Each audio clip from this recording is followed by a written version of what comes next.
Let's go. I'm gonna drag him out. It's either you drag him or pick him up, put him. Go, Pop. You're high, you're drunk, whatever it is. I don't care. It's fine. It's your problem. Out of the store. Oh, sure.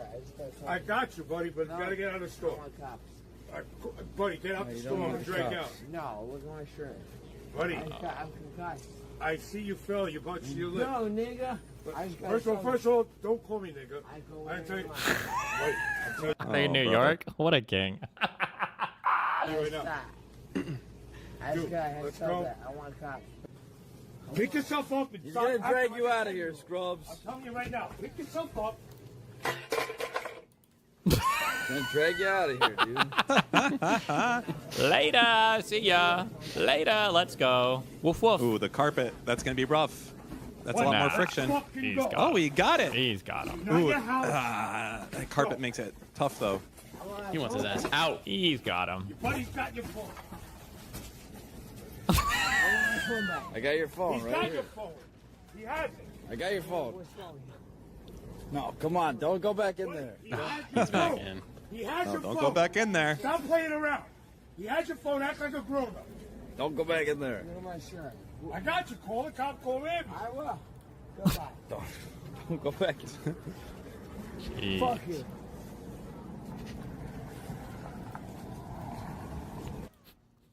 Wow. Shrimp That was like Mr. Mr. Mooten's stream last night. Moo, I heard you had a few drinks in you, huh?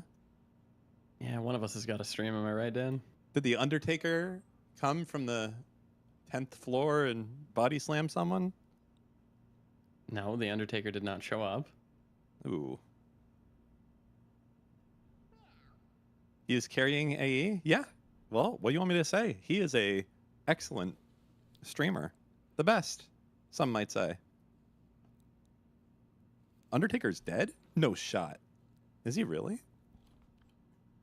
What? He died when he got thrown through the steel cage or whatever. No, you idiot. He threw Mankind off of Hell in a Cell. Yeah, that's You not when he fool. died. It was when he got thrown off of Hell in a Cell, you idiot. He didn't get thrown off. That's the problem. Then why do you think he's dead? He's not. He's not dead. He's still alive. Shrimp alive. Liar. I can't believe they just lie like that. That's crazy. The character is dead. Oh. Well, what about if they came out with a drug to... Why didn't you stream today, Dan? Uh-oh. I don't know. I'm gonna have to performance review your ass. I'm gonna I'll be tell honest, you why. man. I'll tell you why. Okay, I said I was why? gonna, because I was like, all right, I'll go live, and they said no, it's movies, and I said, oh, okay. Ignore them. Yeah, but then you you do that, and then you get fucking. I'm not gonna say names. DRT0, go ahead. I'm not gonna say names. say it. It's a movie conductor names. They cabal together, and then they start a fucking Reddit little thread with a little manifesto about how they want to do that, and I just didn't want to fucking deal with it. To be $1.50 with you, I didn't.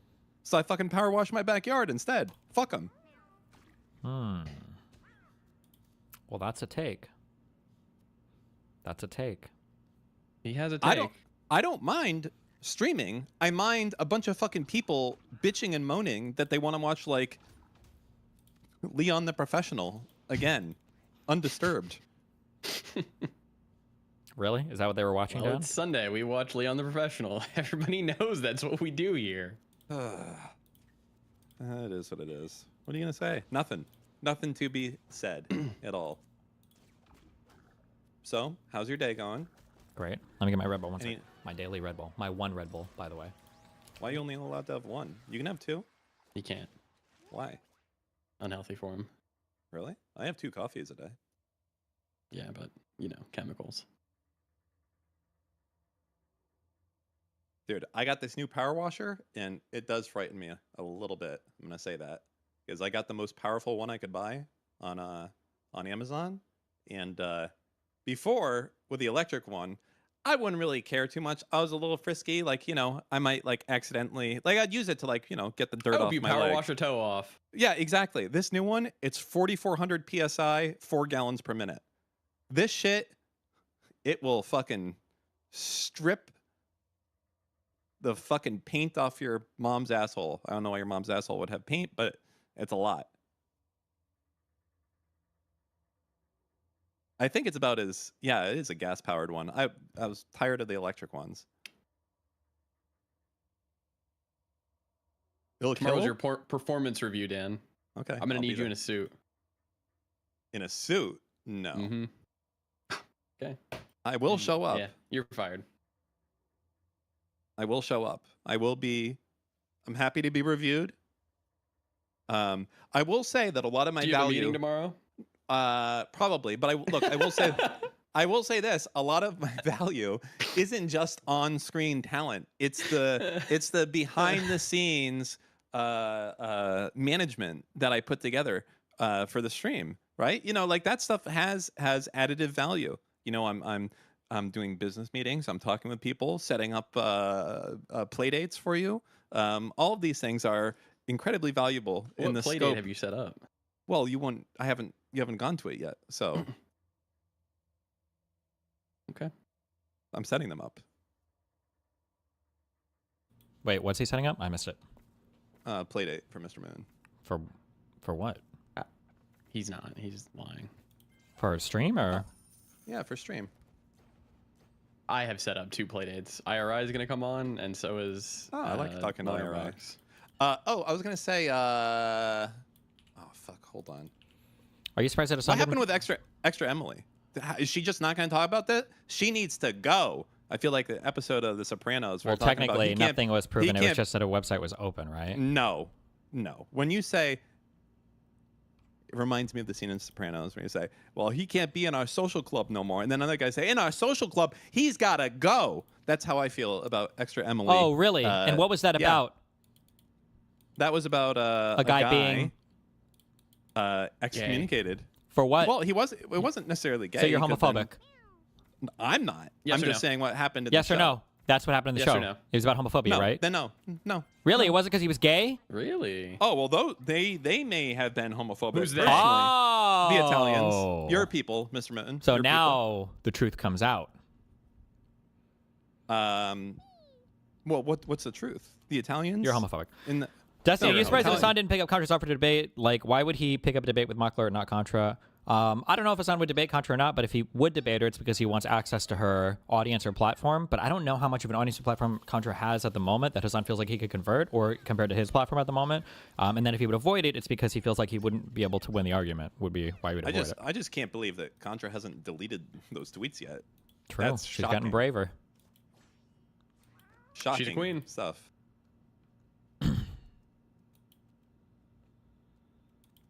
Did you Oh, see? here it is. See, look, there it is. Poggy. Dan, do we have an issue here?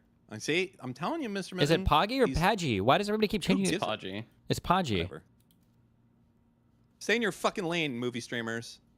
Anyway, go ahead, Steven. That was it. No, you were about to say something else. I don't think so. Thoughts on the Young Turks Something now trying to else? clean up Turkey's image from these recent Israeli talking points? Are they talking about Turkey? Usually, I feel like Turkish people just don't talk about Turkey because they know that shit's fucked. We don't talk about Turkey. Then why did Hassan do the H3 one? Because Ethan has a much larger platform than ContraPoints. Also, And they had they also I had like a would- podcast with each other, and it was a huge call out that was being like amplified by other places on the internet. So I feel like it kind of sort of, but that took like a year of bullying to get him to do that one too. Also, he got destroyed in that. I wish a little bit shocking how bad he is at that debate. That was not good. Not a good showing. Well, because you can't do critical confrontation. It's all like that last one we just watched today was just Dick Slurps marathons. Oh, Jesus. Clavicular's friend Drago passed out drunk after a club night. Bro, these guys Is this are... the one with the fake hair? These guys are going crazy. I don't know how the fuck these people can exist after you get exposed to have fake hair.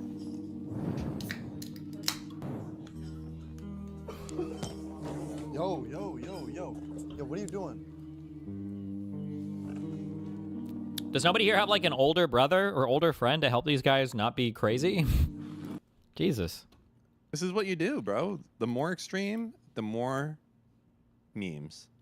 It's even in the name. Extreme. Extreme. Boo. Not even a little bit? I thought it was all right. Well, I mean, you know. Yep. Okay. What's going on with this guy? No, not a whole nother deal. ass fucking video. No. What do you want to talk about? Anything. We can have a conversation. I refuse to sit here and watch some fucking slop. I'll watch a video with you, Steve. Oh, you fucking sellout. Well, if you have something you want to talk about, you can talk about it. I don't know who this guy is. Okay, This is apparently hold the on. guy who gave Jordan Peterson his stem cell treatment. I've never heard of this guy before. But go ahead. What do you want to chat about? Now you're putting me on the fucking spot. No, See, you what, put you're yourself on the spot. You're gonna get sued for watching this video with no critical commentary. This is a we'll deal, commentate. Con, the stem cell doctor to the stars. Kim and Khloe Kardashian had stem cells done with me in Mexico. All the headlines are saying that these are You know it's not good when you start off with like, oh, you went to that doctor. It's like, yeah, I just got back from I was in Mexico. Tijuana. I just got back from yeah. Apparently, Mexico though, for teeth shit, apparently Mexico, that's the place to go. In Colombia, you want like dental surgery or like root canals or something. Apparently, you could save a fuck ton. Like, I if it was guess gonna it's be like probably because it's like relatively solved and trite. Like these are probably or trivial. These are probably simple procedures. So going to like a shrimp Palaz cheap place is probably good, right? yeah, but it's like not insignificant savings. Like you might pay like 20K here for a huge job. You could pay like 2K in Colombia Sure. plus the flight. Welcome to Colombia. legal in the US. This is not quite true. Here he is with Gary Lynham, a convicted felon who was sentenced to 4 years in jail for drug trafficking and, upon release, reinvented you can't himself as a traffic anymore? biohacker Yeah, you can't do drugs anymore. under the brand Human Garage. In this video, they're talking about Khan's signature stem cell treatment. Like for me, they're expensive to just purchase from the manufacturer. So these are what are called Dazawa mu cells, which is from the Japanese scientists who discovered them and the company that owns the patent. And so we work directly with that scientist to get these cells, but they are pricey. That brown vial, which looks to me like a horse suppository, is what Khan's reel identifies as stem cells, which means that it's some sort of variation of the brew that almost killed the functional medicine doctor Mark Hyman. Because I almost died. Not only that, but when I showed the picture to the company that invented the specific type of stem cells that Khan promotes, they were unequivocal. If Khan was calling these Muse stem cells, then they were counterfeits. Writing, This is certainly not a licensed MCI product. MCI DMC have never been sold or stored in tubes comparable to what the nurse is holding. and wait, it gets worse because it doesn't stop at defrauding random biohackers. I cross-referenced the claims about the vials in Kim and Khloe Kardashian's social media posts, and astoundingly, even the cells they received were counterfeits. I know this product. It is a discontinued product. It's not from us. It has never been from MCI. In other words, a smoking gun for fraud. Over the last 2 months, I've dug into the background of the world's most visible stem cell huckster. According to the records Honor, I've he said, uncovered, "Bah." he started out as a sports medicine doctor who worked his way up, selling weight loss drugs on online portals, through advising on, quote, science-based supplements on bodybuilding websites, to running fly-by-night stem cell clinics on 4 continents. And he's making a lot of people sick. For this report, I've spoken with patients who barely survived his treatments. Whereas I was, in the gray Holy area. shit! Did it do that to his voice? It's Hassan. No, it's pirate After he wakes software. up, he's getting he's doing his interview. Being wheeled in, I had a chance to speak to him on the fly. Right before I went in for the procedure, he changed the protocol. I've combed through podcasts of wellness influencers who spilled the tea. So I called Dr. Khan. I'm like, hey, something's wrong with Katrina. She doesn't sound right. And he's like, yeah, well, it's kind of normal, this and that. There's an immune response, 24 to 48 hours. I said, yeah, I don't think so. I said, she's going sepsis. And I can't make this up.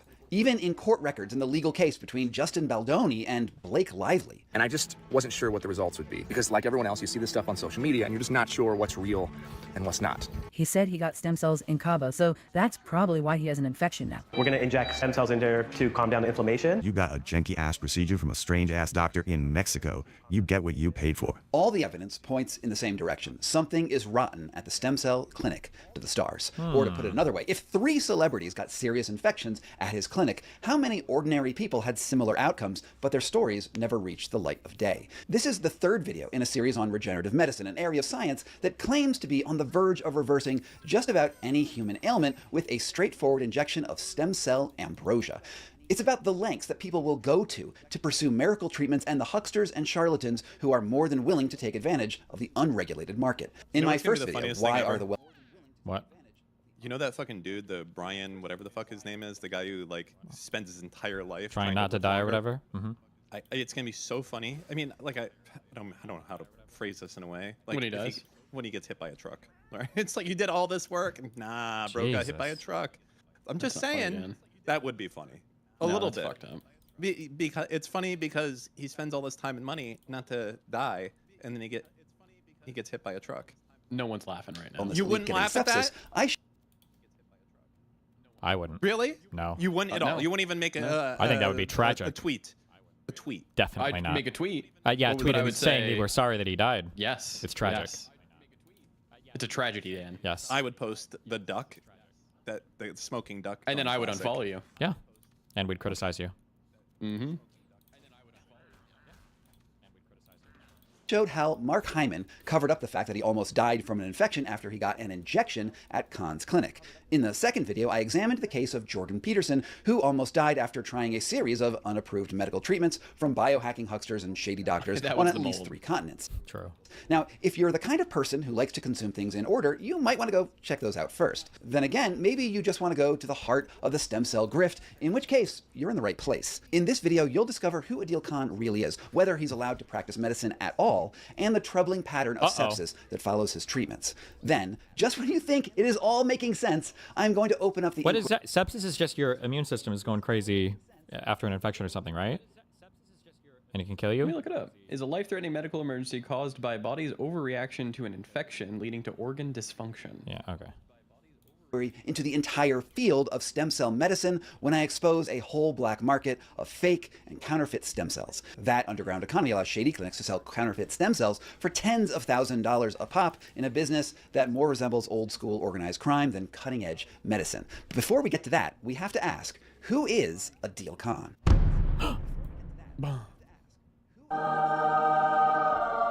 Support him. On the advice of my lawyer, Sid Rao, and in the face of multiple legal threats that have already landed on my desk, it's important to start off this report with an obligatory disclaimer that I actually had in the first video too, and I've pretty much stolen word for word from the great CoffeeZilla. Thanks, Coffee. Everything I say on this channel and in this video series specifically is my opinion based on my own investigative work. Now, references to scams or fraud, counterfeits or lies, and related terms should not be taken as definitive findings of fact or legal conclusions. I've used publicly available information on and off the record interviews and independent analysis to draw strongly opinionated conclusions. Even so, there is a sharp distinction between the facts and evidence presented and the opinions drawn based on such material. No statement can or should be interpreted as a categorical declaration that any person has violated civil or criminal law unless a court has so ruled. I encourage viewers to examine my materials and reach their own Does this conclusions. actually do anything? No. Believe it or not. Yeah, I think it would help you for sure. It wouldn't necessarily prevent somebody from suing you, but it's a good disclaimer to have. Or in the event of any But substantial you couldn't- factual... No, I'm not wrong. Because after this, if he said, so now that we got that out of the way, let me tell you about how Mr. Mutin fucked a child. And here's that would not help you in the slightest, right? Even if you did that, it still does not do anything. It's true. Bring in the fucking lawyers to have them agree with me.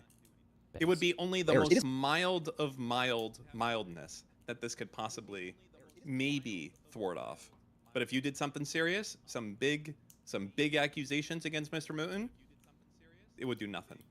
Why is Dan so quiet? Because these people troll me all the time. I don't know. He fucked with his mic. I don't know. Okay. Oh, there he goes. Oh, he's back. Oh, he's back. Oh, there he is. You put it There in he front of is. your fucking mouth, huh? Nice. It was there the whole time. You fucked with my audio. And now he's lying to us. You fucked with me. You probably changed my audio to make me seem stupid, didn't you? You think you're so fucking clever.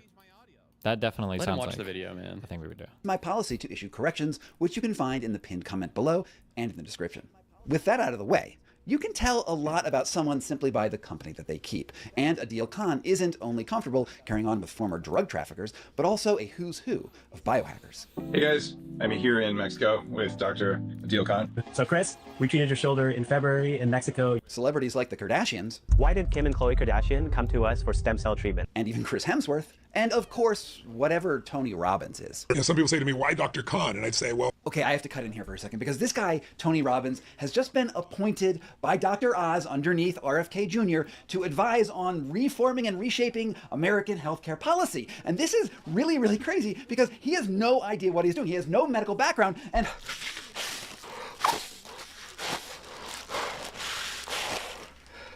Why do we let the clowns drive the car? Okay. Good pause point. Hold on. Denim's lawsuit update. So yes, Ethan Klein sued me for reacting to his video, the content nuke.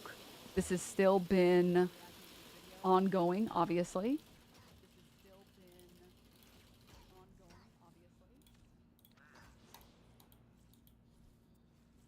Can we get a Kelshi on this? I would love to. And as I told you guys, a Kelshi? Bet on the. Yeah, I wanted to be like the CDO. I want to bet on the result of this lawsuit and then sell that asset. Because I'm telling you, there is no way this motherfucker loses. Uh-oh. Denims Especially is because cooked. I am very thankful that anyone and everyone.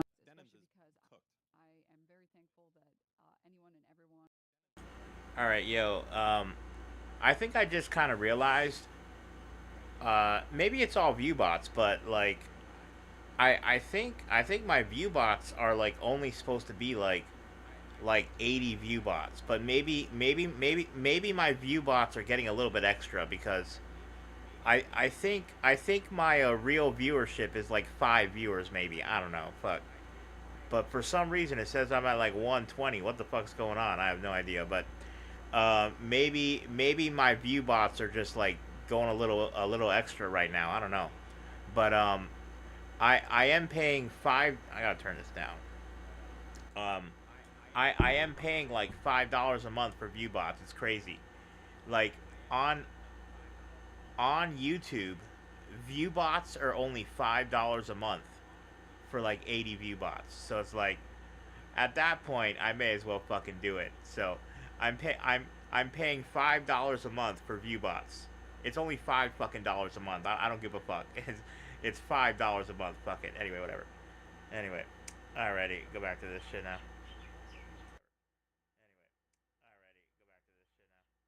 Fair use. And like I said, I want to give you guys more updates when they come, but mostly in the lawsuits and in lawsuits, there's a lot of nothing that happens. And then stuff happens. So I have been really excited to share this piece with you guys. And it just got filed yesterday. If anyone wants to read it, I highly recommend going ahead and reading it. Let me pull this.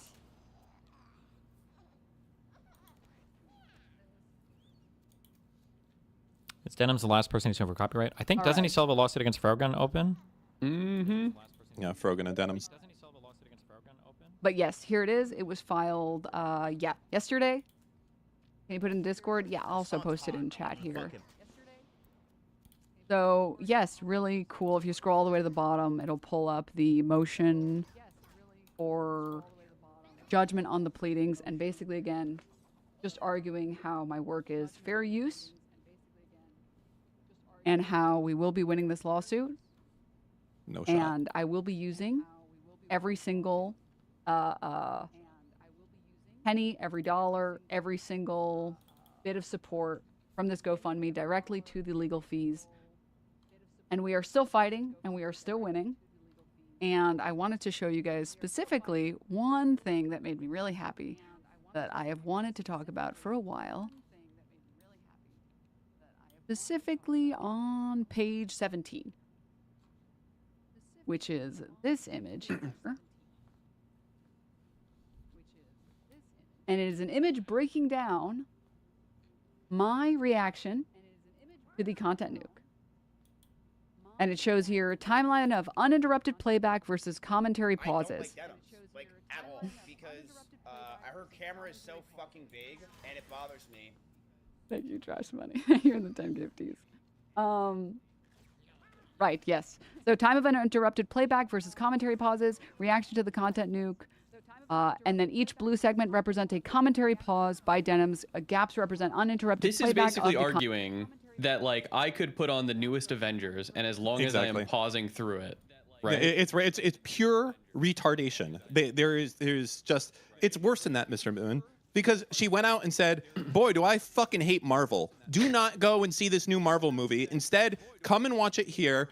Do not, and if you have some money, throw it fucking my way, okay? Do not give any money to fucking Marvel. Give it to me. We're going to watch it here together. It's going to be great.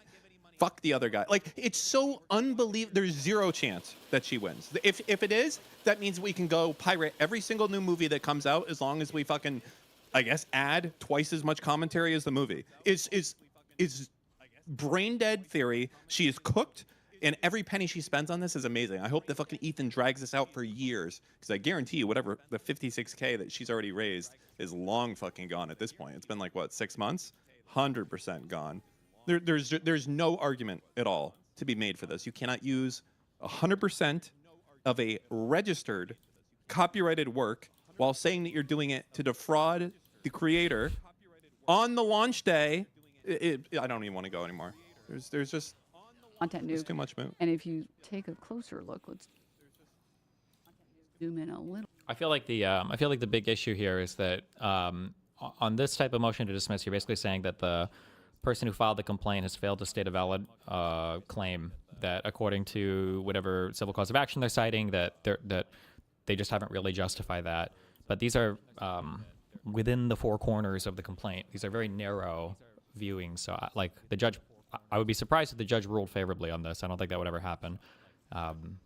But I mean, I think people generally file these anyway, just in case you can win, because why not? But right.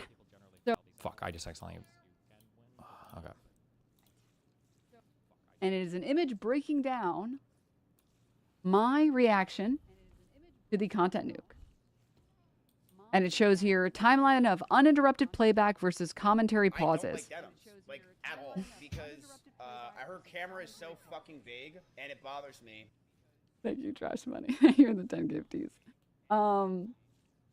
Right, yes. So time of uninterrupted playback versus commentary pauses, reaction to the content nuke, and then each blue segment represents a commentary pause by Denims. Gaps represent uninterrupted playback of the content nuke.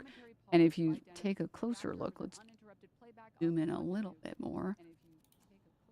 You can see all of the blue lines are me talking and reacting and pausing, and all of the gray/white is the original video, and the orange line in the middle shows when the end of the content nuke if it was played without interruption. And you can see my reaction time is more than double. So, Denims, can you play the video already, OMG? Yeah. And I've been so excited that that bitch is a barcode. You got that right, bro. Literally facts. Yep. Mm-hmm. Let's see that graph for XQC's reaction. It's not good. But that doesn't matter. They can see whatever the fuck they want. I was excited to show you guys this. So anytime you guys see some imbecile that's like, sitting there breastily isn't reacting. You can show the document, you can show, or the screenshot, you can show this little image because it is a great visualization. I just scanned the code, it gave me 50% off of Amazon. Thanks, I got you, dog. Is this your document or his? This is my document. The document that my lawyers put together and my legal team put together for a motion for judgment on the pleadings, which basically, again, just means asking the judge to rule without any other considering any evidence. You're not allowed to include anything else outside of the original motion, and breaking down why my stream was fair use. And that feel when her court case has been alive for about a year and there are only 35 items on their docket. Must be nice. That seems like fair use. Am I wrong? It's a whole ass argument that they're going to be having during this court case. There's no easy or not easy answer related to it. There is an easy answer. That the judge should rule on it sooner. So yes, the hearing will be, I believe, June. I don't recall the exact date. I want to say it was June. It's sometime in June. So yes, previously we would have had to wait till October for a potential trial date, and now we actually have a way sooner date. You can always file these motions to dismiss before the discovery stage, and you can also file your MSJ after the discovery stage. So there's at least two different ways to end a case before the trial, but okay. And a judge will... Unless California rules of procedure are different or something, but I don't know. We have a way sooner date, and a judge will be ruling on this way sooner, which is really, really exciting. So yes, you have to pay legal fees every month. I mean, anyone who has a lawyer does, but yeah. So I did want to say, you know, I really do appreciate all of the donations, and I really do appreciate all the support. And I wanted to give you guys more updates, but it's hard to give you guys updates when sometimes nothing is happening, and sometimes stuff is happening, but, you know, I just have to wait until the court documents are public. I highly recommend people go ahead and read through it. It is very informative. It's really long, so I don't want to sit here and read through every bit of it, but it's great. So highly recommend going through. And obviously, if you guys can donate. I don't like Denims, like, at all, because I heard camera is so fucking big, and it bothers me. So true. But yes, if you guys can donate, and if you guys can support me, it really means a lot. Like, I really Hassan's hot. No, I'm gonna fuck him. would not be able to do this without you guys. I really, really do appreciate it. Send link ethankleinlied.com. Based. Wow. We'll send you directly to this GoFundMe. If you have $1 or $5 or 10 or 20, maybe 6 or any 7. any and every Good bit one. helps, and all of it is going again directly to the legal fees. So yeah, and I promised you guys, I would give you guys updates as soon as I could, whenever I can, anytime that I can, and I just haven't been able to give any updates because nothing really has been happening. So now finally something is happening. How did you get the court date moved up? Well, it's not that I got the court date moved up, it's that we filed a Is this just cope or legitimate delusion? Like, is she grifting for the free roll, knowing she'll lose, or does she think she can win? Anything can happen. But for this, I think there's almost no chance that they get approved on this particular thing. So I don't know why she's overhyping it, but motion for judgment on the pleadings, which is basically easiest way to explain it is sort of like asking the judge to rule on it sooner without any other evidence. You're saying this case should be ruled on with just off of the original motion, just off of the original filing. So yes, means the judge can look through the documents because it's so obvious. Yeah, these are like layman terms and stuff, but yeah. What makes the whole thing take so long? A lot of just like waiting time, and courts tend to be pretty backed up with stuff that they have to get to. So yeah. So yes, link to lawsuit. Oh yes, absolutely. Here you go. Why You isn't guys she talking are shit on her welcome to- judge? well, theirs is, I don't know. Imagine if it was a Jewish judge. It's not, but that would be really funny. Jesus. Why would that Go be funny? through, Because like I then said, every time a ruling came out that wasn't beneficial, they would blame the judge. it should be at the very last one if you scroll down. Oh, but yeah, this whole debacle at least got some sound bites. And obviously, again, you can spare anything. Do you want it stickied in the Discord? Oh yes, please, thank you. If you can spare anything, I really appreciate it. It means a lot. And again, I literally would only be able to do this because of you guys. So, or I'm only able to do this because of your guys' support and help. Oh, thank you, Ryu, for the 25. Thanks. It means a lot. And I'm really excited, and I am excited to share something with you guys, because there's a lot of time where I feel like nothing is happening. People sometimes will come in and be like, oh, that stuff is over, right? It's like, no, no, it's still going on. There's still more stuff to get to. But yes, and also I wanted to show you guys this graphic that together that shows, because I feel like it's a little bit, how would I phrase it? Well, as long as we got the graphic, hell yeah. I know it's a sign that people don't try hard enough and are kind of idiots when they say, like, you didn't react at all. You literally didn't react at all. But it's cool to be able to have an image that shows it so clearly. So yeah, anytime you see some bozo being like, gonna lose, imbecile, you can just copy paste this. Be like, actually, Send him that. Shrimpalaz. No. Oh God. Actually, no. No, Omega lol. Get barcoded, bozo. I hope that her attorneys have told her, like, oh, we're definitely going to win on this motion to submit, and that's why she's so confident, because that'll be really funny if she thinks that, like, this is going to be successful. Exactly. My lawyer can't do fucking shit. But yeah. So, very cool stuff. Very cool stuff. For those who are interested, go for it. Read it. I think we put together a pretty good document. And please know I am constantly wanting to give you guys more updates, because I do feel like I try. Holy shit, I feel like we've looped at this point like 6 times. Or I want to have transparency, the most transparency I can have. Like, things take a when long it comes to having time, a so GoFundMe, I'm glad I can post things when it whenever I have the comes to opportunity raising money for to. legal fees or raising money for anything. I couldn't do this and without I you just guys. haven't been able to give as many updates because there just haven't been Anything happening? there haven't been any massive updates that I could give. And And now that there is, I want to be able But to say now? and keep you guys This in the loop. isn't Because I feel like even I owe that it good to of an everyone, update. even if you donated just like $1. I Well, feel it's like a filing, I there is guess. a responsibility on my part to give you guys updates guess. as soon as I can. And there is Turned a an update. 1 hour So, yes, movie into 2 hours. Judge, I rest my case. It's like, okay, I don't think that's gonna the work. hearing, the judge will be, I believe, ruling on this motion in June, which is really soon. Really exciting. And yes, thank you guys for being patient. Thank you guys for sticking through. And now we have this cool little graphic. And we got a great document. The Mueller And there will be rules are even more drawn, updates people. soon. There's just a matter of waiting for their response, and then the judge One will more rule time, on. Denims. But yes, Again. yes, every bit of, obviously, you know, I don't like Denims. if you You're a don't hater, Dan. use GoFundMe or whatever. I am. Oh, yes, that's true. This is the reason I hate his son. His camera is so fucking small.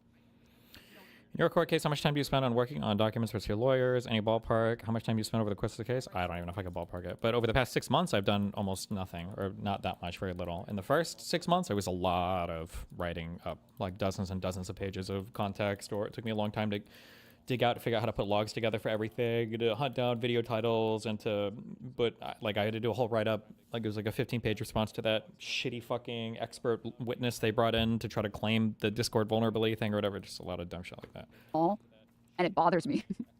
But yeah, no, any bit of help, I really appreciate it.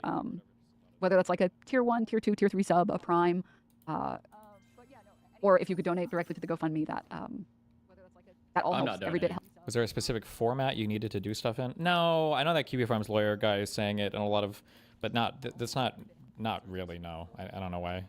It's just dumb. Yeah. Helps, and I get to, you know, fight this because of your guys' help. So thank you. Because It of means your a help. lot. Thank you. Contraman, thank you for this. 60. Wow. Oh shit. Holy fuck. I'll give you odds, Steve, if you want to do a bet. On what? Whether she loses? Yes. Okay, 10 You to would 1. need to give me like 10,000 to 1. I'll do 10 to 1. That's free money, Dan. 10 to 1, so 90%. How about 75 to 100? How about that? I think that's fair. 3 to 4. Oh, that's almost 1-to-1 odds on you screaming about how confident you are every single day that she's 100% lost the case. Why the fuck would I give What you about 1-to-1 odds on that? No, what? Activist judge. 5 to 1 at best. All right, I'll take it. Okay. $1,000. $100. No, like, oh, well, fine. So you get 500, I get 100. But the thing is, you don't pay up though when you lose. Really? How? I feel like there's been some bets and I haven't. I feel like our ledger on anything else, you owed me like $20 or something because we made a bet on. I'd have to go back and. We would have to go back and check. I feel like because we talked to the AI. Oh, I and it think there was some big AI. money like... on the Intel stuff also. You were like, "There's no way that Intel will go up. You're retarded. I'll bet you $1 billion." So like, Why you would owe I me bet $1 billion. Intel? I don't know. Fuck. Nah. Now you lying. Now you lying. I came in. I was wearing all Intel swag, and you called me a retard and said that I was. Doesn't mean I stupid. bet on it. Yeah, no, you bet on fucking Nvidia. You're a liar. You're a liar, Dan. Shut up, True. Lucas. He is lying. Oh God. I don't know. There's just no chance that this wins. The only thing, like, I suppose he could settle since he settled with Casey Tron, but then I don't know why he hasn't settled with Frogan, who I assume is more poor than Casey Tron. Maybe she doesn't want to. Yeah, I mean, it could, but yeah, you guys, I'll be the bookie. There is no chance. Denims can't win this case. Like, if you think about it, it can't, because that would be the end of movies. You understand that, right? There could be so many different things that go into any copyright Tell case. me how it would be different, because you're trying to compare watching a 1 hour video to a 1 hour Marvel movie. I don't know if all the 4 factors would play into this exactly the same way. And I feel like you could theoretically make the exact opposite argument that if Ethan Klein were to win this case, it could end all React content because now everybody can be sued for reacting to any video. Totally different. Okay. No. Okay. I think Dan would say it's probably because of how it was formatted. Like Ethan did it the with entirety. Yeah. It was the entirety of the work. It was a registered work, just like a movie. It was done with the intent to defraud. It was done with the. Why do you mean when you say intent to defraud? Who's being defrauded? Denims was dumb enough to say, "Do not watch it on Ethan's stream. Watch it on my stream," meaning you were defrauding by There's no fraud here. You could argue maybe like torturous interference or something. There's no fraud going on. Everybody knows that they're watching a React stream of Denims, and she doesn't have a contract or an agreement with Ethan. There's no defrauding here. Well, I mean, what would you say that copyright infringement is? I don't know. What, torturous interference or theft of copyright? I guess. I don't know. What is the what is the cooked right now, Dan? Shut I'm up, not. Mooten. Yeah, Moot. Fuck Stop, you. Moot. You're Sorry, bullying sir. Dan too much. Stop. You know, right I don't now. even want to fucking do this anymore. You know what? We got our bet. Now we fucking go. Oh, because now, you know what? I got my bet. My money's where my mouth is. That's it. That's enough. That's enough. It's fine. Jesus. Just too much bullying.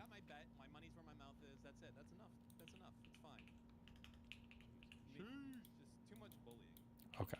Back to the guy. In the regrettable world of our collective social media Sharknado, credibility often rests on popularity and whatever the algorithm wants to throw in our direction. The constant celebrity endorsements of Khan's clinic lends him an air of trustworthiness that makes it easy to overlook his actual credentials. But it doesn't take long to see that Khan's medical background is wanting. According to his LinkedIn profile, he graduated from medical school at the University of Ottawa in 2015 and finished his residency in sports What's wrong medicine with that? 2 years later. Now, one of his first jobs was slinging online weight loss solutions while also freelancing at a clinic where he provided spinal shots for pain management. Based. Then he moonlit as the chief medical officer for a company that uses shockwaves to help relieve erectile dysfunction called onmen.ca. Incidentally, when I tried to go to that website just now, it actually redirects to a porn site. Anyway, he also took a role formulating supplements for weightlifters at a company called HD Muscle. Now, I know what you're thinking. Supplements, erectile dysfunction, pain shots. This sounds like exactly the resume you would expect to coincide with someone on the forefront of a scientific and medical revolution. Someone who heightens the already high standards we hold to people in the field of regenerative medicine. Fun fact, there are no requirements in the field of regenerative medicine. Oh, yeah, okay, but surely something as cutting edge as stem cell therapy requires some advanced training, right? Yeah, no, it's just a marketing term. But he has a medical license? Excuse me. No, thank you. No, you can go a little further. Here we go. According to the College of Physicians and Surgeons in Ontario, he let his registration expire last year, meaning that he is not able to practice medicine there despite owning a clinic in Toronto. His LinkedIn profile says the Ontario Medical Association certified him in sports medicine, except when we checked it out, it turned out that they don't even issue sports medicine certifications. Not only that, but the College of Family Physicians of Canada told us over email that they never issued him a certificate. Sure, but maybe these are just like administrative errors. I mean, he's a licensed doctor, right? Yeah, that's not really clear. He doesn't come up on any US databases, and we couldn't access the databases in Abu Dhabi and Mexico. All right, but he's qualified to play a doctor on TV. Maybe on TikTok? Okay, so licensed or not, it's clear that Adil Khan is brilliant at marketing. After he worked his way up through supplement slinging and erectile dysfunction clinics, he was ready to make the leap over to selling the dream of regenerative medicine and stem cell solutions. He branded his practice Eterna Health before he had any brick and mortar offices. In order to see patients who found him on Instagram, though, he had to book office spaces at existing clinics and appeared at wellness events around the world, treating patients and then moving on to the next location after a few days. One patient, who I'm going to keep anonymous, told me that he traveled to Khan's clinic in 2023 after a seizure left him with a painful condition which caused part of his spine to degenerate. After a friend sent him Adil Khan's Instagram profile, he raised money for a stem cell injection on GoFundMe. Khan demanded half the $16,000 fee up front, and my source sent him a check and then booked it. Holy shit! This is almost like Did you ever see Saw 10? Oh no! Fuck off. What? I haven't seen any of the Saw movies since like maybe the second one. What was the one where they pushed their face through a bunch of razor blades to get out? Isn't that like Saw 1? Or 3? Or 2? I think the first one was when there was the dude in the center of the cell that they all thought was dead, but he wasn't dead. That was the first one, right? That was the first one. Okay, so the second one was the razor blades. Ah.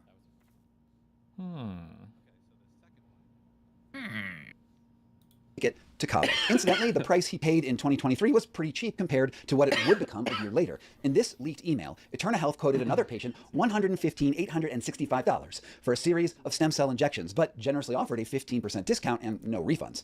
Anyway, now he was excited to get this state-of-the-art treatment, but the clinic, well, it didn't look like what he expected. This was a picture that he took from the outside. But he'd come this far. He put his reservations aside and went in for prep. And though they had been very keen to take his money, when he actually met Khan before the procedure, it wasn't clear to my source at all that Khan was even familiar with his case. And I remember as I was, in the gurney or, being wheeled in, I had a chance to speak to him.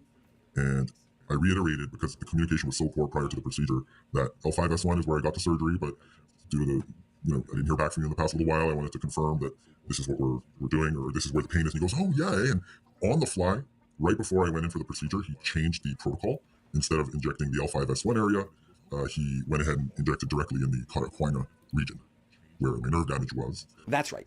Khan appeared confused about what he was supposed to do and then decided on the fly to inject the entirely wrong region of his patient's spine. Khan predicted that his patient would be on the next flight home and said that he had an 80% chance of full recovery. But my source said that the procedure only made his condition worse. And it was very painful, and basically it worsened my situation. It was already pretty bad, but I didn't think it could get worse, but it did. While the patient would ultimately have to spend a month bedridden in Cabo before he felt well enough to get on a plane, Khan was already long gone the next day. Here is what Khan posted on Instagram just a few hours after that procedure was done. Just finished our last day here in Los Cabos. I'll be going to Miami this weekend and doing some work there and hopefully getting this clinic finalized so we can start getting this project going, and hopefully it'll be done by the end of this year.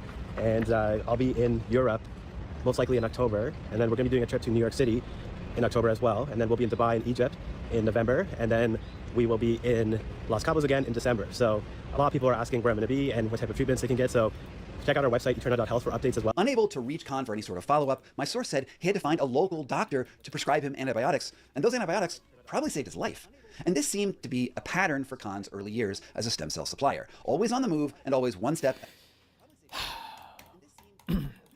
I think I've told this story before, that the moment I realized how you can have crazy technological updates but not like realize it was when it was the first time I walked into a McDonald's and I saw, I think it was plasma screen TVs on the wall. I know you guys don't give a fuck, but when flat screen TVs started to be a thing, when plasma screen TVs started to be a thing, this is just like an unbelievable technology, okay? TVs were these huge, monstrously unwieldy things. And when you started to get these like LCD, these mini screens, like it was just insane that you could have something so small. Plasma screens, I think, came and went in all of like 5 years before other forms of technology started to replace them. You guys remember the old plasmas where you could like put your finger on them and there'd be like, it was like actually like liquid inside, it seemed like it. One thing that we used to worry about all the time was like how shitty the internet could be. We're like completely and totally inside that shit internet where the majority of the things we see online are bots. A lot of Reddit comments are bots. Everybody is just lying about like fucking everything. All of the misinformation is just kind of like standard. There are tons of people that are making money off of it. The platform owners, especially Elon at the very least, are like participating in it. We're like super, super, super deep into like the dog shit fucking internet era, and nobody seems to be able to do anything or has the desire to do anything about it. It's very disappointing. Ahead of anyone who would be able to hold him to account for complications. But his social media fame was only growing. Soon, famous people started falling into his orbit. Here he is describing how he soon started attracting interest from some of the wealthiest men in the world. The first time I went to Dubai was to treat this man named Mohammed Alibar. He's the owner of the Burj Khalifa and Emaar property, so he owns the 6 tallest buildings in the world, and he's... Like, I wish...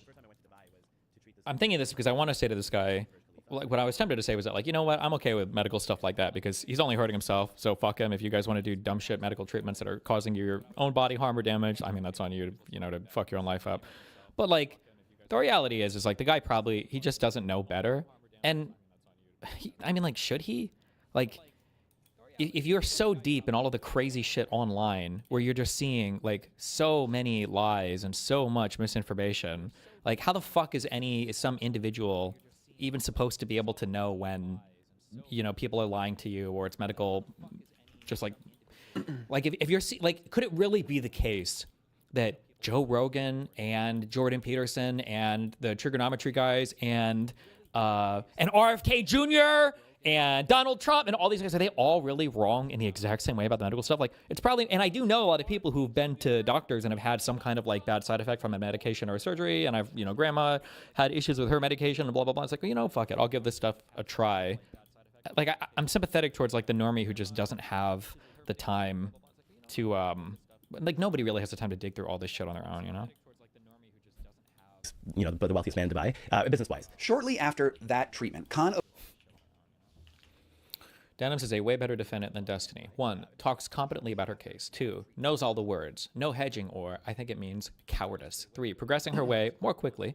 Destiny's slow and doesn't know how to get from A to B efficiently. 4, sounds positive and chill. No stress, no mess. 5, asks for help when she needs it like a mature adult. 6, made her own graphics. Goes above and beyond whatever scribbling Destiny does on paint. It was really annoying how snarky Destiny was being about her update when he himself has gone months without managing to provide a single significant update to his case. True. opened up his first full-time stem cell clinic based out of Dubai. And I'm going to go out on a limb here and assume that this was in part funded by an investment by Alabar himself. That clip I showed you, it's from a podcast by Sean Stevenson. The podcast is called Model Health Show. And if I'm correctly decoding the interconnected web of Manosphere podcasts, then Stevenson is also the host of the Mind Pump Show, where Khan has also been a guest. And this is where it gets crazy, because one of the two other co-hosts over there is Adam Schafer, whose own stem cell journey with Khan sounds a lot like what happened to Mark Hyman from my first episode. Here he is talking about how his wife... Also, I haven't made fun of this guy yet, but I'm sorry, Mark Hyman, this name? Come on. ...died from sepsis after she got a treatment from Khan. So she went out there to do, I wouldn't say a routine, but a pretty, somewhat basic stem cell treatment, right? So what? This fucking background. Oh. To do... oh, you're just mad because you just got exposed as being a fake NBA fan, right? No, it's just stupid because it's fucking very, very, very bro-coded. What, you don't like shoes? No, I don't like shoes. I don't like the fucking shitty fake noise paneling. It's ugly. Okay. Shoes are the best. I wouldn't say a routine, but a pretty, somewhat basic stem cell treatment, right? So she was doing it for her ovaries for fertility, and flew in the top surgeon in the world from Dubai to come do it. So she's in good hands. She's with Dr. Khan and all them, and so the best of the best is taking care of her. Schafer bought into the social media hype around Khan that he helped create. He was under the impression that he had sent his wife to one of the most reputable stem cell doctors in the world. After all, Khan had been on his show. What better? This whole media thing is also, it goes into that, I think I've mentioned this before, the whole Joe Rogan of the left. How do we create a Joe Rogan of the left? Joe Rogan was not created by the right directly. He was created by, he just consumed misinformation like every normal American, and he fell for it. He just happened to have a huge platform. That was it. He wasn't created in some conservative laboratory. They didn't make a deliberate effort to try to turn Joe Rogan into a conservative. He was just on social media, beholden to the same algorithms that all of us are, and then became captured by them and then started propagating it on his show. That's it. That he had sent his wife to one of the most reputable stem cell doctors in the world. After all, Khan had been on his show. What better recommendation is there than that? So I called Dr. Khan. I'm like, hey, something's wrong with Katrina. She doesn't sound right. And he's like, yeah, well, it's kind of normal, this and that. There's an immune response, 24 to 48 hours. I said, yeah, I don't think so. I said, I want a nurse with her. I said, so whatever it costs, whatever it takes, get a nurse over with her. I want someone staying by her side and at least measuring and checking her vitals until we can get her home to me or whatever. And he said, okay, no problem, we get that done. So they sent a nurse over there. Just like with other cases that I've documented, Khan did not seem concerned about his patients getting sicker after treatment and more or less shrugged it off.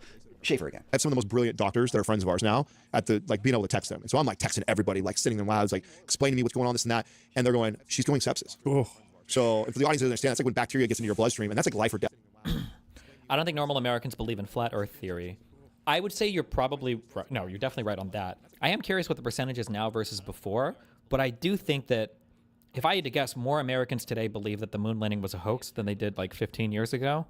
That's my vibe. Yeah, big time. I don't know if there's a way to, if there's polling data on that. Does anybody have a thing on that? I'd be curious to see if my vibe is right or wrong on that.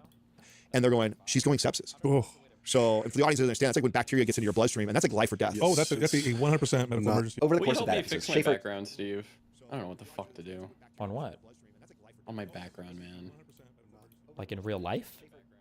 Yeah, my streaming background, dude. Okay. Wait, what's the difference between septic and sepsis or whatever? Sepsis, I think, is the You it have was what we read sepsis. earlier. Septic is where I think you're fucked from bowel shit. Am I right? Noun versus adjective. So sepsis was your immune system overreacting to shit. I've heard of this bacteria in the bloodstream too. What's the difference between?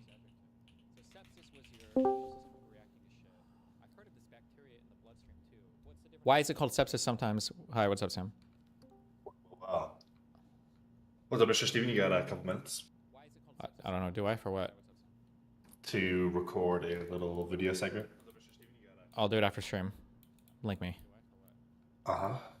What if we did it right now? What's it about? It is 30 seconds of you pointing at the camera and telling the viewer to go fill out the form linked in the YouTube video description. Yeah, that definitely sounds like a thing I can do after stream. I think you could do it now. I could do it after stream. Yeah, I mean, can do it after stream. could? I can definitely do it after stream. Link me what you want me to say, and I'll check it out. Uh-huh.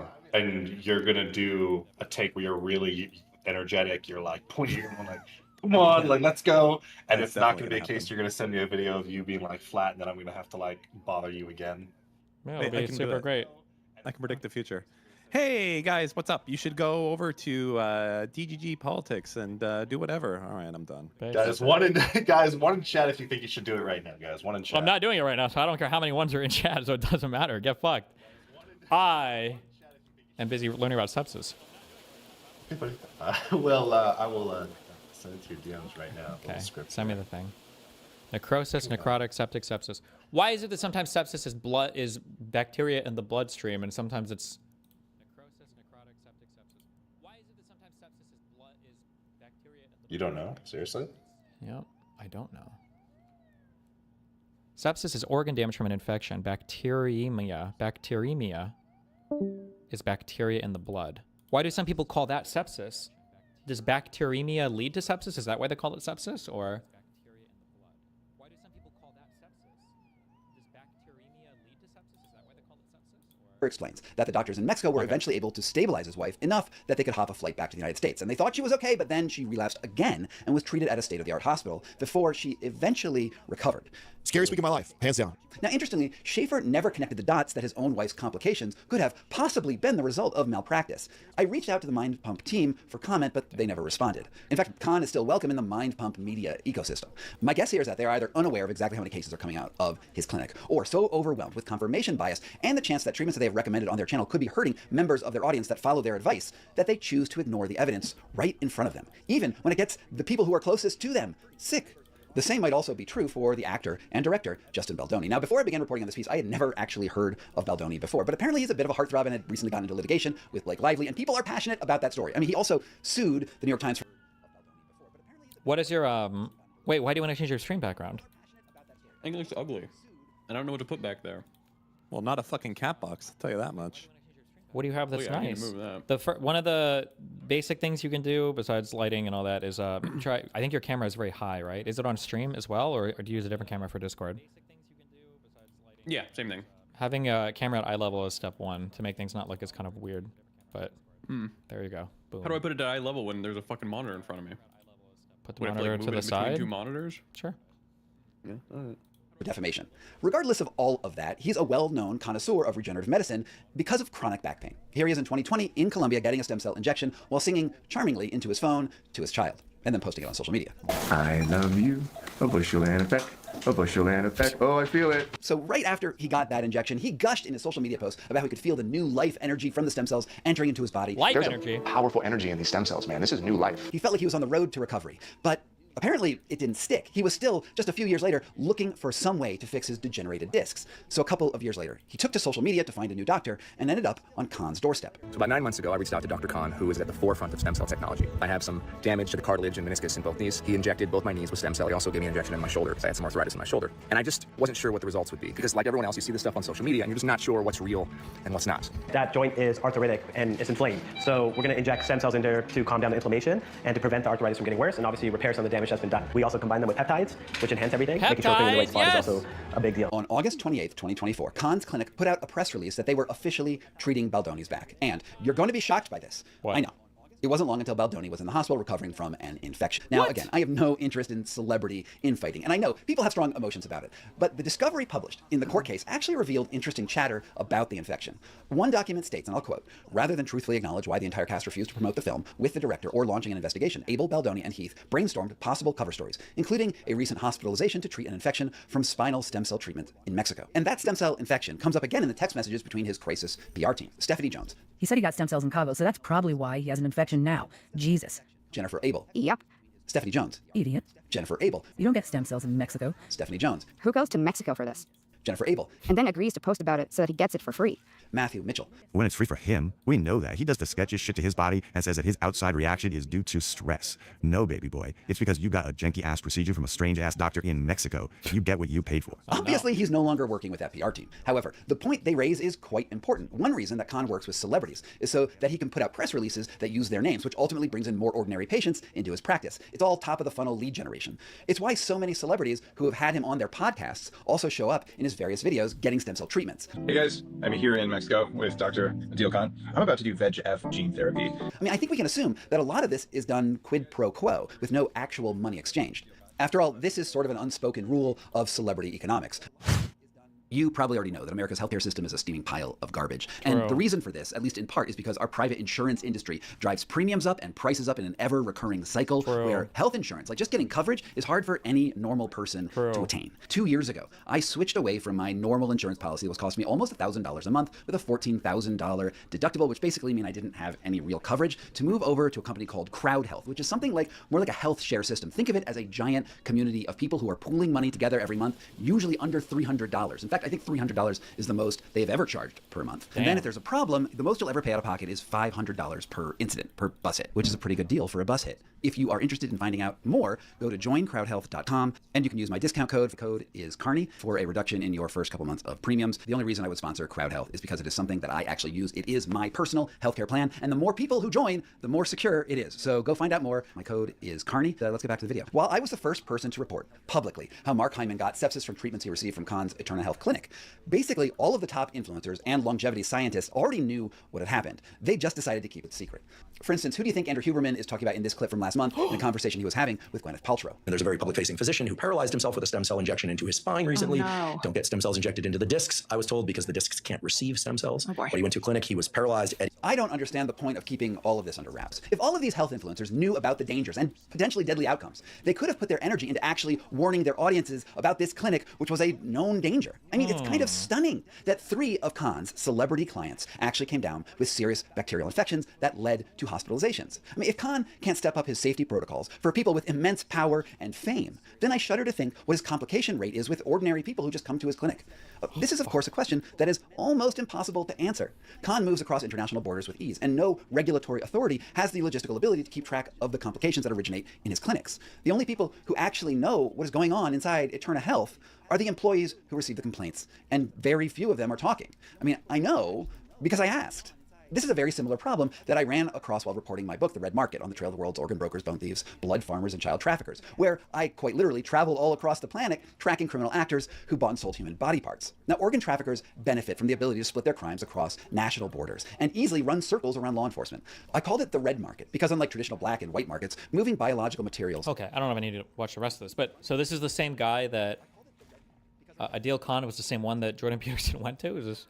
raises additional ethical questions about where human-derived materials come from and where they end up in clinical treatments. Now, at the end of the book, I suggested that the only way to break apart red markets is to introduce radical transparency into all legal human tissue pipelines, because the criminals are almost always able to hide behind a facade of medical privacy. For instance, if you want to know if the kidney you received from a transplant is legal, then it would be nice to be able to legally track it down to its source. Instead, they say, oh no, we can't do that because it harms patient privacy, and thereby often giving the cover story to actual criminals who are stealing human body parts. Stem cells are, of course, also human-derived materials. They often come from the umbilical cords of newly born children. And if they're being sourced criminally, then there are potential victims at the beginning. Well. Jesus, chill, bro. Footage of the destroyer, the USS Bruce.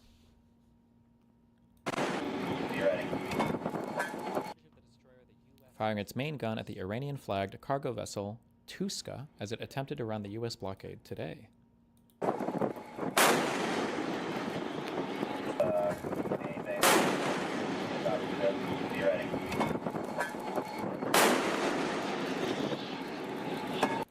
That's crazy.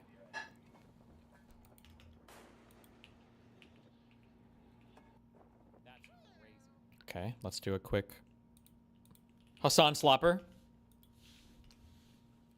Hassan Piker, the American Twitch streamer, has gone from kind of contributing to the discourse to being it in the US over the past few weeks. And as a fellow person who sort of makes stuff about the news and politics for the internet, I kind of wanted to talk about it. Partly because I think some of the kind of phenomena at play here are reflected over here in the UK, and partly because I think maybe as someone with a kind of similar enough role, clearly not quite the level of platform, but who sort of does a similar thing for a job, I don't know, hopefully my perspective is a little bit useful. So I guess the context here for anyone that is watching where I am in the UK in particular that might not have been completely up to date on this, or even if you are in America and you are blissfully unaware of this entire story, this really flared up about a month ago when a couple of figures from the, I guess they would probably describe themselves as a centrist think tank called Third Way, wrote an op-ed for the Wall Street Journal demanding that Democratic Party candidates stop associating with Hassan. Hassan, for any of you who don't know, being a Twitch streamer with a huge audience on Twitch, and stuff of his that is clipped to YouTube also gets watched by a huge number of people on TikTok, etc. Sort of his kind of foot, I guess, is on Twitch, but has got a huge reach outside of that as well. And Hassan has always kind of had one foot in a kind of news, not reporting is not the right word, but I guess kind of like news presenting kind of patch of land where he is kind of talking through the headlines of the day and what's going on in the news to an audience from his room somewhere in LA, and then having one foot in the more kind of campaigning space, right? And kind of advocating for policies that he would like to see happen in a way that we'll kind of talk about a little bit later on in this video, because in a way that I think is kind of very characteristic of our current media era. And most people, or certainly a huge amount of people that make news or politics related stuff for the internet, are in that space of being quite open about the fact that they are kind of partial contributors to a discourse, as well as kind of just reporting on something in a way that I think more conventional traditional media outlets kind of tend to like to sort of pretend that they are maybe a little bit more objective. And there's all sorts of pros and cons to that, but we will come back to that in a little bit. And because recently Hassan's been appearing at a bunch of rallies for more progressive Democratic candidates, notably Abdul Al-Sayed, candidate in Michigan. And some people on the Democratic Party's right, including Third Way, this group, clearly fear that this kind of represents a bit of a normalization of Piker as a kind of legitimate political voice, I guess. As someone who creates stuff for Twitch, or I guess kind of primarily for the internet even more in general, kind of people who do that kind of work have generally been viewed as a little bit marginal to the discourse, where kind of newspapers and television channels, etc., have continued to be viewed as like the pillars of the media. And for all kinds of like completely reasonable reasons, right? They are kind of like a newspaper is usually a kind of storied institution that has existed for a very long time, has kind of institutional conventions, all that kind of thing. Also, do extremely important work. Okay, I'm bored. The Gary Slopper. Oh god, it's one of his videos. This is gonna suck shit. Fuck. You can always tell because he has to do this setup at the beginning to show you how like part of the everyman he is. Okay. Can we cover something interesting tonight rather than stream or violence? There is nothing interesting. The only thing that's happening... Okay, here's your news of the day. We have a ceasefire with Iran. Oh, no, wait. We don't have a ceasefire. But they did open the street. No, wait, no. The strait's not open. It's closed. Wait, no, it's open. No. Oh, it's open, but we're also blockading it. There's your news of the day. Welcome. So today we're going to do something a little bit different. We're going to be getting involved in the biggest piece of gossip, slander. See, even he's doing it. Some might say libel about me that took place in the last 6 months while I was away. We are going to discuss Rory Stewart, his attacks on me, and we're going to be answering the question, who is allowed to talk about economics? Okay, so I'm going to provide just the most basic context for people who are maybe don't know the rest of politics, don't know Rory Stewart, or are not from this country. The rest of politics is probably the... My guess, other guy probably said that this guy is retarded and his opinion stuck shit, and he's going to reframe it as like a platforming thing where it's like, oh, so I'm not allowed to have an opinion if I'm not an educated blah, blah, blah. The biggest politics podcast in the UK. Who knows? It is hosted by two centrist political figures, a former Conservative MP called Rory Stewart and a former Labour strategy advisor under Tony Blair, Alistair Campbell, and they interviewed Zach Polanski, who is the new sort of resurgent leader of the Greens, last year in November. And I became subject of the conversation, and I'm going to watch, I'm going to show you the what was said about me back then, so you can see for yourself. Tell us which economists you're listening to. Who are your intellectual influences here? Brilliant people. So Grace Blakely, Richard Murphy, who's been doing a lot of work on this, Gary Stevenson, who I know you've had on recently. Holy shit, that's scary. James Medway, lots of different economists, though. A lot of the time it's just reading the stuff that they're talking about. And I think there is a consensus that the neoliberal model has broken and it's not worked. Consensus where? From people like Gary Stevenson, or where's the consensus? Where's the academic consensus here? I think the academic consensus is among economists who aren't working for the government. I think they're all looking at government decisions. You see Gary Stevenson as a sort of pseudo-academic economist, or a... I don't think he's pseudo-academic. I think he's literally an economist. That's his job. What about... You mentioned it's not his job. He's a city trader. He studied an undergraduate degree in economics. Right. We've watched this guy before. I think they seem kind of based, but they might be not based. But I think everything we've seen from them seemed pretty cool. These are the guys who did the video on like how can Farage like dodge everything or whatever, right? Okay, he's not a professional economist. But I think if you do a degree in economics, it's fair to say you're an economist. Where are the people with graduate level degrees in economics that you're focusing on here? Where are the professors? Where are the people for whom this is their academic speciality? So this underlines. Okay, so that is Rory Stewart pretty publicly denying my credibility as an economist and. Okay. We've got our degree. Don't forget that. The school that he went to. Don't forget that. And then he made more money trading. He was the most profitable trader in the world, betting against. And also, remember, he doesn't care. You don't have to listen to him at the end of the day. He's going to be rich. And also, his sister is dying on the streets, and he's rich, and he's just trying to help you guys. Okay. All right. Let's see how many of these points we hit. Disappearing my postgraduate degree at Oxford. There we go. There we go. And work experience. It's pretty scandalous, really. Oh, okay. We'll get the rest of it. We'll get to it. We'll get to it. Don't worry. For a long time will be aware that it is not uncommon for me to be attacked in the press. I have been attacked pretty publicly on YouTube before. Skinny little dip. And in the newspapers. And in general, I have like a strategy which is like I just don't engage with nonsense on the internet, nonsense in the newspapers. What? And I wasn't going to engage in this one. But I think something happened when I was filming the documentary for Channel 4. So for people who don't know, I've been filming a documentary for Channel 4, which will come out in the next couple of months, and I was filming that in the last few months of last year. And this incident was released while I was filming that documentary. And I remember I was in a car driving back from somewhere doing an interview with probably somebody horrible, and somebody messaged me on my WhatsApp saying, "Oh, have you seen this Rory Stewart talking about you on The Rest is Politics?" And I had a look at it, and I thought, as soon as I saw it, I thought it was really interesting. And I'll tell you why. So I get attacked a lot in the media, you know. The Daily Mail ran 4 attack pieces on me in 4 consecutive days last year. They knocked on my parents' house. They went through my mum's Facebook. Damn. The Financial Times wrote a 5,000-word hit piece on me. Hit piece. And I don't enjoy those kinds of things, but I've come to expect it.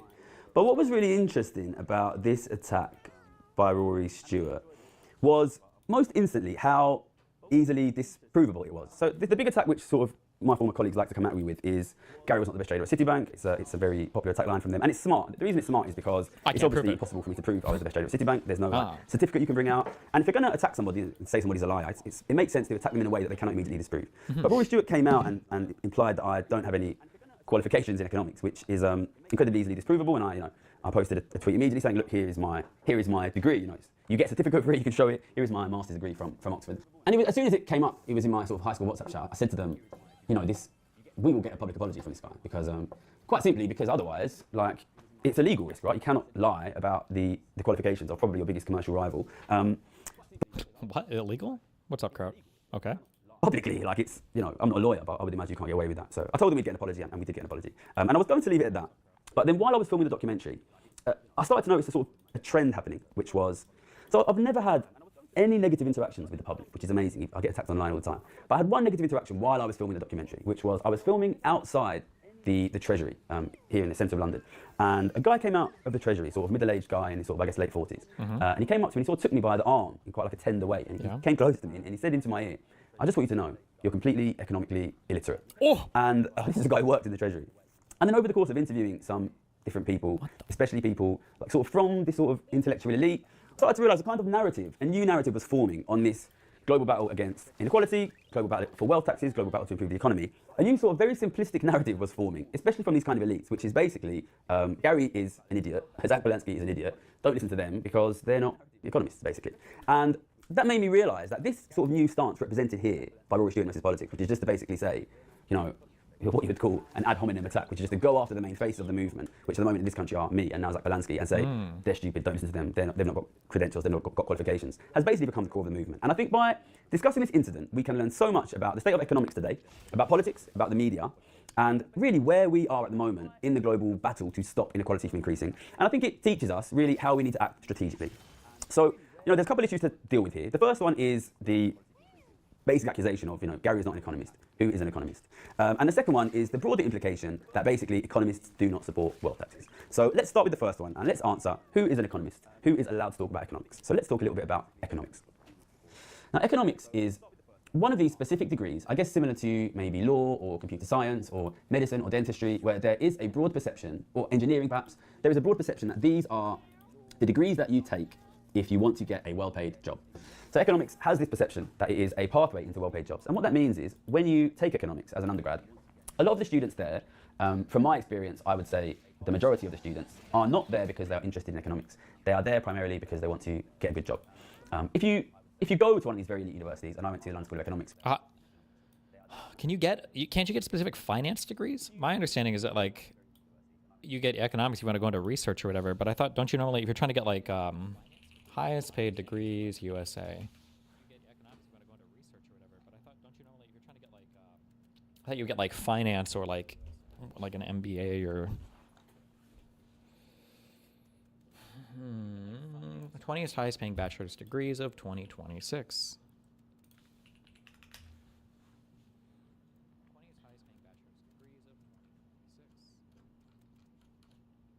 We have computer engineering / software development, engineering, finance, nursing, business administration, construction management, data science, human resource management, logistics and supply chain management, and marketing.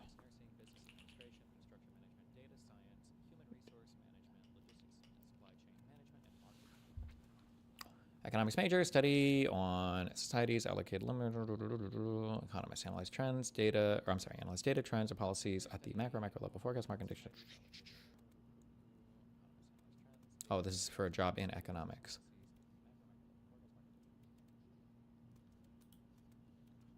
I don't know, like the differentiation in schools between like if like a finance degree is considered a subset of econ or whatever, but my understanding is finance and econ are pretty separate things.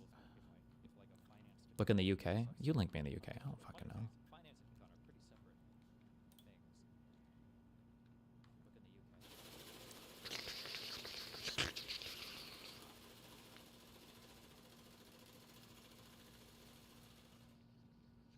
This website seems like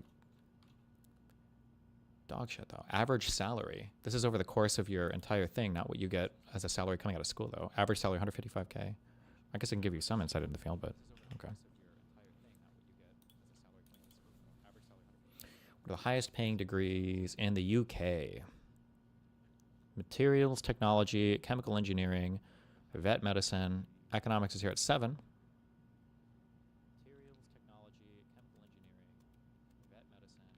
Is it just called an econ degree if you go on to get a role in banking, insurance, or consultancy? Chinese? Damn. Okay. Statistics, artificial intelligence, medicine, pharmacology and pharmacy, and dentistry. Holy shit. Bro, British people on fucking poverty time. Are these like the starting wages? This list shows the subjects with the highest average starting salaries for graduates who started employment within 15 months of completing their degree. Holy fuck. Pharmacology and pharmacy, £35,000?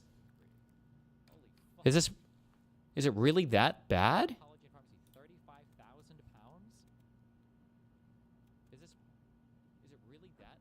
Holy fuck.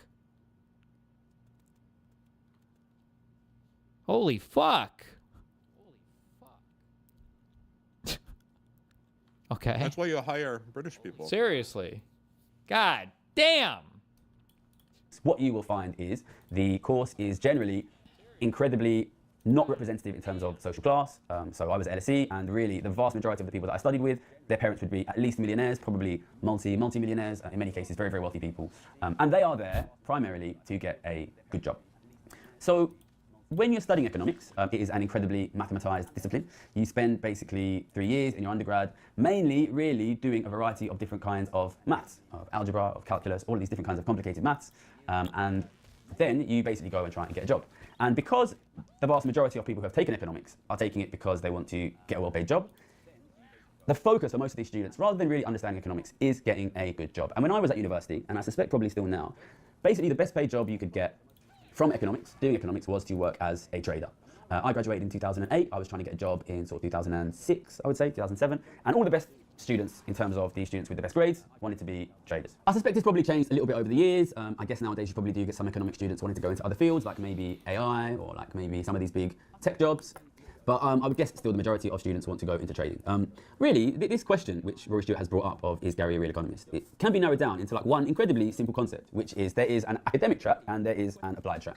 And when you do economics at an elite university, in my experience, I suspect very much still now, the vast majority of the students with the best grades are not trying to go towards the academic track for the very simple reason that the academic track of economics is, on average, much, much, much less well paid than the career track, which is... Okay, this is what, my understanding is.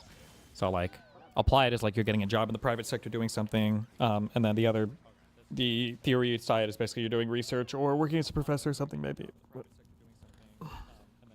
Into finance. So if you want to become an academic in economics, you'll need to do your 3-year undergrad. You will need to do your master's, 1 or 2 year master's. Then you need to do your PhD, which is probably another 3 years, maybe longer in the US. Then you need to do postdoc work. If you do more want research work. You hope to become a professor, maybe into your 30s, by which time you will be hundreds of thousands of pounds in debt. And you might start hoping to make money sometime in your 30s. Whereas I went into trading in my early 20s and I was a millionaire at 25 and a multi-millionaire at 26. Basically, there is no comparison between these two tracks in terms of financial outcomes. So going on the career track, the applied track, as I've called it here, is the career track, the applied track, which is much, much, much more financially lucrative than the academic track. So the reality of economics nowadays is that the vast majority of the students come in trying to get a well-paid job. There is enormous competition to get the best paid jobs, and the vast majority of the students with the best grades go to work in trading. This is the truth of the matter. That's not to say that some good guys do not stay and go into academia, but you have to recognise that anyone who has the grades to go into finance and chooses to stay in academia is giving up millions of pounds to do that. And the reality of it is, not many people are going to do that unless they come from richer backgrounds. And listen, there are a lot of academic economists who I have a huge amount of time for and a huge amount of respect for. We had the incredibly prestigious Korean economist Ha-Joon Chang on this channel last year. There are a couple of French economists that I really, really like, one of whom at least we're going to try to get on this year, Gabriel Zucman and Thomas Piketty. So there are great guys in academia. But the reality of the situation is the vast majority of the best students in terms of the best grades at the most prestigious universities are not trying to become academics. They are trying to become, in the large case, traders. And the best paid 10,000 economists in the world, in terms of people who are doing economics day to day, are almost certainly traders. So I think to sit there and then say, listen, I don't want to listen to the opinion of any traders, is like a little bit absurd. No, it's a little bit like saying you have like Cristiano Ronaldo comes on your podcast and gives his opinions on football, and you say, but have you got a PhD in football?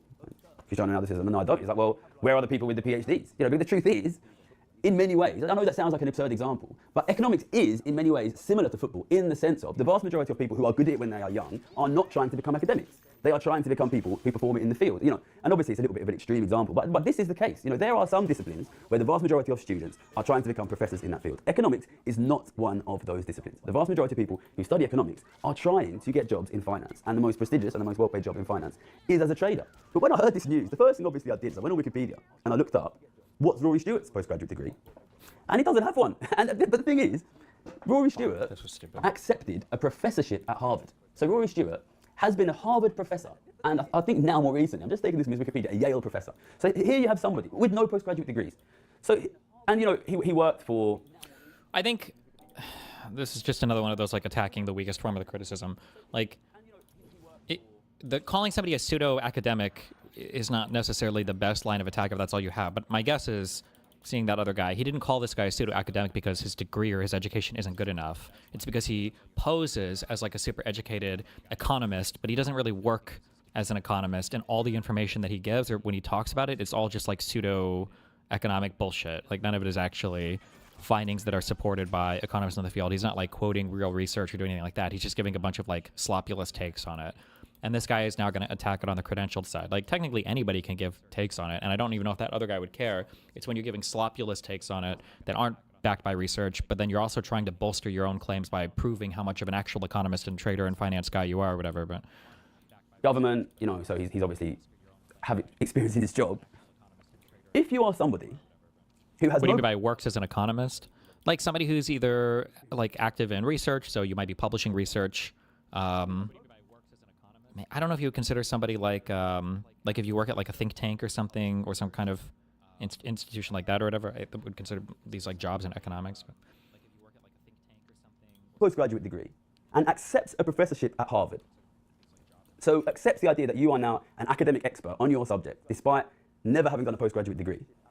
How can you then turn around to somebody who has a postgraduate degree, but also has extreme levels of success in work, and then say your views are invalid? Like, it's honestly, you have to say, this is tremendously hypocritical. If you are somebody who believes that people without postgraduate degrees should not express opinions on the fields in which they have worked for 20 years, you cannot accept a professorship. Like, this is the weakest version of that guy's criticism. Like, do we really think that that's what he believes, that you can't have an opinion on economics or anything unless you have like the most relevant degree and are working in the field? At Harvard, based upon the fact that you have experience in work. But okay. You cannot have it both ways. Either you believe, and I want to make it clear, to be honest, I don't think postgraduate degrees are that useful, right? So in economics, so I have spent 5 years at elite universities. As much as I have great respect for some of these economists who I mentioned, and I think they would probably agree with me, the experience of studying economics at university, including at postgraduate level, is incredibly depressing. You know, at Oxford, I was in a course with 77 people, all of them incredibly smart people, and they basically locked us in windowless rooms for 2 years and told us to do simultaneous equations, and that is basically what happened. So when I left the London School of Economics to go to work as a trader, there's a little story in my book. Obviously, like most trained university economists, I thought I could use what I learned at university to sort of help me be a good trader. And I started as a trader in 2008, and I made, there was a big financial crisis. My first year, I didn't even know what I was doing. I was just copying people around me. And I made my first big loss as a trader in 2010. And I lost $8 million in a week, and my P&L, my profit and loss, went from plus $4 million for the year to negative $4 million for the year. I was really stressed, and I instinctively did this thing of I went back to the books, and I started to... Like, I don't even know what this means, and he relies on people not knowing what he means here. And I started as a trader in 2008, and I made, there was a big financial crisis. My first year, I didn't even know what I was doing. I was just got people around me. And I made my first big loss as a trader in 2010. Like, on your personal portfolio? Because you said you worked for, what did you say, Citibank or whatever the fuck. So did you lose that money personally, and that's why you were stressed? Or were these losses that you did on behalf of your entire firm? And then was it bad? Was it like losing compared to other traders at the time? Like what? Like, it's just all, this is just slop bullshit. This isn't telling us anything of. And I lost $8 million in a week, and my P&L. You personally, in 2008, you personally lost $8 million in a week? Destiny, he means for his firm. That's fine, you can say that, but that's not how it sounds to the layperson right now. It sounds like he's talking about like his own personal portfolio is what it sounds like. He's trying to sound fucking Yes, of course, yeah. My profit and loss went from plus $4 million for the year to negative $4 million for the year. I was really stressed, and I instinctively did this thing of I went back to the books, and I started to bring my economics. It's funny looking back. I started to bring my economics textbooks onto the trading floor. And when I had a bit of free time, I would like sit there and try and read, try and understand what was happening, try and understand what I lost money on. And I was tremendously lucky that I worked with one. It sounds like a fucking shitty movie or whatever.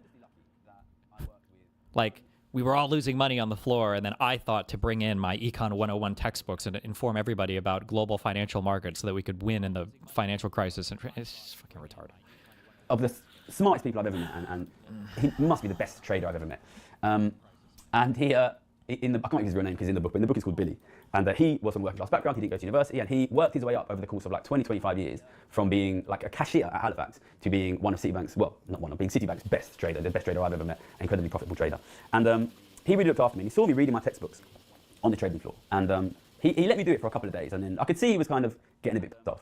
And one day he just stood up, he slapped this textbook out of my hand, it fell into the bin fell over, and he just looked at me and he said, "What the f are you doing, right? Like, how old are you? You know, look around you. You're here with the big boys now. You're betting on what's happening in the real world. You've lost $8 million, and the answer is not going to be there in your textbooks. If you want to know what is happening, you need to go out there in the real world. You need to go home and ask your mum about her financial situation. You know, you need to look at what's being advertised on the tube. You know, walk up and down your local high street. What shops are opening? What shops are closing? Are there more homeless people? Are there less homeless people? Talk to your friends and your friends' families about their financial situation. If you want to understand what's really happening in the real world, you need to get out of the books and you need to get into the real world." And this guy, so there's been a lot of controversy, obviously, about whether I was Citibank's top trader. I was Citibank's most profitable trader in 2011. This guy, Billy, was Citibank's most profitable trader every single other year I was at the bank. And he never, ever went to university. And this guy correctly predicted, before it happened, the 2008 financial crisis, he correctly predicted the weak recovery of the 2008 financial crisis. All of these things, which were none of the rest of us, who were all sort of elite university-educated economists, none of us predicted it, but he predicted it. And later on in my career, I moved from London to Tokyo, and I was working on the Tokyo trading floor with, and this guy, Billy, wasn't there. And another trader asked me, "Who do you think is the best economist at Citibank?"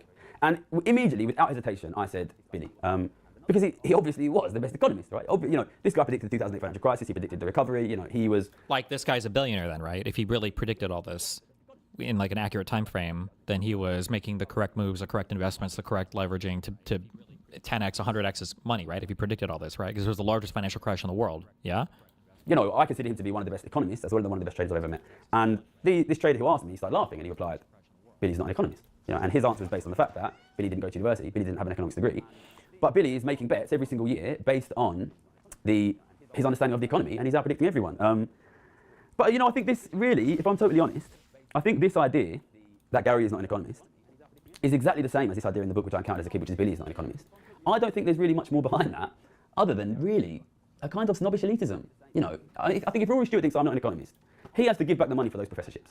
Because how can you claim to be a Harvard professor level expert with no postgraduate degrees if you have publicly stated that nobody without a postgraduate degree can consider themselves an expert in their discipline? I think it's as simple as that. Like, do you or do you not believe that somebody can become an expert on a thing by working in that field? You know, are the bricklayers an expert in bricklaying because they don't have PhDs? You know what I mean? Are the hairdressers experts in hairdressing? This is a very, very simple idea, Rory Stewart. It is possible to learn about a thing by doing the thing.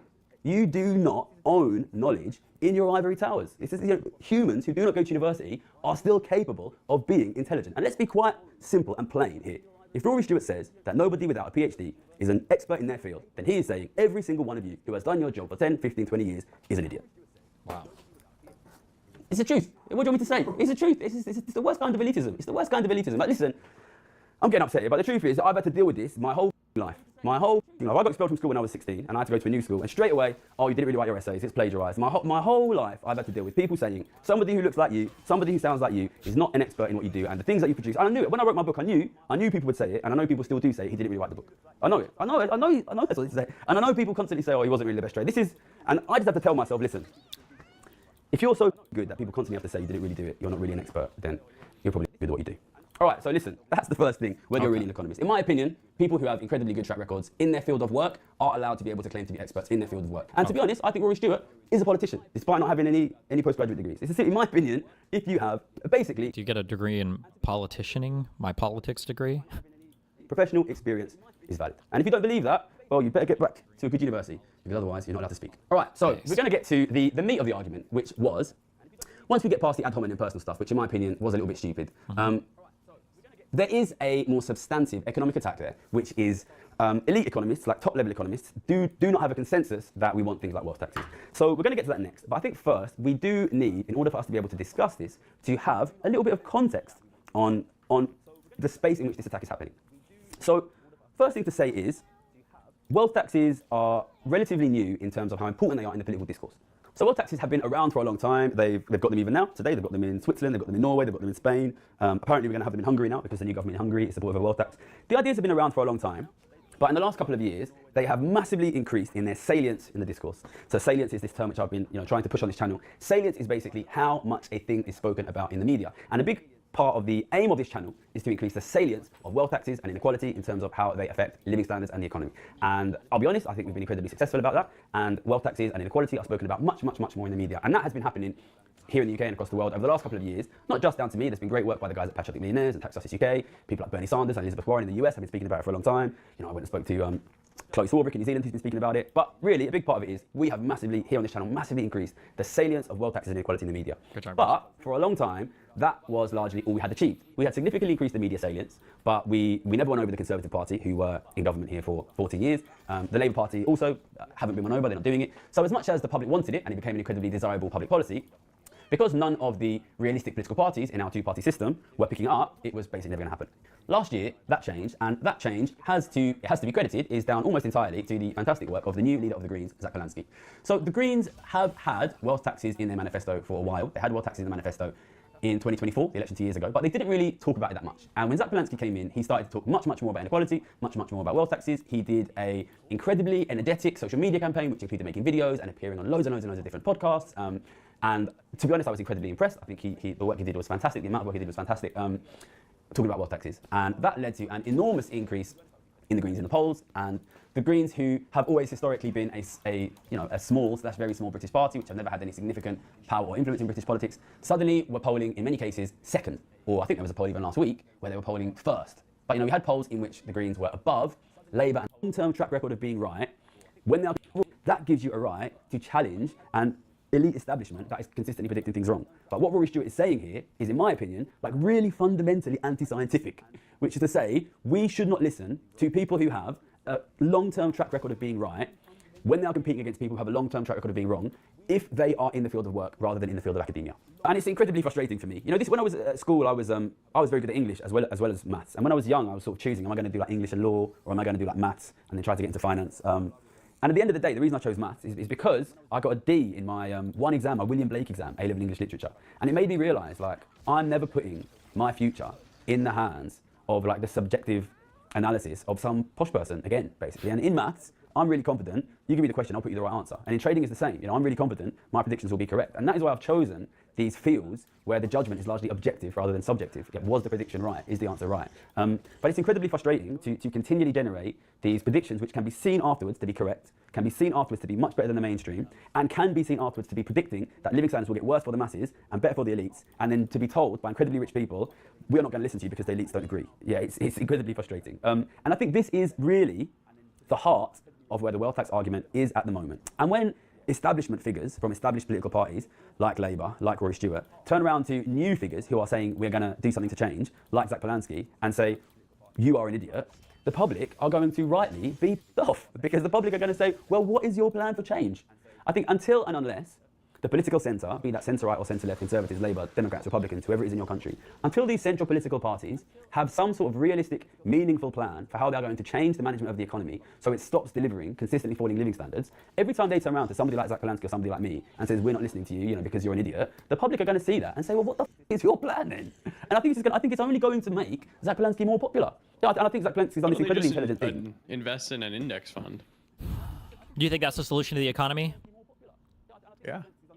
Okay. Do you think that's the solution to the economy? Meow. Meow. The Green Leader Party, Polanski stood by breast enlargement hypnosis claim. Well, did they get bigger? Green Leader Party, Polanski stood by breast. Meow. Well, did they get bigger? Well. You cock, Dan. How's your car doing, Dan? How's that been going? Oh, super good. I almost died, but aside from that, all is fine. Yeah? Yeah. Tell him how you almost died. Yeah, Come how'd you on. almost die, Dan?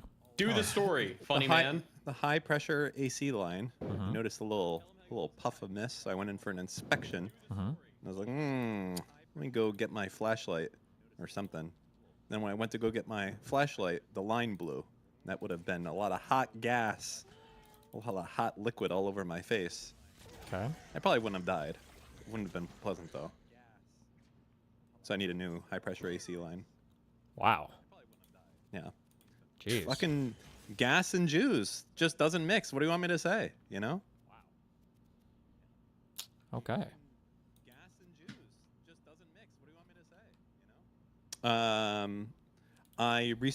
I took most of the trim, because remember, all this trim is like, when I say trim, I mean like trim pieces on the car. I don't mean like, you know, actually you don't know what the word trim means. Oh, I know what trims are. Don't worry. I'm trimming all the time, okay? You know, trim is, anyways. Mhm. So I took trim off of the car, and, you know, I sanded it down and I repainted it with a satin black as original. Because on these turbo cars, originally, a lot of the pieces were chrome, and then Datsun, they just fucking, they just painted over the chrome, and that didn't, you know, that's not going to last the test of time. You can't do that. You're supposed to sand the chrome first. They didn't do that. But, so, I've done that. Now, it's looking very good. Very, very, very good. Getting close to done, honestly. Close to done. What does it mean to be done with this project? Honestly, it's a little scary because I've put so much time into doing this to have nothing else to do. Obviously, that means you got to get a second car and start working on that. Holy shit. You're going to have like a whole garage full of like... I wish. That'd be so much fun. I'd do videos like that other guy who buys fucking cars in a field that don't start and then starts fucking hammering on them to make them start. God damn. You're going to just be able to have a friend who's got like a car that stalls in the middle of the street. You just show up and you'll open the hood and you'll be like, I can get this bad boy running in 2 seconds. You go to your car trunk and grab a wrench and just fix it immediately. That's gonna be you, dude. Well, I don't know. Like new car stuff, I don't know how to do. This is the problem. Like my car is very old. It's 40 years old. Like new cars, they have like variable valve timing. They have you could fix it. 2 camshafts instead of 1. You could fix it all. Dual overhead I'm cams. sure you could. I don't you know could do it. anything about that. You could do it. No problem. I'm sure. They got hybrid systems. They got lots of computer sensors and all that. Yeah. Nah, you got it. You can do anything. You could do Daniel. anything, Dan. You'll. I mean, putting a new ECU in this car almost fucking killed me. Jesus. Like taking. I mean, you know, it was a lot of work trying to figure out everything. This is a bitch and a half to move my fucking setup.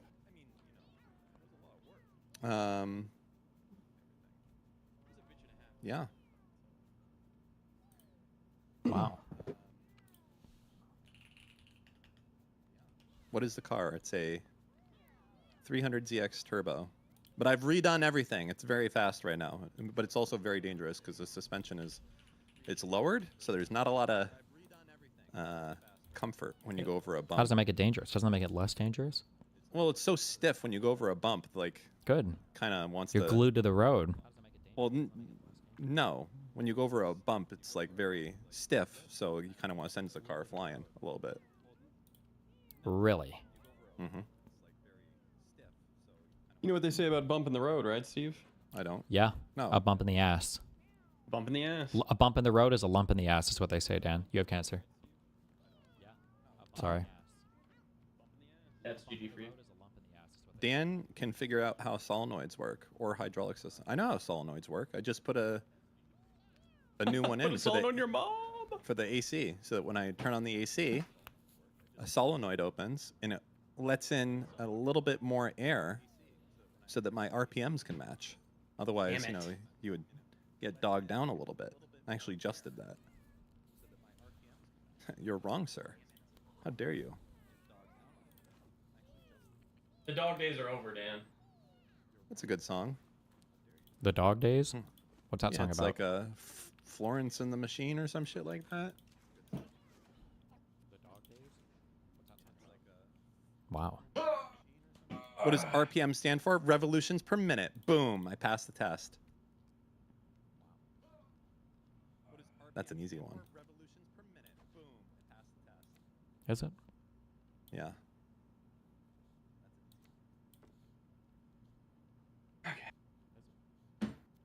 What are you guys going to do tomorrow?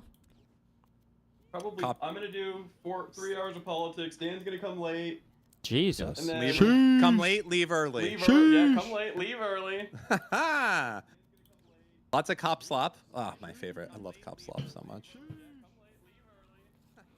What is the well, you've been doing politics, so is what's going on with Iran? Are we getting close to that strait being open, or?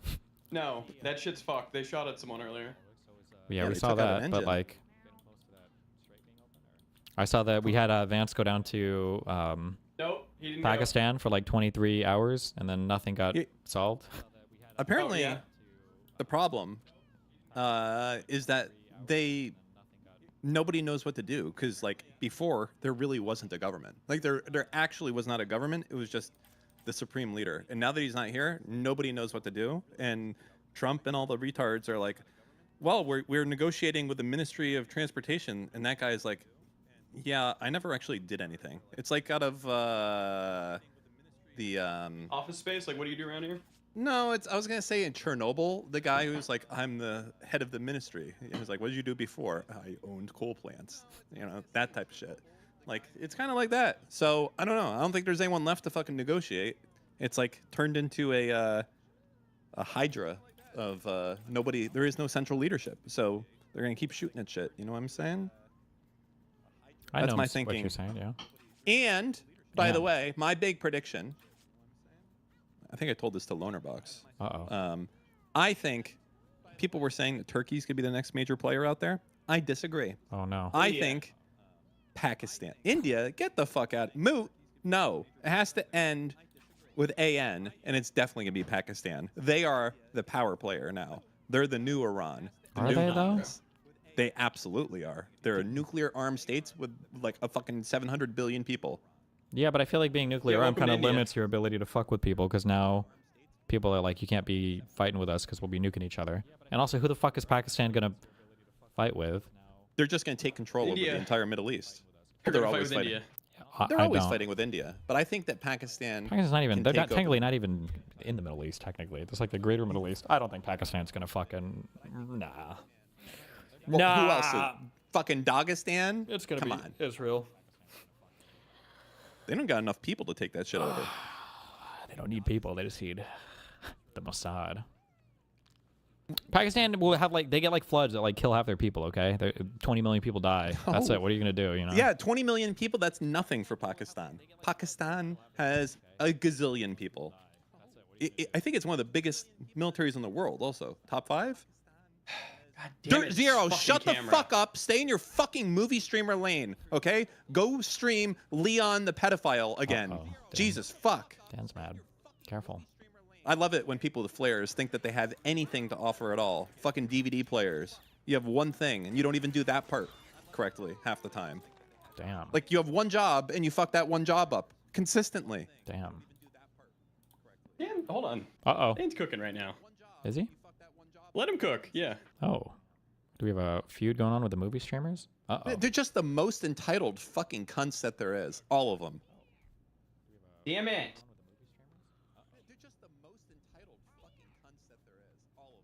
Oh, I have a flare? Why, yes, I will be on stream. My opinions matter. Hello, fellow chatters. My name is Dirt Zero. I am a movie streamer. Please respect me. I know you're here for my commentary, not for the movie. I'll just yap a little bit now. No. Damn. We got a big hater. Now, I wouldn't say it as crude as Dan did. But...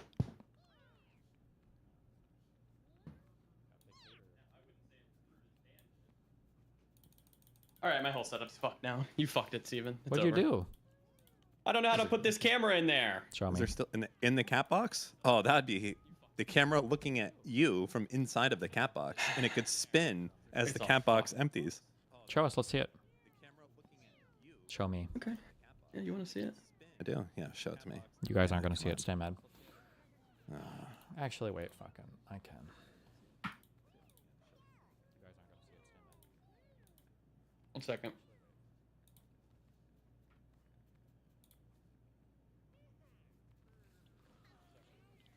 You're on stream. Be careful. Jesus Christ! What are you doing? It's here. There you go. That's But- perfect. That's perfectly No, fine. it's fucked, man. Because let Wait, me show what'd you you do? why. 1 second. I'm pulling up a droid. I'm pulling up a second cam has hit the tower. That's You gonna dox Islamophobic. me?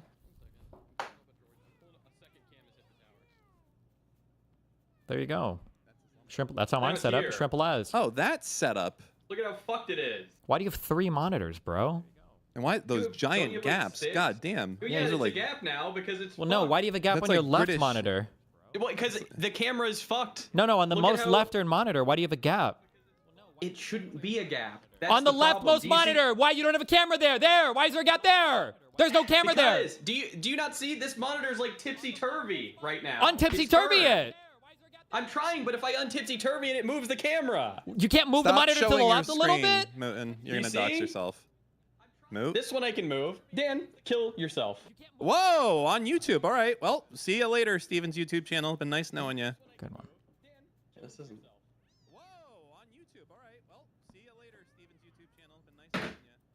First of all, the camera needs to come down a little bit, or no, you need to like Come down angle it further? up more, because now, no, like it's pointing down, but point it up a little, so it's like you're looking at it eye level. There you go. What millimeter is your lens? Is this a zoom lens? Are you at like 18 millimeters right now or something? What are you at? This is 18108. Oh, That would be at 18. What do you know? What the any idea what your current f-stop is? Is it like 4.0 or something, or? I'd have to go on the camera and check. I'm not sure off the top of my head. I mean, it's not horrible. You just got to make your background pretty now. I know. But now I look like a midget. You do well. That's also because you're on the bottom right part of the camera's not framed around you. Yeah, that's because I can't turn it. You can You though. don't. You can just readjust it. When I'm live, I'm also a midget, and it's fine. See? Look. Oh, we got It's some fine. nice tilted camera there. Okay. Dramatic. I like it. Was mine tilted? Or no, his? You know what? I know.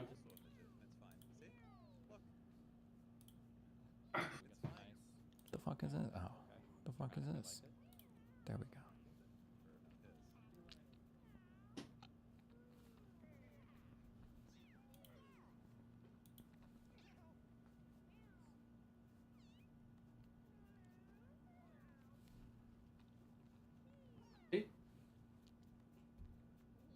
Tilted? Tilted towers. Okay. Yeah. You know, what if I'm at my desk? Is there no way you can move the cat box outside of the... Motherfucker, we're doing the camera right now. We'll do the cat box later. I'm Can gonna you put the put- is cat there box in room- your fucking bedroom. Is there room for somebody behind your camera to adjust it, or Is there room? Well, I could move my desk. could somebody go behind your? Well, because it's just like getting it so that it's lined, and then looking at your face would be like a good. What? Okay. Get back there now.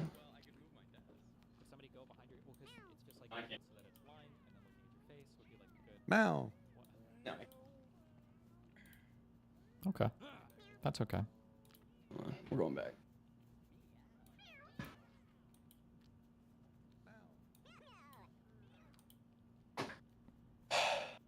It's It's what? It's all fucked. Well, fuck. Okay, hold on. We're straight.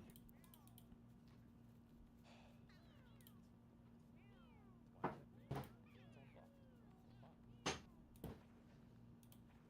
the fuck is this guy? Meow.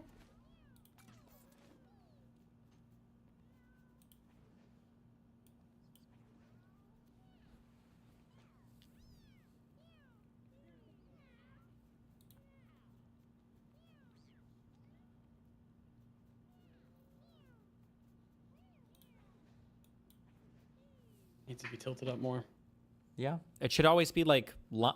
level. Yeah, no. Well, eye level, but also just level. Like the camera should just be facing straight, like not like pointing up or down, like on a swivel. Does that make sense? I think my camera is like a solid foot above my eye line. Like ideally, if you the push camera it should be back- facing. It should be level, and then while level is looking at your eyes. You might have to like lower the actual tripod or something to make that happen. I got a level. Hold on. Okay. Well, there should be a level on the camera's like viewfinder too. No. Critique mine, Steve. Go ahead. I can take it. You're stylistically doing your own thing. It's brilliant. Thank you.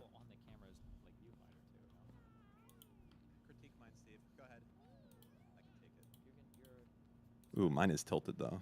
Oh, big time. Not level. I don't need to be level.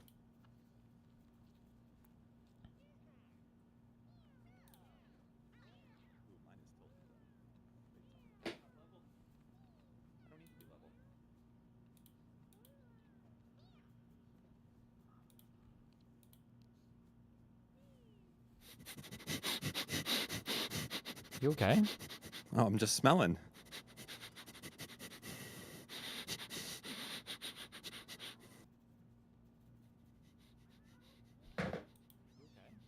Okay. You wouldn't get it. That's an early morning meme. Mm-hmm. Really?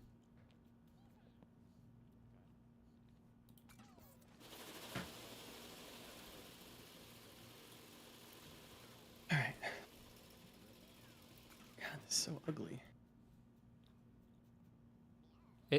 If you're like sitting up and looking forward at your camera, is the camera lens level with your eye? Does that make sense what I'm saying? It's just worse now, isn't it? No, he's working on it. No, you should be able to just like look, wait, stop. Hold on. Mooden, look at me. Do you see me? Hold on. I'm gonna open up your stream. Okay. No. Oh, I don't have my camera on. Well, yeah, you don't have your camera on. Well, I don't have my camera on my stream either. Okay, well, how am I supposed to see you then? Jesus fucking Christ, Mooten. Hold on.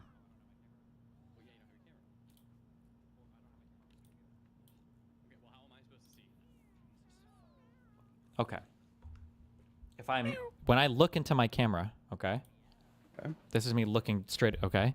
The camera is not, it's like we're looking at each other. We're on the same level. Like if I draw a line here to my lens, it's on the eye level, okay? If I was like, if I was like down here to see, if I wanted to look at the lens, I'm looking up now, right? Now I have to look up to look into it. Yeah. And if I boost myself way up, right, I would have to look down. Now I'm looking down into it. But here, I'm looking right into it. Does that make sense? Yeah, I feel like I'm looking right into it. Now? Oh, you might be now. It might be a tiny bit high. Holy but Christ, jump scare. Why? You had to turn your camera on to show us you eating. Why? Get this guy out of here. Unbelievable. Okay. Okay, it looks like it's a bit more level now. Kind Yeah, of. I got a leveler. If I had to guess, it's like it's still a little bit higher than you. I'm not sure. It is. Okay. But okay, now can you swivel it so that it's like level and nothing is like in the background? Like why is it that your shelf, you see how there's like an angle going from bottom left to upper right, or the dresser behind you? It's like, feels like that's not level, but it could also just be the angle, maybe. No, I don't think it is level. There's not like a level viewfinder or a screen or something on the camera, like on the. I have to get back there. It's fucking far.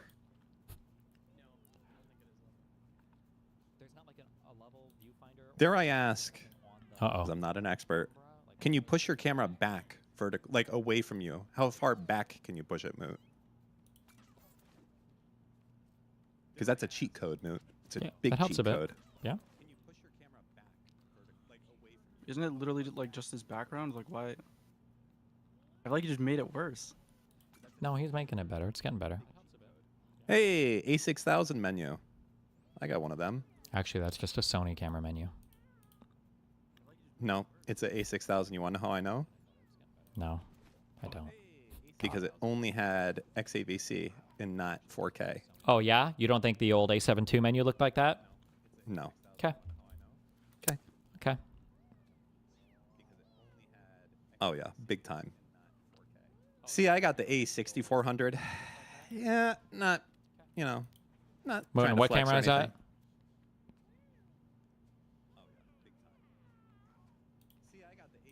Motherfucker. So are you doing call-ins today? Is that just not happening? Fuck. We can do an hour.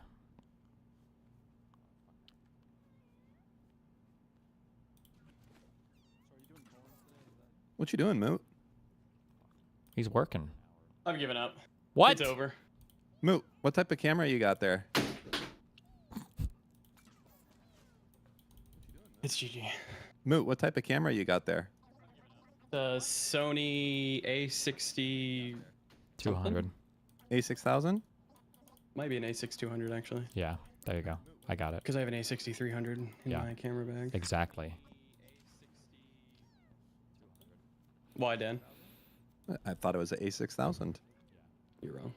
Oh. Okay, I got my call-ins. I'm out. No TTS, by the way. Good.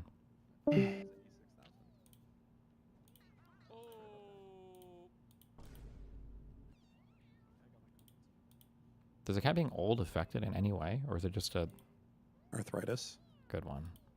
I don't think they What, get you asked? arthritis in this game. You sure? I haven't seen it yet, or it might be a disease, but I don't see them getting it. Maybe they have a higher chance it's to not. develop diseases. Who knows? That would make sense. I wonder what Mr. Minton is up to right now. I'm fixing shit. He's fixing shit, bro. Moot, did you hear my suggestion? Is it possible for you to push your camera away from you? Like, back against the wall? Good chat. I'm not asking that again. He got Fucking- you. He He fucking literally just wrecked, fucking kind of wrecked you there. I'm gonna be a camera terrorist to him moving forward. Just like you guys are audio terrorists sometimes, I'm gonna be the ultimate camera terrorist. Like, hey, I think your video is a little bit tilted. Yikes, bro. Did you zoom in or something? Yeah. That's kind of a yikes, Dan. I'm gonna be honest. No. Yeah, it's not. It is. It's deserved.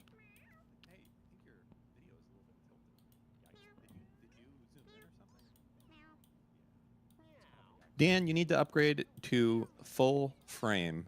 I don't think that matters too much unless you're doing very low light stuff, and I think I'd have to get a new lens if I did How are you that, going to 'cause do HDR without full frame, Dan?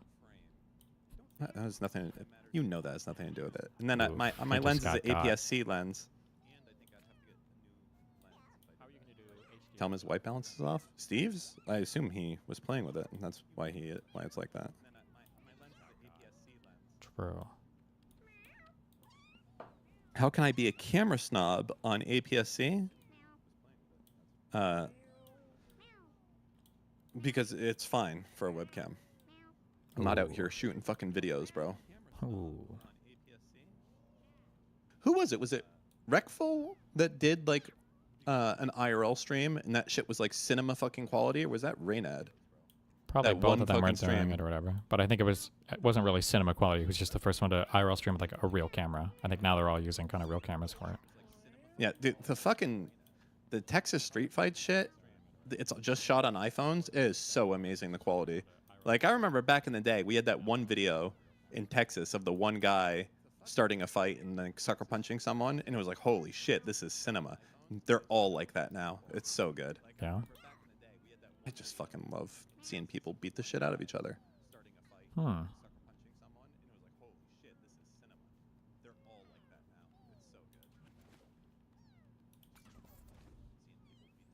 Okay, dragging the first person up. Good luck. Okay, I'm on it.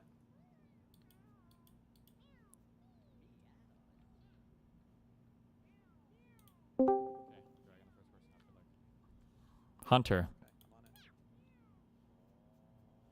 Hello, I have to mute the stream 1 second. So, I've been thinking about data centers recently, and everyone hates those locally because I feel like they're kind of not very helpful locally, but I think they're very important nationally. And so I just think that we need to like figure a way to funnel resources nationally into communities locally with data centers, or that like are planning to build data centers. And I was just wondering what you think. I don't. You gotta have like way more of a position. I don't know what the fuck. What do you give me? Yeah, flesh this out more. What do you mean? So like in like a local community, when you put up a data center, you get like the short-term economic gains of, you get some like construction jobs, and like those guys are like shopping locally or like buying lunch or something like that. And so like you benefit locally at town, but then once those jobs leave and the like construction is finished and it's just the like maintaining of that data center, you only have a few like jobs in the area. And so I feel like that's why there's so much opposition to data centers locally in areas. Mm-hmm. And so I think that a federal policy of, say, like taking money from certain activities that are in communities, like there could be a data center fund, or you could like apply this principle to other infrastructure projects or private industry projects, but like a data center fund where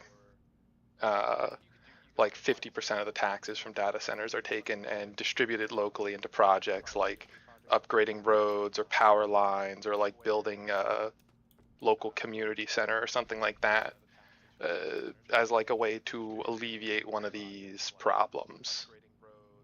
Sure. I guess, yeah. That would be up to a state to decide, right? I think that in the I think in Iowa, people they have like casinos over there, and they did in Nebraska for the longest time. And one of the ways I think they justified having the casinos was that they have like a bunch of taxes that the casinos have to pay that helps their roads and all that bullshit. So people are like, oh, it's okay. Like, we justify it that way. All right. One last thing is, I've noticed that like on a lot of different news programs, they go to interview quote unquote experts on like an economic topic, but so rarely are those experts on that topic ever like economists. It's almost always like architects or urban planners or business people or sociologists. We don't really get very much economic news from economists. I've just like noticed that a lot. And so I was just figuring that also might be like part of the reason that we have so much like economic vibes instead of like actually economic measures. Sure. I mean, there was an article written a while ago I think about how there's an issue with the current administration, whereas before people are like, oh, nobody listens to experts, but like this administration really doesn't listen to experts. And then it feels like if you're looking for like a financial commentator that is like giving you real commentary on shit, you're pretty much, I think, always watching the Wall Street Journal or like the Financial Times. Like you're looking at these platforms. Otherwise, in mainstream media, it's just going to be people who have like random commentators who might not always be financial experts, I guess. Do you feel like, I feel like usually there's like some, not like an in-house guy, but a person they go to over and over again. I don't know if they're getting like sociologists to give econ takes generally on at least mainstream media, but. There'll normally be some sort of in-house economist, but I went to school for economics. Economics is really specialized. So like if that in-house economist specializes in microeconomics, they're probably not going to have a ton to say on something like inflation or a lot of macro topics, just because especially like for certain things it's just very complicated and there's so many factors that like overlay on top of each other. I understand what you're saying, but I feel like when it comes to just like the ordinary media that like an ordinary citizen is consuming, I don't know if you're really getting that deep into things that we need to have like a highly specialized, like my guess is anybody with a bachelor's in economics could roughly explain the economics news of the day to anybody that's watching just like a mainstream media. Maybe when you get into like Wall Street Journal, Financial Times stuff, you need people with more specialization, but anybody with a broad economics understanding can explain like what does it mean when the Fed raises rates, or why did Jerome Powell say this about unemployment. Like I don't know if you need to be highly specialized to give takes like that just for like mainstream media, because nobody's getting that deep into things. Yeah, not for like anything like that, but like occasionally there'll be discussions on more specific policies, and very rarely in those discussions is it ever brought up. I suppose like the thing that I noticed the most difference is non-economists tend to use a lot more like vibes and feeling in their analysis, while economists will use more like smaller examples to point to a larger trend. Sure. But yeah, I didn't really have very much. Okay. I wanted to ask about your data center thing. Why do you think there needs to be negative incentives for data centers to come in to build now in towns or cities or whatever? I don't think there needs to be negative incentives. I just think that there's a lot of pushback against them. And I think that they're a critical piece of national infrastructure, especially to have based in the US versus based out of other countries. And so to facilitate that, to like so the US economy stays competitive, and for like strategic reasons to facilitate that, just having like some way for data centers which benefit the country, I feel like, but not very much locally, to feed back into the local community, just to like give an incentive to have something that benefits the country in your community. I don't. Is it's this all better, just Steve? What? Is this better? Yeah, a little bit, sure. Yeah. We can improve it, but that's okay. It's good for now. We can improve it, you promise? Yep. Anything else? Or sorry, where we guys go back and forth on? Good one. Nothing else. Okay. Well.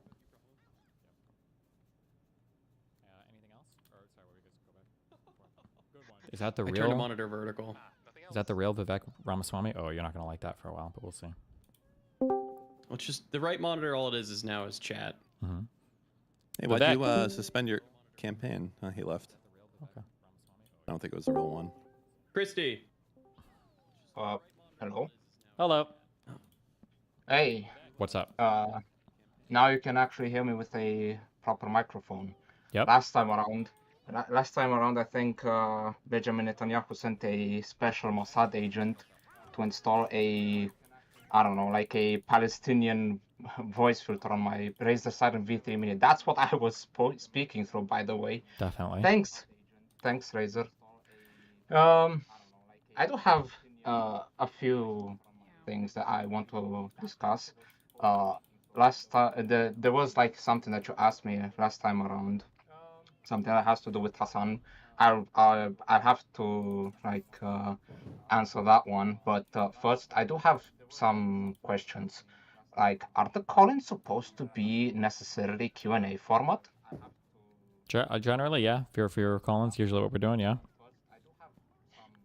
I don't know, like I always thought it was more like supposed to be like a discussion, maybe. I don't know. Well, yeah, I mean, questions back and forth can be discussion, lead to discussion things, yeah.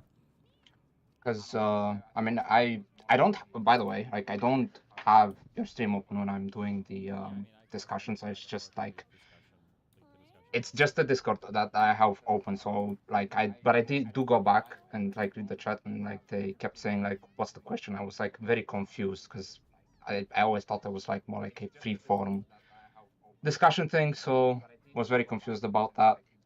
I do have something that I really want to ask you about.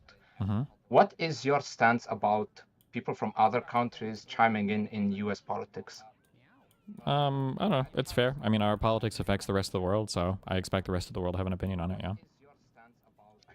The reason why I asked this is because even though this might be rage bait, like I kept seeing this in the chat. Like I said, I only go back and like watch the chat after I've already had the discussion, and there were a lot of people that are upset when people discuss U.S. politics, when it's from like places that are not in the United States. But like, I don't know, guys. Like, I don't know how to tell this. I have like first degree uncle that's naturalized in the U.S. He's like together with his aunt and his family that still come to visit Europe. He has been living in the U.S. since at least like 2018. He can vote. I can even like he even asks me from time to time about like who should I be voting for? Like, do you have anyone that you can recommend? There's an election, and like he asks me, and then I direct him. And then he also says like in his community, I think he lives in Tampa, Florida. So like, it kind of bothers me that people think that like, oh, you can only chime in like the politics of the country if you live in the country. Like, I don't know. I think it's kind of fucked up. Like, what do you think? Do you think it's a fair feeling to have? Like, I don't know. I mean, I would say the answer I said before. I think other people are welcome to have opinions on U.S. politics because I think our politics affects the entire planet, yeah. Yeah, okay. Fair enough. So like, not the last time, but like the other time that we spoke, you asked me in regards to when I said about like, we had that discussion about Hassan being kind of like Trump, and again you said your piece, and then I said, well, think about the possibility of him being like a narcissist, which is why he acts like that. And then you asked me a follow-up question, like, what can you do about that? Do you remember that? Sure. Yeah. Yeah. So here's something that you probably like. I thought about that question, and I came up with a 75-80% surefire strategy. And the way that you can play his narcissism against him, like he gets very upset when things do not go his way. Like, the most standout thing about a narcissist is like, first things first, like he is the center of the universe. He feels entitled to this and that. So like, if you can work out the thing that he is entitled to the most and he is not getting, you can use that as an advantage against him to essentially bait him into like a meltdown. Like you saw how Trump behaved when he was not getting the W of the Iran war as he thought he was entitled to, just like how he had it with Venezuela. You saw what happened afterwards. Like, I'm going to bomb entire civilization, this and that. Like, he's still like fuming about this on on Truth Social. Didn't he just like made an announcement like yesterday or today about like, oh, we're going to bomb them to hell and back? Didn't that just happen? Mm-hmm. Yeah, he gets mad about that, yeah. Yeah. So that is like, that's a concrete example of how you can play a narcissist and get the people that support him to not support him anymore. That's why the Kaya thing, that's why it actually did a lot of damage in alienating Hassan from so many different places. It was also because of the proportions of like the memes that were spreading around throughout the communities. But that what the Kaya thing was, okay, So what the Kaya thing was, maybe you have not picked up on it. You said that it's a prop. Like you yourself said that like he treats the dog like a prop, right? Mm-hmm. Have you thought about that? Maybe he is treating the dog like a prop because he wants to extract a specific type of audience from having that dog on the background. Like the first thing that I thought about was like you know those people that like type and speak in with like Reddit language, like dog of fur puppy mamas and papas. Like that is prime audience for like Hassan to capture with his dog prop. That's why he has that fucking camera in there for those types of people. And while they are like, oh, the dog is so cute, it's so cute, fur baby dog papa, whatever the fuck, he can get those people to his actual goal, like the thing that he is actually entitled the most about, which is also why he gets he throws a temper tantrum because like, oh, why does XQC get collabs and I show speed and all of that, and that's because the thing that he feels entitled to the most is the #1 spot on Twitch politics. That's the thing he feels entitled to the most. And he is doing everything in his power to like get that fucking feeling fulfilled. And that's why he gets so fucking upset about Asmongold taking that spot from him. He gets like, if you like, have you seen some videos like, oh, Hassan doesn't talk about Asmongold? It's like an actual 5-minute compilation about Hassan just talking about Asmongold in a single stream. Have you seen those? What do you mean? No. What do you? I don't know what you mean by that. I mean, okay. Maybe this is something because like I do still watch Asmongold clips from time to time. There was like an actual Asmongold clips video that was like 5 minutes of like, oh, I don't talk about Asmongold that much. I don't really care about him. And then it was like 5 minutes of just Asmongold for like 5 minutes for the entire. And that was only one stream. Okay. And that's why. That's why. And no, not that. That's why. That's because in Hassan's mind, Asmongold is stealing his entitled position as #1 politics streamer in like around the US sphere, like US based politics streamer. That's why he gets so fucking upset about him. So why not use that that frame of work to like, because he knows that he is not at the #1 spot. Why not use that to come up with a statement like listen to like and tell me what you think about the statement like this.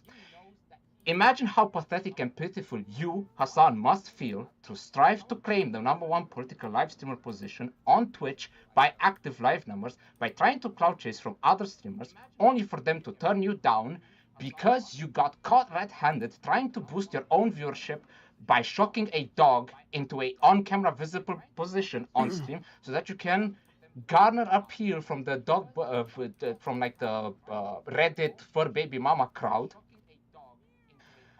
and it failing so horribly that all of the possible communities turning against you and your arrogance that you enshroud yourself with on your streams. Imagine going through all of that only for you to lose your shot at that position that you feel entitled to a unwashed, one-toothed Tony guy that is living in his mom's attic using a rat as an alarm clock that sucks at video games while pretending that he is the GOAT. What do you think about the statement like that? Like, I genuinely believe. Yeah, I mean, I think that those are. I feel like hasn't that kind of been part of the attack on Hassan that he. Well, yeah, but like it's not very focused. Like the attacks that I have seen on him, they didn't really understand the why, and it's like kind of like a problem that I have. Like, how can you really solve a problem if you don't understand what the problem actually is? Like, you can't really work up. Like, that's one thing that like I wanted to mention in like the Israel-Palestine approach. Like, you can't really come up with a, in my personal opinion, you can't really come up with a long-lasting solution unless you understand the framework of like why the things that are happening in the way that they are happening. Like, is it that far stretch of a I don't know perspective to have? For what exactly is the question here? As in like the attacks on like Hassan, they kind of fell short at it, as in they weren't as potent as they could be because they didn't really understand why Hassan was behaving in the way that they're behaving. Like if you can understand why Hassan is doing the things that he is doing and why he's behaving the way that he is behaving, you can come up with a much more effective like I don't know, strategy for like getting the guy to like lose all of his audience. Like just what the statement that I just said is a lot closer and would hurt a lot more, in my personal opinion, to Hassan, because the narcissist, while they do feel entitled to a specific thing, when they know they cannot get it and they are aware of this fact, they get like they lose their shit. And you can take a look at Trump, for example. Like that is the perfect example of like what happens to a narcissist that does not get what he feels entitled to. This is kind of like a common thing among them. And so what I was saying is, and that's why I brought up the Israel-Palestine thing, is because people don't really understand why things are happening the way that they are happening. Like people would say, "Oh yeah, this is obvious." No, it's not. Like I look through like I ask people in real life and online about why they think that the things that are happening, and they just miss. Like it's an 80% fair, like it's 80% close to like the actual truth, but like it's not the actual like 100% truth. You know what I mean? Sure. Yeah. I guess I don't necessarily disagree. Sure. You should get you should try getting other people to do these types of attacks, and we'll amplify them.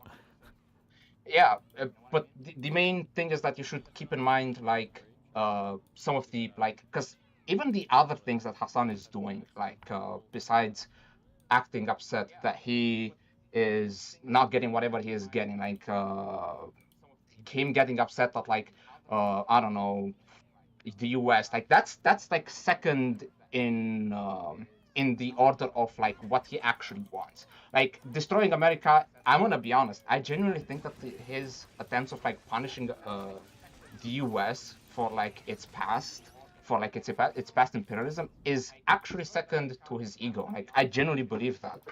Like he actually cares more about the #1 position as a live streamer than getting any sort of like those are like second or third degrees of the desires that he has.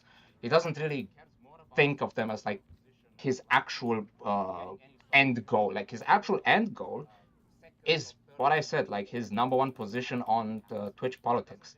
And that's why he is so fucking upset all of the goddamn time. That's why he cannot stand. Like, have you seen his? I think you probably watched that one Meat Canyon video, and like how he was portraying Hassan in that video. That's why he got so upset about it. Like it's because it was doing actual damage to his ego by the way that he was being portrayed. That's just generally what I believe. Mm-hmm. I mean, I don't necessarily disagree. I think that's why he'll simp for people that his audience gets mad at if they're popular enough. We just watched this today. I don't remember who it was, but he was trying to convince his audience that like somebody's not as bad. Fuck, I don't remember who it was, but yeah, I mean, and then there's a reason why he doesn't mobilize his audience that much politically. It's because it's too much of an investment for him, and he'd rather just do things that would increase his popularity or. Yeah. Sure. That's much closer to the truth. All right, so I hope that is at least a little bit cleared up. I hope that I provided you with an answer for that. Now, if you, would you mind talking about something a bit else, something a bit different, or what else? I think we're gonna go to the next guy. Okay, fair enough. I hope it was meaningful. Okay. All right, see ya. Yeah, thanks a lot. Have a good one.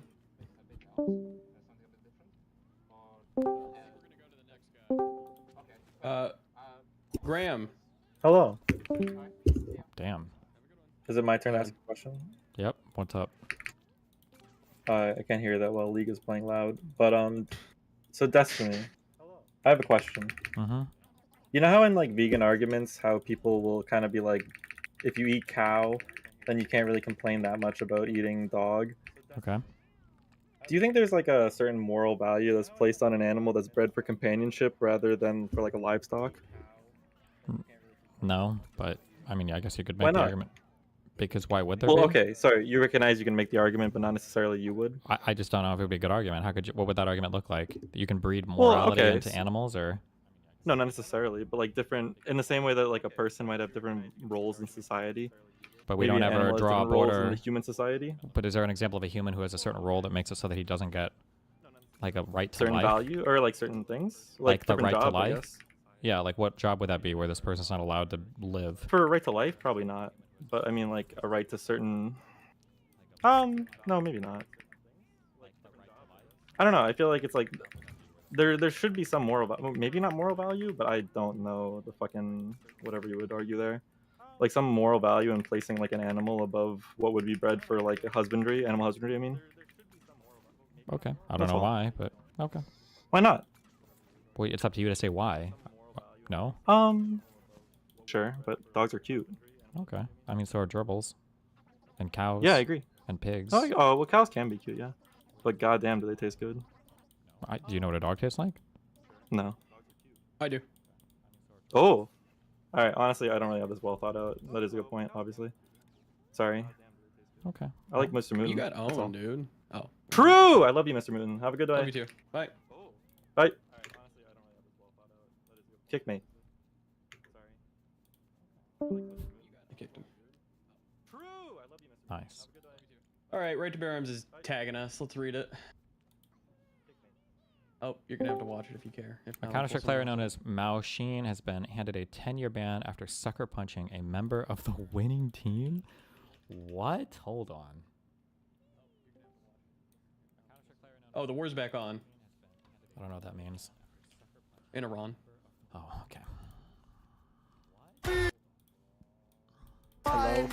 Hold on. Legendenlobby!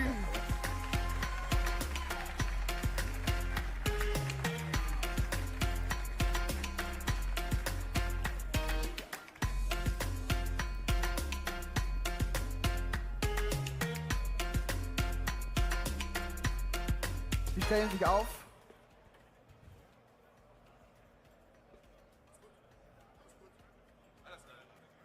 Nee, geh ruhig mal runter. Wait, did I miss it? Sie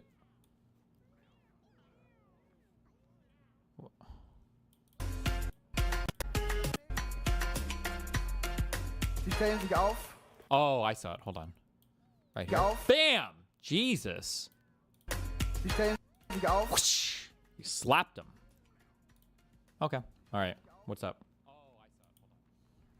Hi, how you guys doing? Hi, Mutin. Hi, Dan. Hi, Destiny. Thank you so much for putting me on the main channel. I really appreciate it. Yeah, talk to my editors. I don't. It's not my decision. Okay, They did sorry. it. Okay, I appreciate it though. Today I wanted to chat with you about neoliberalism and kind of liberal international relations theory. I guess my main question is, do you think neoliberalism truly kind of creates an environment in the international system that leads to like more peace, like a more peaceful state of affairs, or I assume you would agree with that? I guess I don't know exactly how we're defining neoliberalism, but sure. Okay, Like just yeah, like broadly speaking, like open trade and generally like supportive of like Western value, democracy, governments, and stuff like that, or. Okay, so I guess I would disagree with that, and I'm gonna use two examples here. One being Russia and two being Syria. So for Russia, after the chaos of the Yeltsin years in the 90s, Russia kind of closened itself with the West when Putin came into power, and there was the LNG deals, and there was a lot of trading of basically funds exiting countries like Germany and other countries in Central Europe and going to Russia, and Russia in exchange like giving them lots of like hydrocarbons and natural gas, which basically powered German industry. And a lot of like liberal IR theorists at the time, there's of course I think Fukuyama may have written something about that, but also people like Michael Doyle and Joseph Nye. What their main point was that as these countries kind of become economically interdependent and they have more prosperity and the middle class grows, the middle class will eventually demand political privileges, which leads to democratization. And I see, well, it's quite self-evident that that did not happen, especially with Russia, as Russia led to like a de-democratization, and they spiraled into authoritarianism, which eventually led to the war in Ukraine. So I want to get your thoughts on why, if neoliberalism is going to create the kind of this state of affairs which there's a lot of peace because of economic interdependence. Why did they not occur with Russia? I don't know enough Russian history to say, other than the claim is that after the Iron Curtain fell, the countries that separated from the Soviet Union, I think, generally consider themselves better off, or at least the Western ones. I don't know about all the Eurasian ones, or the Asian ones, I guess. But that under Yeltsin especially, that there was like a lot of looting of the country that went on. A lot of like wealthy capitalists came in, made a bunch of money, and then kind of dipped. Konstantin's family would be an example of this. And that wasn't good, but then eventually you had an autocrat that took over again.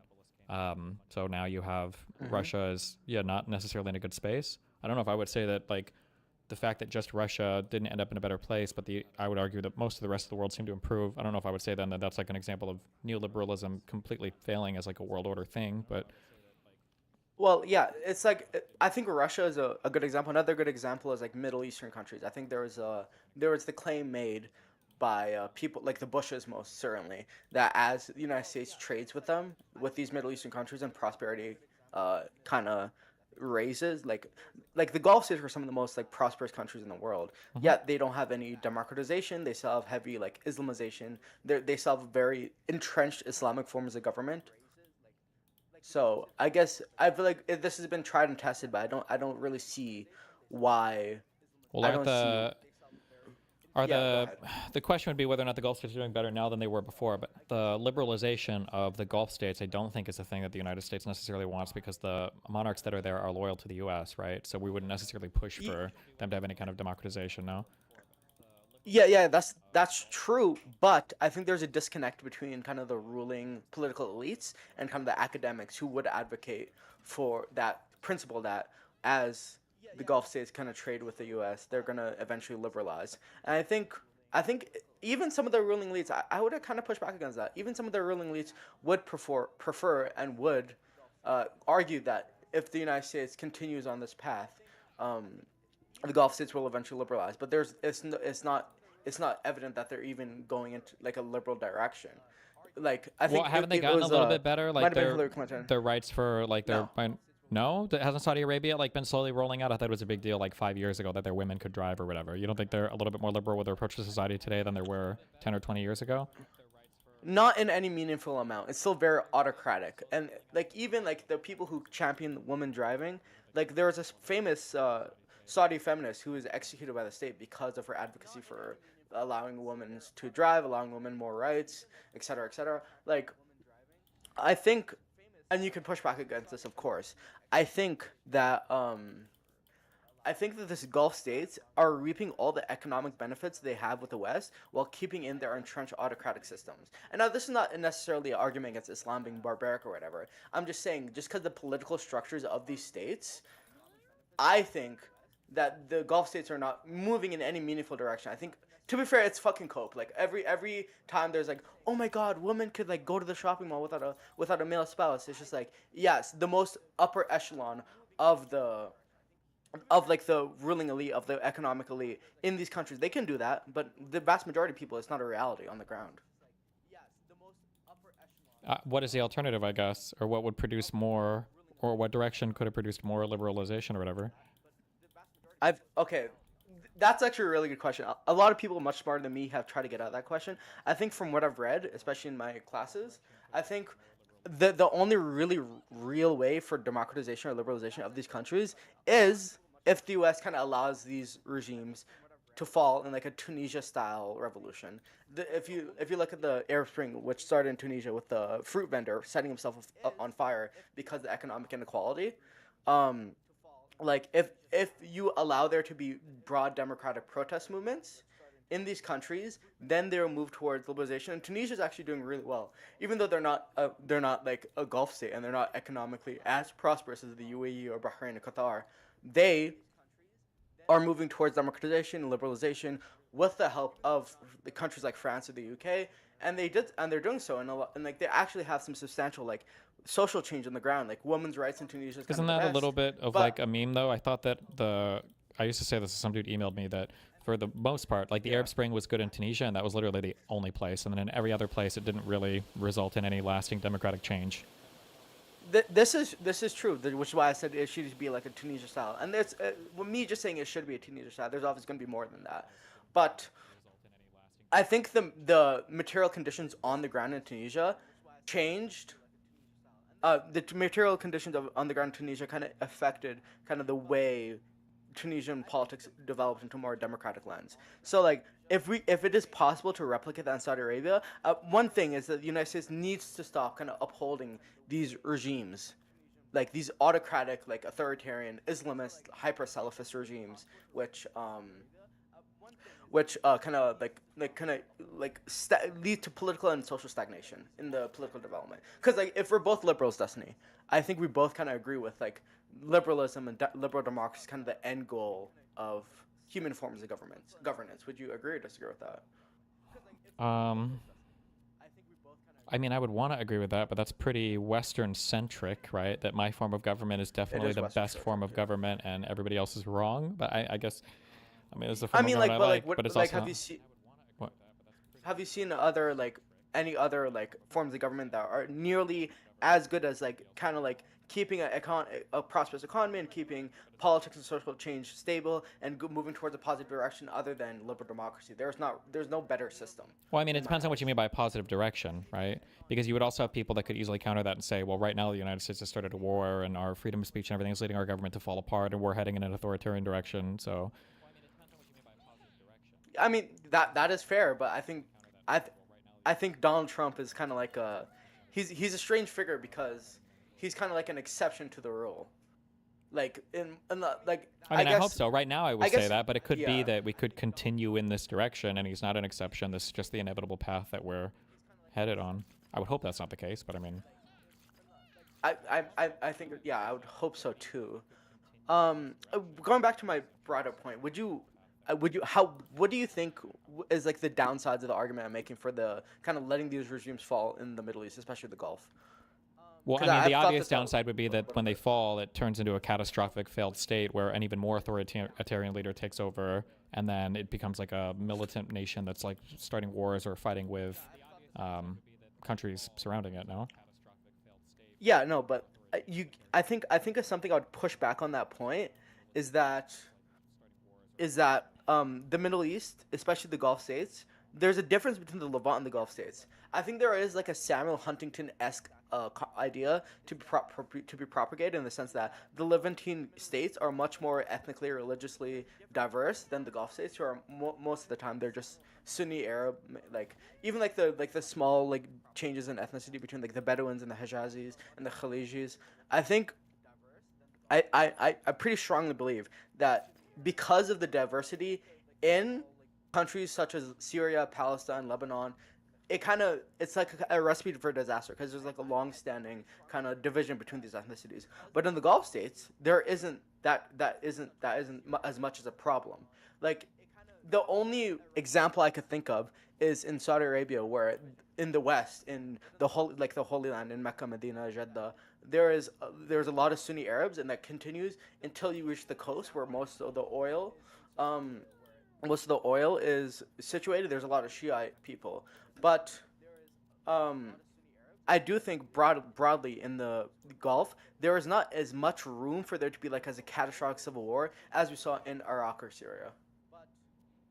Okay. I have no basis by which to evaluate that claim. I mean, if that's true, if the low amount of diversity leads to less inter-country conflict or whatever, then I would agree with you. But I can't even, I don't know how to evaluate those claims. I can't say for sure. Okay. I mean, yeah, that's fair, but that, I just wanted to add that. So in case if you have a conversation later, you can have this perspective. Hey, but thank you so much. Okay. Love you, chat. Love you, Destiny. Love you, Mutin. Much love. Bye-bye. Bye.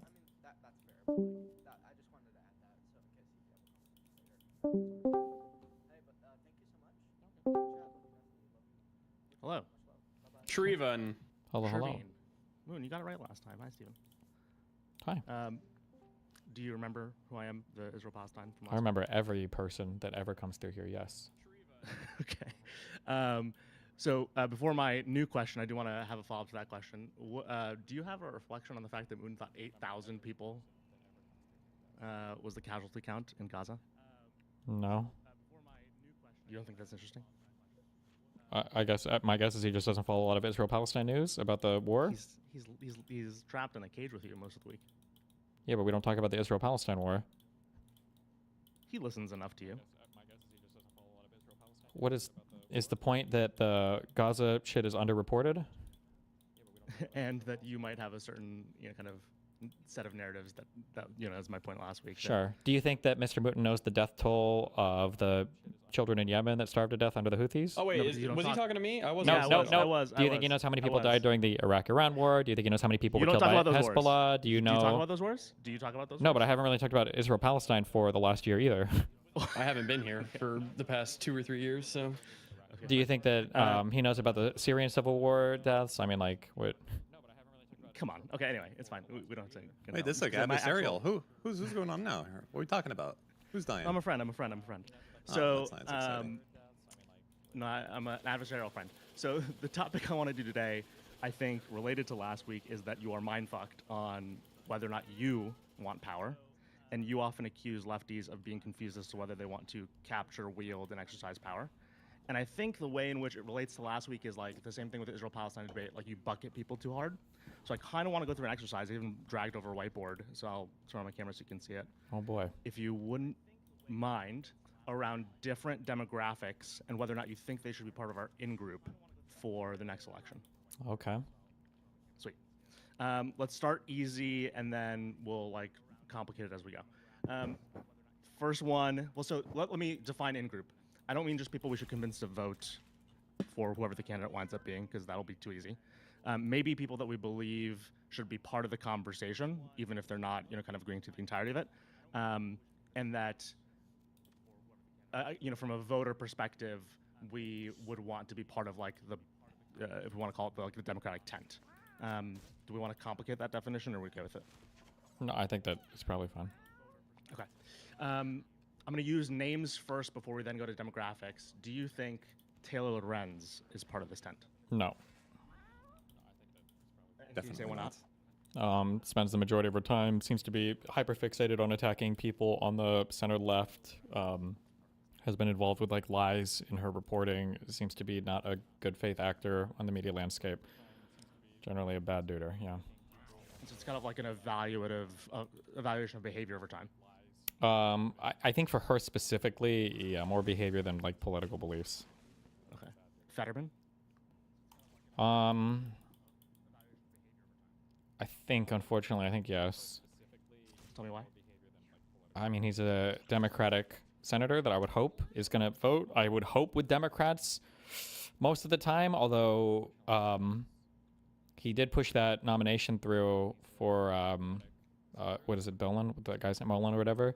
And he wasn't the singular person that stepped in between the war powers bullshit, right? That was like a House thing, no?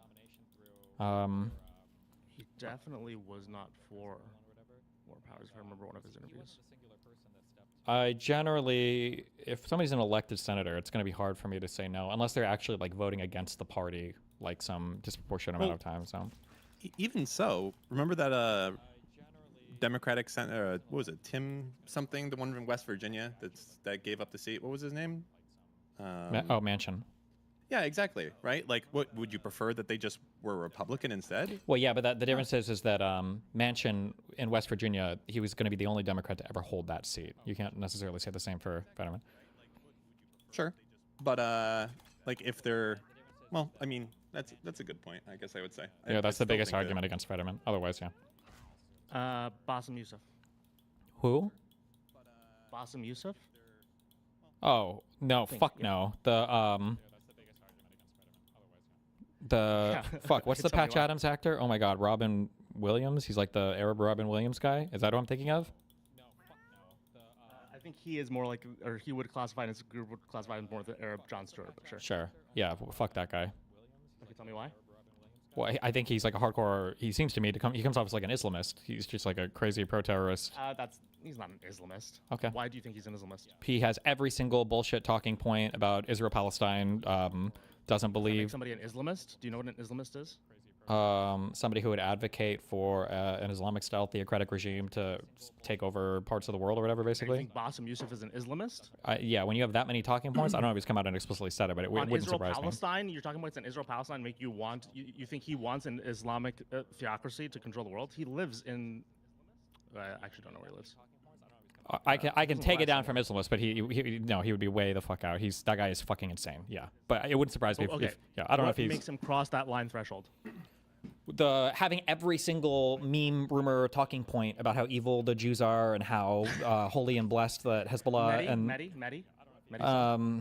I think Mehdi is in on like the outer perimeter, but I think Mehdi is in because he's like Mehdi will never ever mince words on whether or not it's worth voting for the Democrat candidate over the Republican.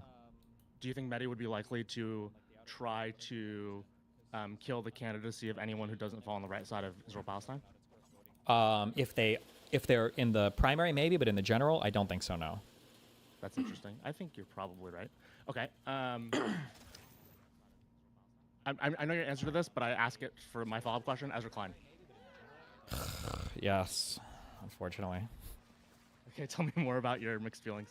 He would always support the candidate. He would just unequivocally be pro. But why did you also groan at the same time? Because I don't think he's understanding the moment we're in right now, and he grants way too much credence or leeway to people. I don't want to get too sidetracked, but I've noticed obviously, and I know why. But like, what do you think? Because like you loved Ezra when you first started to watch him vigorously. And you think he doesn't understand the moment. Was this the Kirk article? No, you kind of agreed with the Kirk article, I assume. No, it was kind of the Kirk article, kind of the Hassan stuff. I just don't think he recognizes sometimes how to deal with political adversaries, is my feeling. Or he doesn't understand where their power comes from. Oh, and the Ben Shapiro interview as well. He just doesn't understand where the power comes from the other side, their ability to rewrite history and engage in like just open falsity and then to pretend that like we just need to... But don't you think he has like a certain role to play? Yeah, but it's never that role. There's no role I can think of where anybody can listen to Ben Shapiro just like tell the most ridiculous lies or mischaracterizations ever and just kind of Do you think his Kirk article was good? Not that much, no. Okay, interesting. Because the Kirk article got a lot of interesting discourse that is maybe related to an overall pattern matching I'm trying to do across these groups, which is like my view on it, even though I thought that the whole political violence thing is bad, but at the same time I thought, as part of the people who excused maybe some of the jubilee that happened on the other side of things because, kind of from a political violence standpoint, that's what they were feeling is like, oh, this person's kind of endorsed so much political violence over time. But when he then says, hey, he was doing politics the right way, or even when he has Ben Shapiro on, I see him as playing a role that he uniquely can play because he is this more long-form, considered... Yeah, but the only problem is these people haven't updated their understanding of what it means to have a conversation. So Ezra is trapped in the world where, oh, well, as long as somebody's talking, like this is better than somebody killing, which is like kind of true, but it's like such a naive and uninformed view of how political power is working right now in the country that it bothers me. See, I don't think you're wrong, but it does go to where I think you're also on the counter side being naive about it, but I don't want to go there. Okay. Somebody who throws a firebomb at Sam Altman's house. No, but I also don't understand all the AI shit, so I just don't take a strong position on it. But generally speaking, I don't think we should be firebombing people's houses in the United States. Let me complicate that one. What about people who comment on TikTok in support, but they obviously would not do it themselves, and they're kind of like reacting emotionally? No, I don't. Generally speaking, I just don't think we should be celebrating people killing each other or shooting at each other, firing at each other for political. But do those people count as what you think would be a broad part of the coalition? Like, oh yeah, they're part of the coalition, sure. But it's the thing that we should be careful about. How do we interrogate that though? I guess that's like the interesting thing that I think is going to go to a larger point I want to make. Like, how do we understand them commenting literally? And I know you probably don't use TikTok in like a very consumer-oriented way, but like if you go to any of the posts about this, it's like, oh, where can we get him another firebomb and based, and it's like very pro the same way as the Luigi stuff went. How do you interrogate whether or not they're part of the in-group? Generally speaking, it's going to be on whether or not I guess they support the Democratic candidate for winning the election. Yeah, but also like there are going to be some like viewpoints that I wouldn't agree with. But like, there's also just like, I don't agree with a lot of the assault weapon ban obsessions that Democrats have, but I don't think I would kick somebody out of the movement or be like, well, this guy just goes on gun control, get him out of here. You know, I don't think that would be a. But you would do that for Bossum. For the guy, the crazy dude, yes. Yeah, this is one of my problems also with like, Ezra Klein did another article where I don't like. I just think he used the worst possible example he could have ever used in terms of broadening our coalition, and he was talking about including pro-life people into it, and I just thought that was just like barely like a step too far. It was just like the worst possible example. But yeah, there's gonna be room for disagreement in views, but it can't be over something like, would you support the candidate? That's like a base level thing, yeah. So let's pretend for a moment that we knew that they wanted to join the coalition, because I know that's going to complicate my next one. Let's do, who do I want to do first? There's an interesting pair. Fuentes. Almost certainly not. Why was it almost certainly not? He's going to vote the candidate. Well, I mean, like, generally speaking, he's not going to support the candidate. And there are probably... No, I said, what if we got him there? To support the candidate? Yep. I don't think it's somebody you would accept the endorsement, but you wouldn't like try to appeal to that person at all, because there's going to be too many like fundamentally incompatible values, like stuff related to white nationalism, Jewish conspiratorialism, anti-immigration views. There's going to be a lot of just like hardline, like fundamental ideological disagreement that is going to be irreconcilable, I would say. Tucker. No. Same reason, I assume? Basically, it's Fuentes, yeah.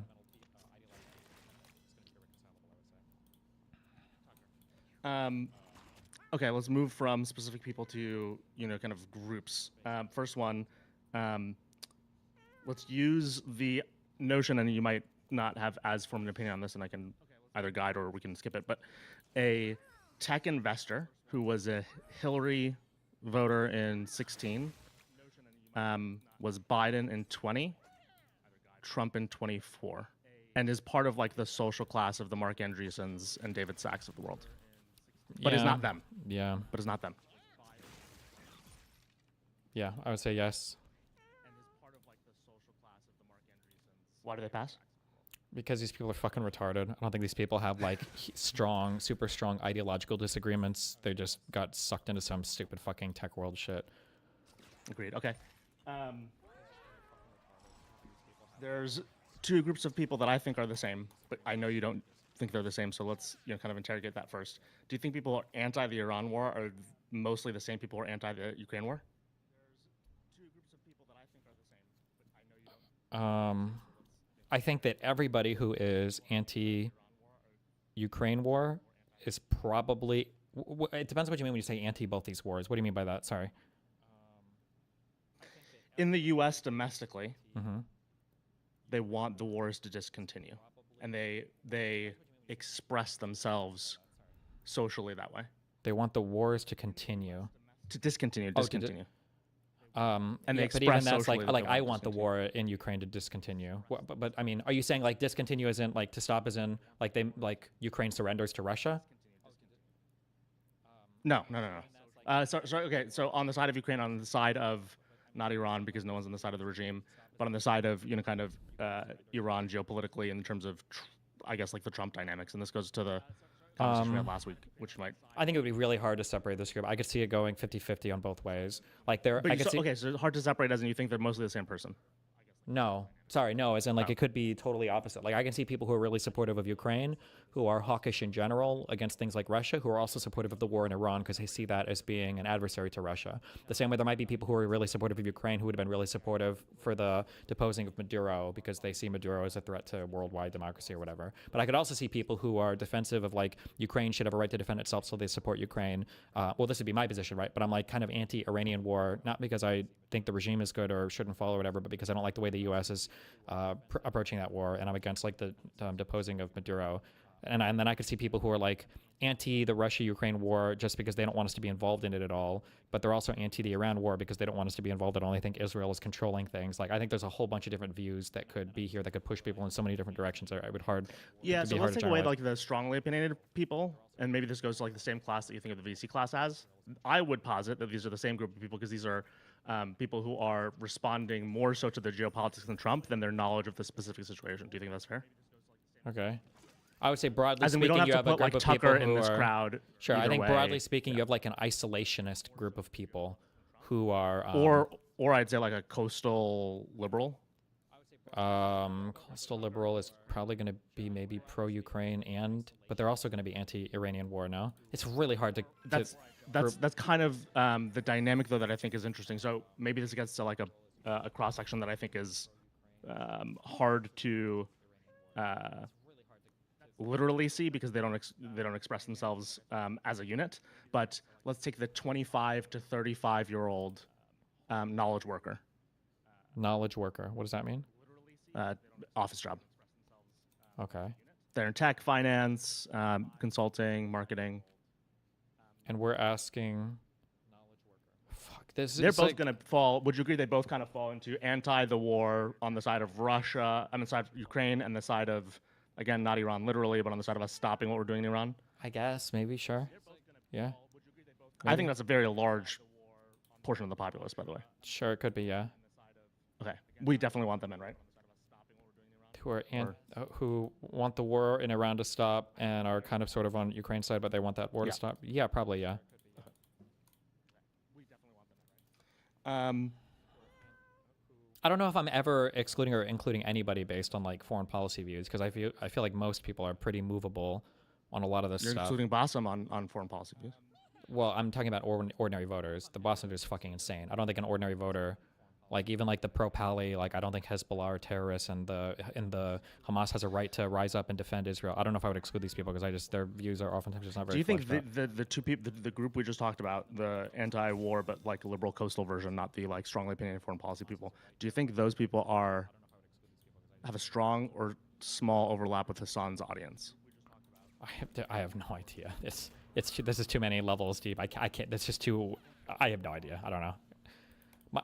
Yeah, I could guess foreign policy positions of Hassan's audience with respect to certain conflicts, but like where that boils, like or how you cash that out, it just like there are going to be people on the Hassan audience, for instance, when it comes to Russia-Ukraine, there are going to be people who say they're pro-Ukraine because they think Ukraine has a right to defend themselves, but they also believe that Azov was majority Nazis, that there's a huge Nazi problem in Ukraine, and that Russia has a right to feel threatened by Ukraine because of NATO expansionism. Those people would consider themselves pro-Ukraine, and there are a decent number of people with that perspective. It wouldn't surprise me if a lot of Hassan's audience has that kind of perspective. But like they would be maybe kind of this like is pro-Ukraine, useful so I as don't a know. separation. When we talk about Hassan's audience, let's talk about two different audiences. Tell me if you agree if these are two different audiences.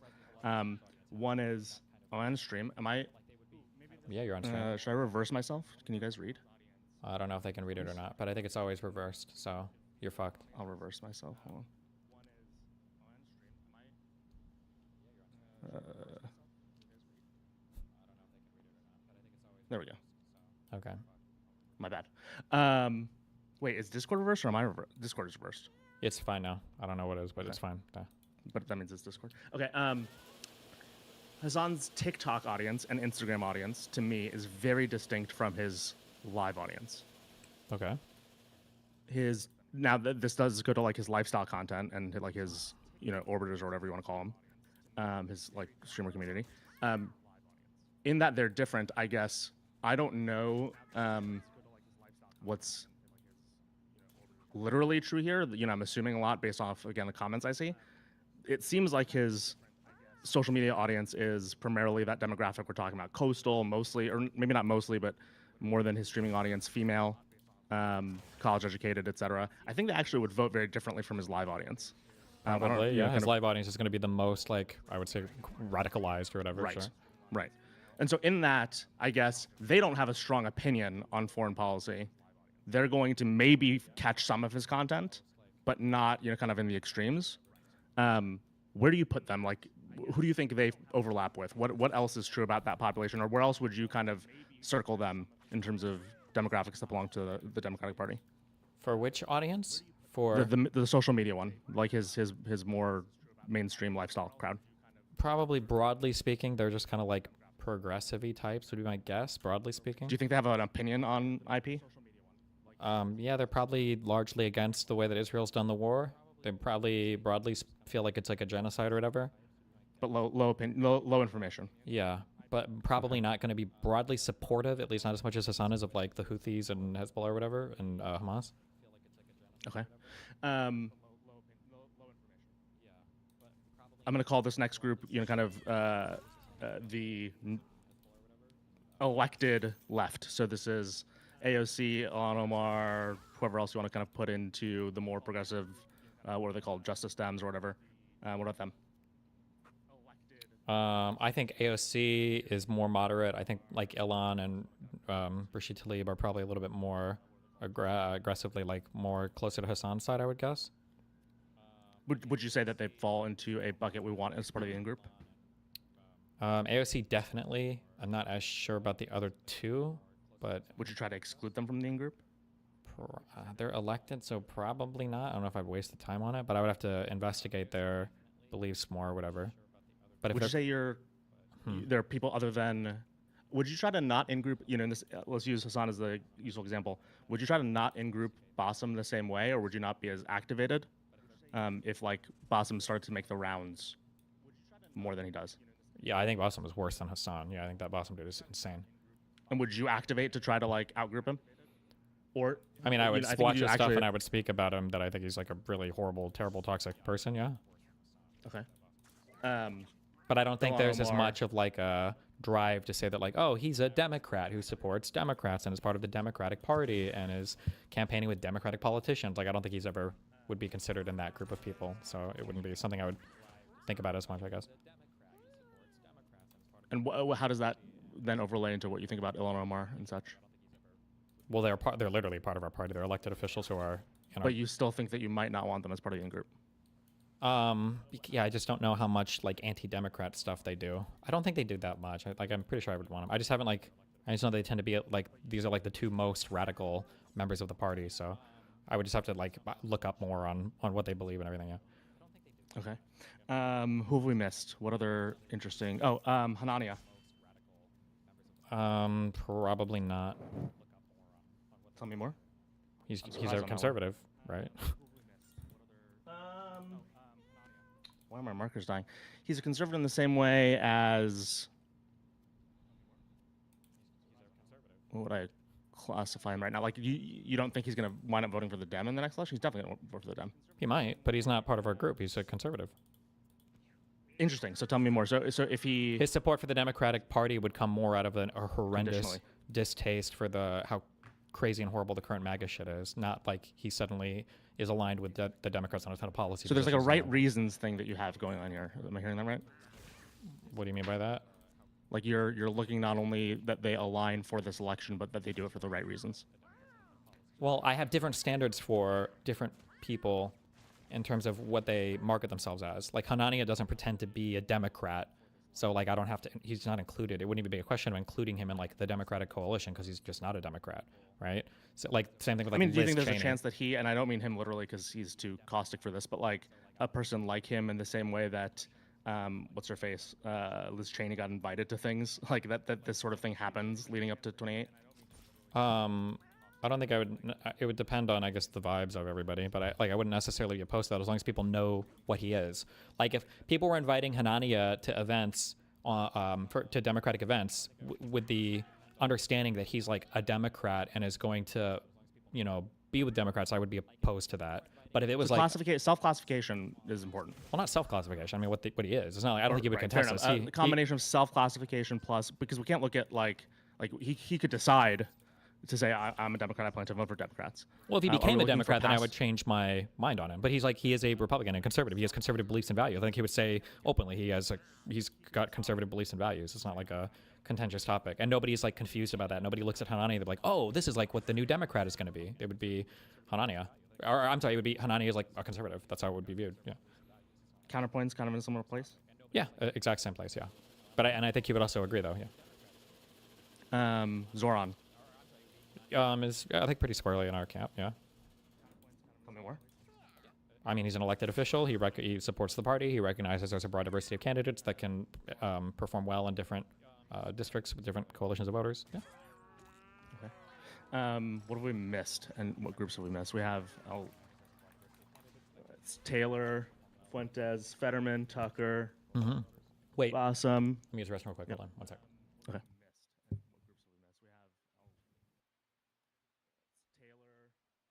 Hey Moon, how do you feel about the 8,000 thing? I am currently working on my monitor. I'm not listening to anything you morons are talking about. You last week or during the week, he asked you how many casualties happened in Gaza, and you said 8,000 when the number was like 70, depending on who you Yeah, listen I don't to. know anything about Israel Palestine. But you're here all the time. Okay, he never talks about it. Never. It's a banned topic. I mean, not really when I'm here. He did it for like 3 years that I wasn't here. He does it every day. Well, then why didn't you bring it up last week when you were talking to him, retard? Israel Palestine? You're right. I should. Well, no, you brought up Israel Palestine. That's what you talked about. I feel like most of the time, but you didn't bring up the amount of numbers of people dying. No. I think it's interesting. The reflection that I have is that you then 2-3 days later were talking. I don't remember why he asked you that question, and you said 8,000. I was like, look at our poor gaslit friend, Mr. Mooten, because my whole point last week, if you remember, was like he is upstream of his audience's views, and his audience's views are completely brain broken on the topic of IP because of what he chooses to cover.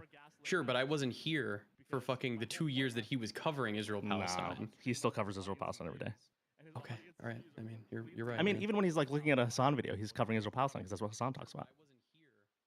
Okay, it's a I'm not genocide. accusing you of anything. When They're you're evil. upset, I just You're want to know right. how you feel. Israel's evil. It's a genocide, man. Fair enough.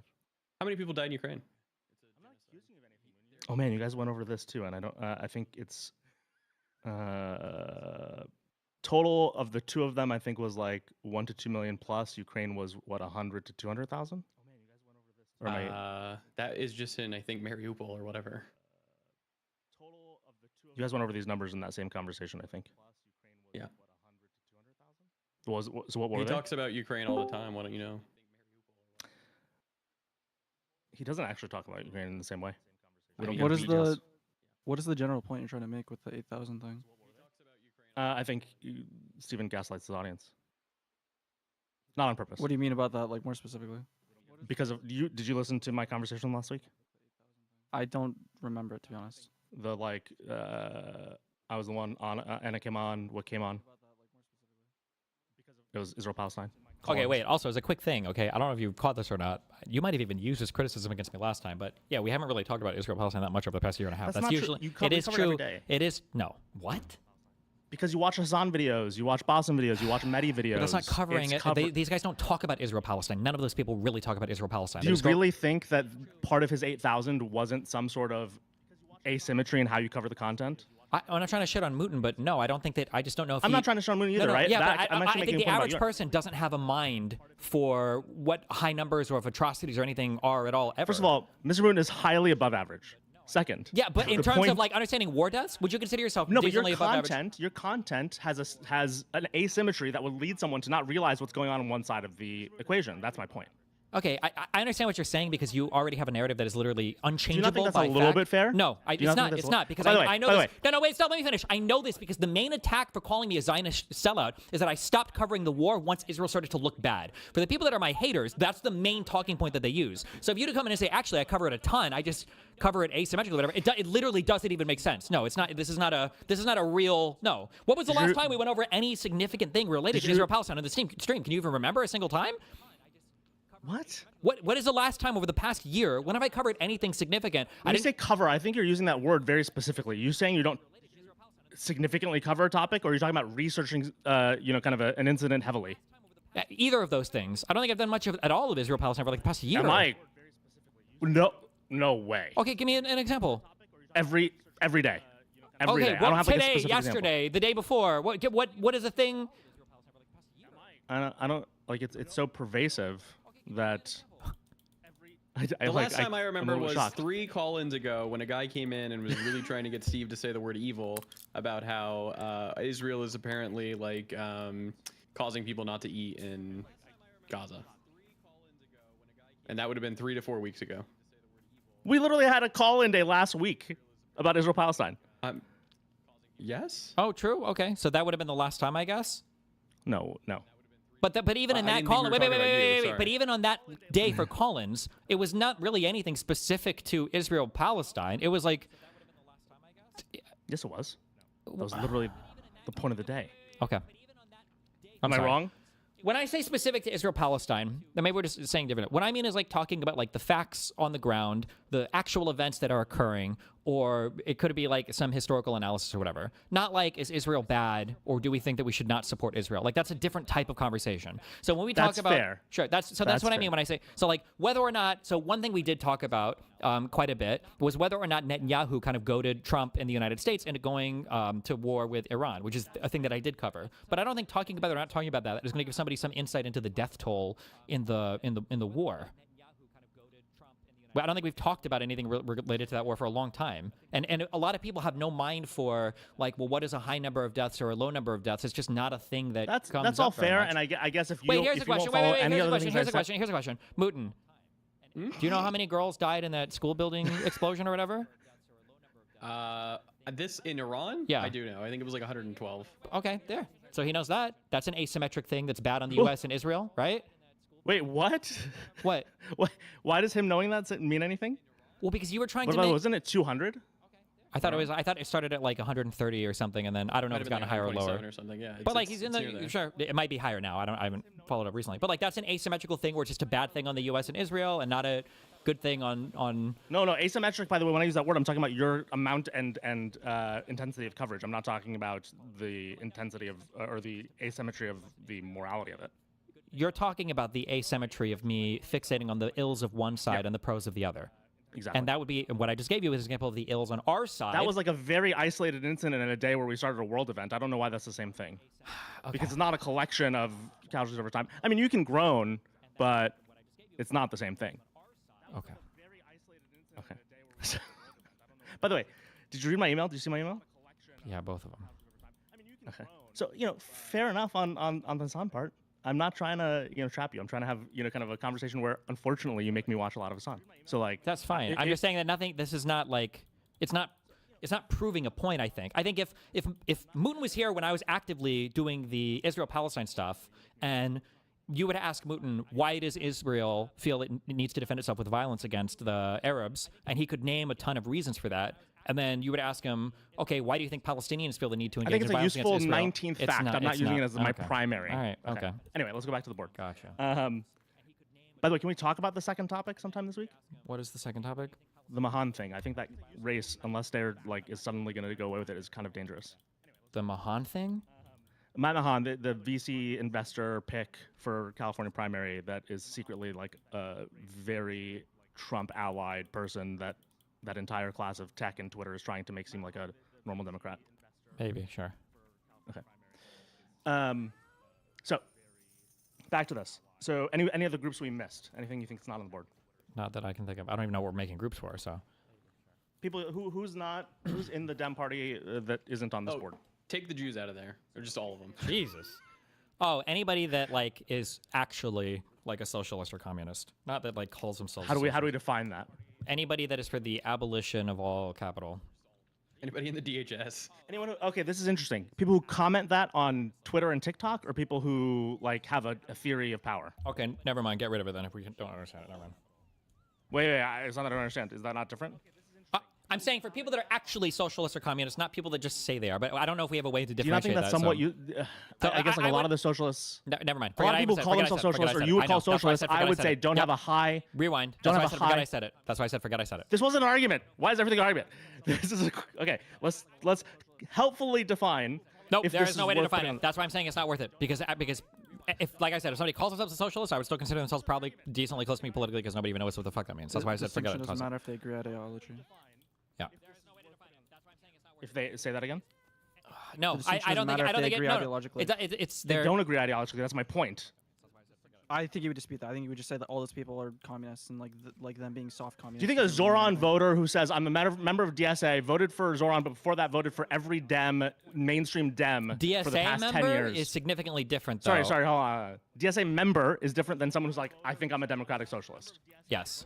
Do we not remember that most of these populists are more of what I just said and not like I'm a member of the DSA? Like people who say they're a member or like they might be a democratic socialist are not members typically of DSA. Like most people do not how many participate members are in the DSA in New York City? Not that many. Okay. Look it up. DSA members NYC. So what is the point that we're proving here? I think most of those people don't have strongly held 13,000? beliefs.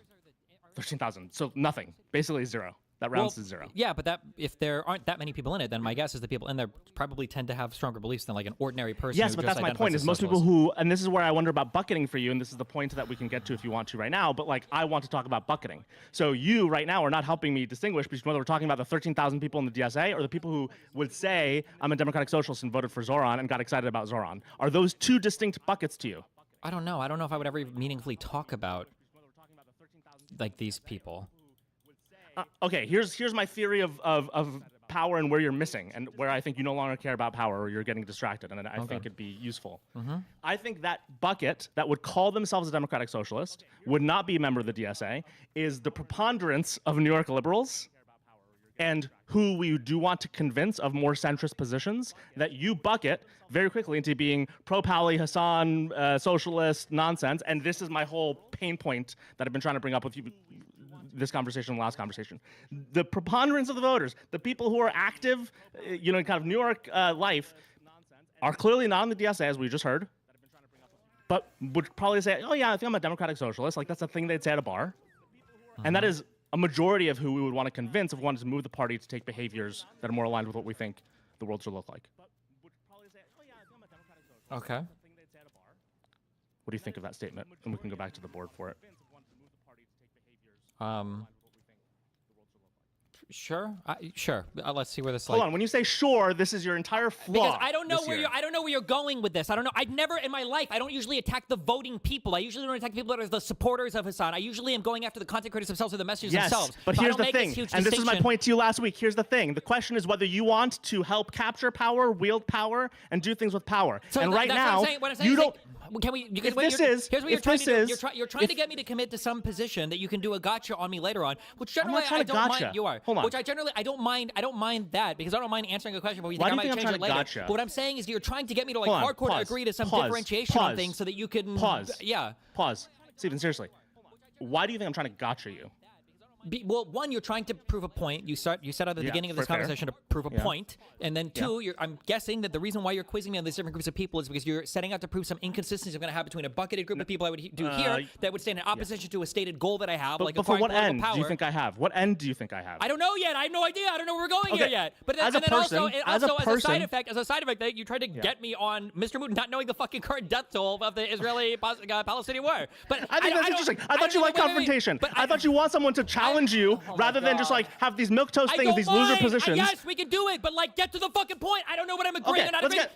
Let's get to a higher level point first. Let's get to a higher level point first. If I'm trying to gotcha you. Can I, if somebody were to ask me right now, if somebody were to hardcore press me like, do you think there's between a Shia Muslim and a Sunni Muslim, and it's a conservative in the United States, and the subject matter of our conversation is whether we should ban all Muslims from immigrating to the United States, I'd probably just say, I don't know, no, probably not really. And then if one guy all of a sudden was like, really, you say that? Well, these people believe that they can trace Muhammad's descendancy, and the other group don't. So you don't think there's a difference between them? It's like, well, no, fuck. I guess you got me. Fuck me. Like, I don't know where we're going with this conversation, so I don't really know how to answer the questions. So, but yeah, you're trying to keep it vague and amorphous for a gotcha. That's the only reason this would be vague and amorphous. Otherwise, you just tell me what the end goal is, and then I can answer the questions with I'll more tell you the end specificity. goal. I'll tell you the end okay? goal. Yeah, Jesus. I thought it would be more interesting for you if we worked our way to it. My Yeah, bad. it is, but it's hard for me to answer the question because I don't know exactly what it is that you're That doesn't mean answering. I'm trying to gotcha you. You don't have to assume the bad intent. Again, you're I bucketing. don't mind if you're right? trying Like- to get me. I just don't know what. Okay, Go, I'm not trying to get okay, you. I'm not go trying to ahead. get you. Let me Okay. say the point. I am other than kind of the Israel-Palestine issue. I'd probably, and even that now at this point, am a mainstream liberal, mainstream Democrat. Most of my positions are, kind of a regulated capital market. I am for certain versions of wealth tax, but that are considered of things like capital gains and other things of that nature. I'm not for free buses. I'm not for free grocery stores. I don't mind those experiences being done. I think that this position, your position for the most part, again, except for Israel-Palestine, is losing. It's the loser position, as you put it last week, in a lot of ways, to a more activated left. I've been concerned about that for a long time. Before Zoran, and even that weekend, I think I mentioned this last time on stream, and I can't remember, going into the weekend of the primary, I live in New York, I was planning to rank Cuomo in the primary. Before I got negatively polarized on Twitter, I sat the primary out, and then I became a Zoran superfan.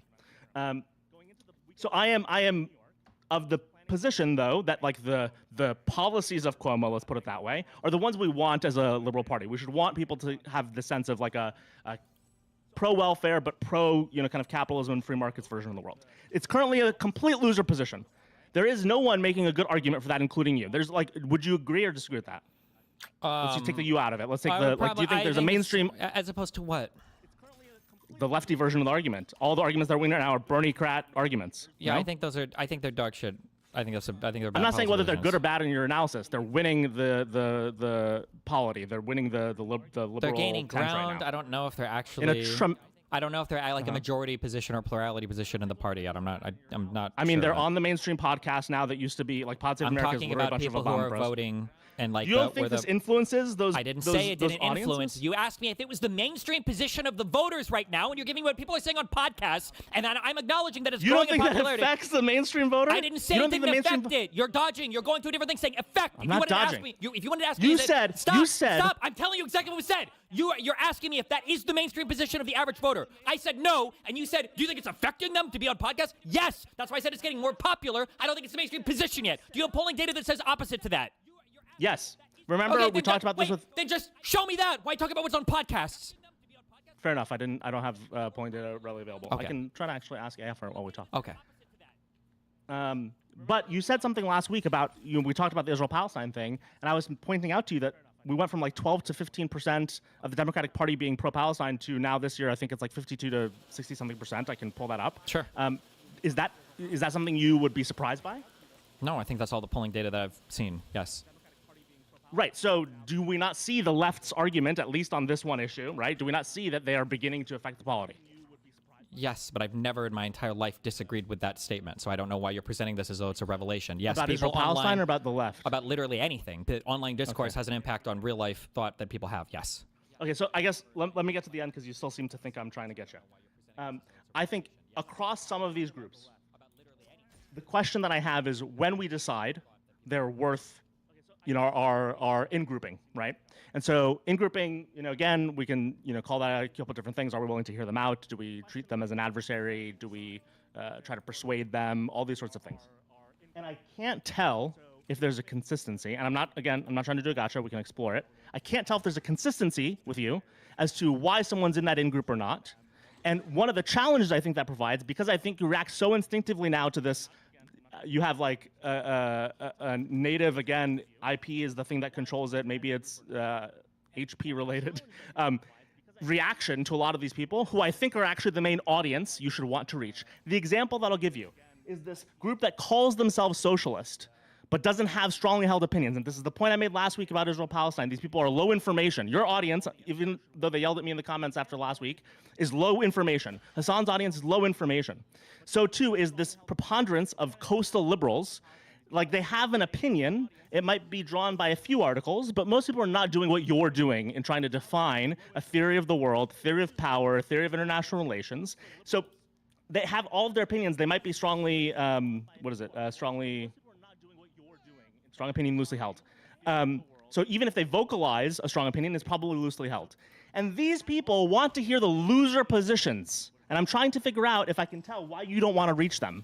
Because I'm looking at some of these other reasons you do or don't want to reach people or think they should be part of the in-group. And with Bassem, it seems to be like there's a worldview you think he has. Fuentes, Tucker, and Hanania, it is that you don't think they are true to the cause. Justice Dems, you were kind of a mixed bag on. Mehdi, you said yes because you think he'll support the candidate in the general, no matter who it is. Fetterman, you kind of had the same vibe. He votes with us. Taylor, no, because of bad behavior, it sounds like. Do you think her bad behavior is intentional? Lorenz, yes, she's crazy. Yeah. Well, sorry, but crazy could mean like she still believes in what she says. Do you think she believes in what she says, or do you think she's like? I don't know. I haven't spent a lot of time thinking about it. I wouldn't treat her as a good faith actor, though. So then, why? Like, if we hear all of those reasons about kind of why you would or wouldn't, why don't you want to reach this audience that I'm talking about? The people who are very intrigued by Bernie because Bernie's good at catchphrases, Hassan because they might be women who fall in for lifestyle content. Again, I'm not talking about his live stream audience, right? Like, what is it that prevents you from thinking of this as someone? And again, maybe you go like, I would want to persuade them, but I'd go, most of your content turns them off at first glance. I'm not talking about the way you talk. I'm talking about like the intensity, of how you talk about one or other sides of the issue. So there's not content of you kind of giving lenience to things that they are currently trending towards in terms of things they care about. And you're not putting forth these interesting arguments. If we go to like your whole point that you think you have loser positions, I'd say they'd actually be really receptive to your loser positions because they don't have strongly held opinions. They haven't heard Hassan or AOC or, and I know AOC is more mainstream now, but like, and Bernie go through these very left positions on wealth tax and how we would actually do that on housing policy. Like, why don't you think they would listen to you or be persuaded by centrist position, not just you, right? Why do you think these loser positions can't be persuasive to this audience? I think it could be. Okay. I think it could. I just don't generally have the opportunity to, I think, communicate with those audiences usually because those content creators know that they don't want to be. Oh, really interesting. So when you say those content creators, you're talking about like the podcasters. Sure. Yes. At this point, do you think? I know that we want their audiences, and this is every content. Startups think the same way about marketing, et cetera. We want to borrow other people's audiences, but like, I think you don't need to think of that as the main channel. Like, you are seen by these people all the time. In clips, right? Only, yeah, but only through opposition framing, right? No, I mean, I've seen, and I'm like forgetting specifics, but I feel like there have been times where mainstream broadcasters on like, I don't know if it's specifically like CNNs in the world have like retweeted the things you've said. Oh, if you're talking about stuff that's being clipped on my social media, I mean, most of those things are going to be like oppositional to Republicans or conservatives, not like me attacking Hassan or leftists. Right, but I guess my point is Hassan, like his content about you is not what's driving a lot of views, both for him and in general for like your awareness. Sure, but my content about Hassan is not generally what's driving a lot of my views on my clipping right, stuff. And so my point is, why are you so concerned about these other people's audiences versus a wealth of positing the loser positions? Let's just use that as a frame, right? Like, if you talked more about the loser positions, then you might be going like, okay, what does this look like? I have ideas. I don't know that I know the good answer. But my point is, you don't make those loser position arguments. You just attack what you perceive as the bad arguments. Can you ground this out in an example? I'm getting lost in this. I don't know what you mean. Give me some examples or something. What did you talk about today? Can you just remind me like what earlier in the stream? I don't know. We didn't do shit today. We haven't kind of like watched some things, right? He watched shitty videos all day. It was about Jordan Peterson's daughter, or it was about Jordan Peterson and the medical treatment that he got sent someplace, and I think what's the last thing you covered that would be like a not Hassan version of a bad argument, like a lefty argument, but wasn't Hassan or Bassem, like someone who you don't find ideologically problematic. Say that again. Clarify it. I'm trying to find a non-Hassan or Bassem example where you're covering a lefty position recently. We watched a little bit of a Gary economics video, I guess. Yeah, but you also kind of hate him. Yep. So okay, let's posit that that's one of the challenges is that you do React a lot, React content. Most of the time when I think you cover some of this stuff, let's take the wealth tax as an example, actually, because I feel like that's one of the things you mention often that you don't like because you think, and I mostly agree with at least some of your nuance here, you think a lot of these things are out of animus as opposed to out of policy. Sure. I think that's a good example of a time where if you got into the details of the argument, because often I think that argument is you reacting to Hassan saying it, to Gary saying it, to there's that weird guy that Hassan just did the campaigning with, that he has that stupid, if you're sick, it's the corporations, if you're whatever, it's the whatever corporation. I'll say it or whatever, yeah. Like all of your content about that, except for like these two-liners you give, which I do think are the right way to think about it, is like, hey, yes, this might or might not be useful, but we have to stop putting in the case of animus because for it to be persuasive and effective, etc., it should probably be in the frame of what it would do for policy or for budgets. But I think you only give that the 5 seconds to 10 seconds because most of the time you're reacting to the people you perceive as being enemies. If that's the only content available about you, both that you distribute, that other people distribute about you, and there isn't this, okay, let's talk though about what it would look like, and there are a variety of ways that could look, then these people will never find home with you even if they could, because they need an invitation, right? Because their issue, anyone who, again, is, let's call it strong opinions or weak opinions loosely held, that is generally in our tent, needs some sort of an invitation, right? It's like, okay, what is the thing I think this guy said? And is it said in a way that allows me to enjoy it? So, for example, if someone identifies, and whether or not they should, with Hassan, or they identify with Bernie, or they identify with that guy, the one running that said the corporation thing, they're going to immediately feel that they're, from an identity perspective, they can't join in your critique or your ideas because you've made it oppositional. The same thing with the pro-Pally stuff, right? As soon as you and I start to chat, right, I can handle it, but like as soon as you begin with 17 insults before we get to continue the conversation, the question then becomes, if that's someone's only invitation, or they're not going to view it as an invitation, because it immediately becomes an identity argument that they can't. Is the whole thing here that you think that I should have videos, or I should talk about just like positive defenses of my more liberal positions instead of attacking the leftist positions? Is that? I guess, but it's more. Yeah. Okay. It's Sure. like last week. I don't necessarily disagree with that. Sure. It's tone. It's not just tone though, Prime Mind. I think, like, and again, this is where I don't have like a singular idea, but I do have like a thought. I think the thing that you do, and again, like most of the streams, I feel like when we go back to Israel-Palestine, that's one of the values of them, is this intensity of the argument and the research that on some of these loser positions would be very convincing. Because my politics don't come from you, Stephen. I was in Democratic politics for a little bit, and I'm strongly opinionated, but they mostly align with you. And I actually think you have a way of communicating both the research and debating with that research that is more persuasive than a lot of the other people on the center left, or let's call it like the mainstream liberal position. But I think most of the people who do it right now do it poorly, don't do it, are afraid to do it, are ceding ground to the left. But if you can go into those detailed arguments without only using a foil and starting with the use of the foil, then you invite people who, again, these are like friends of mine in New York.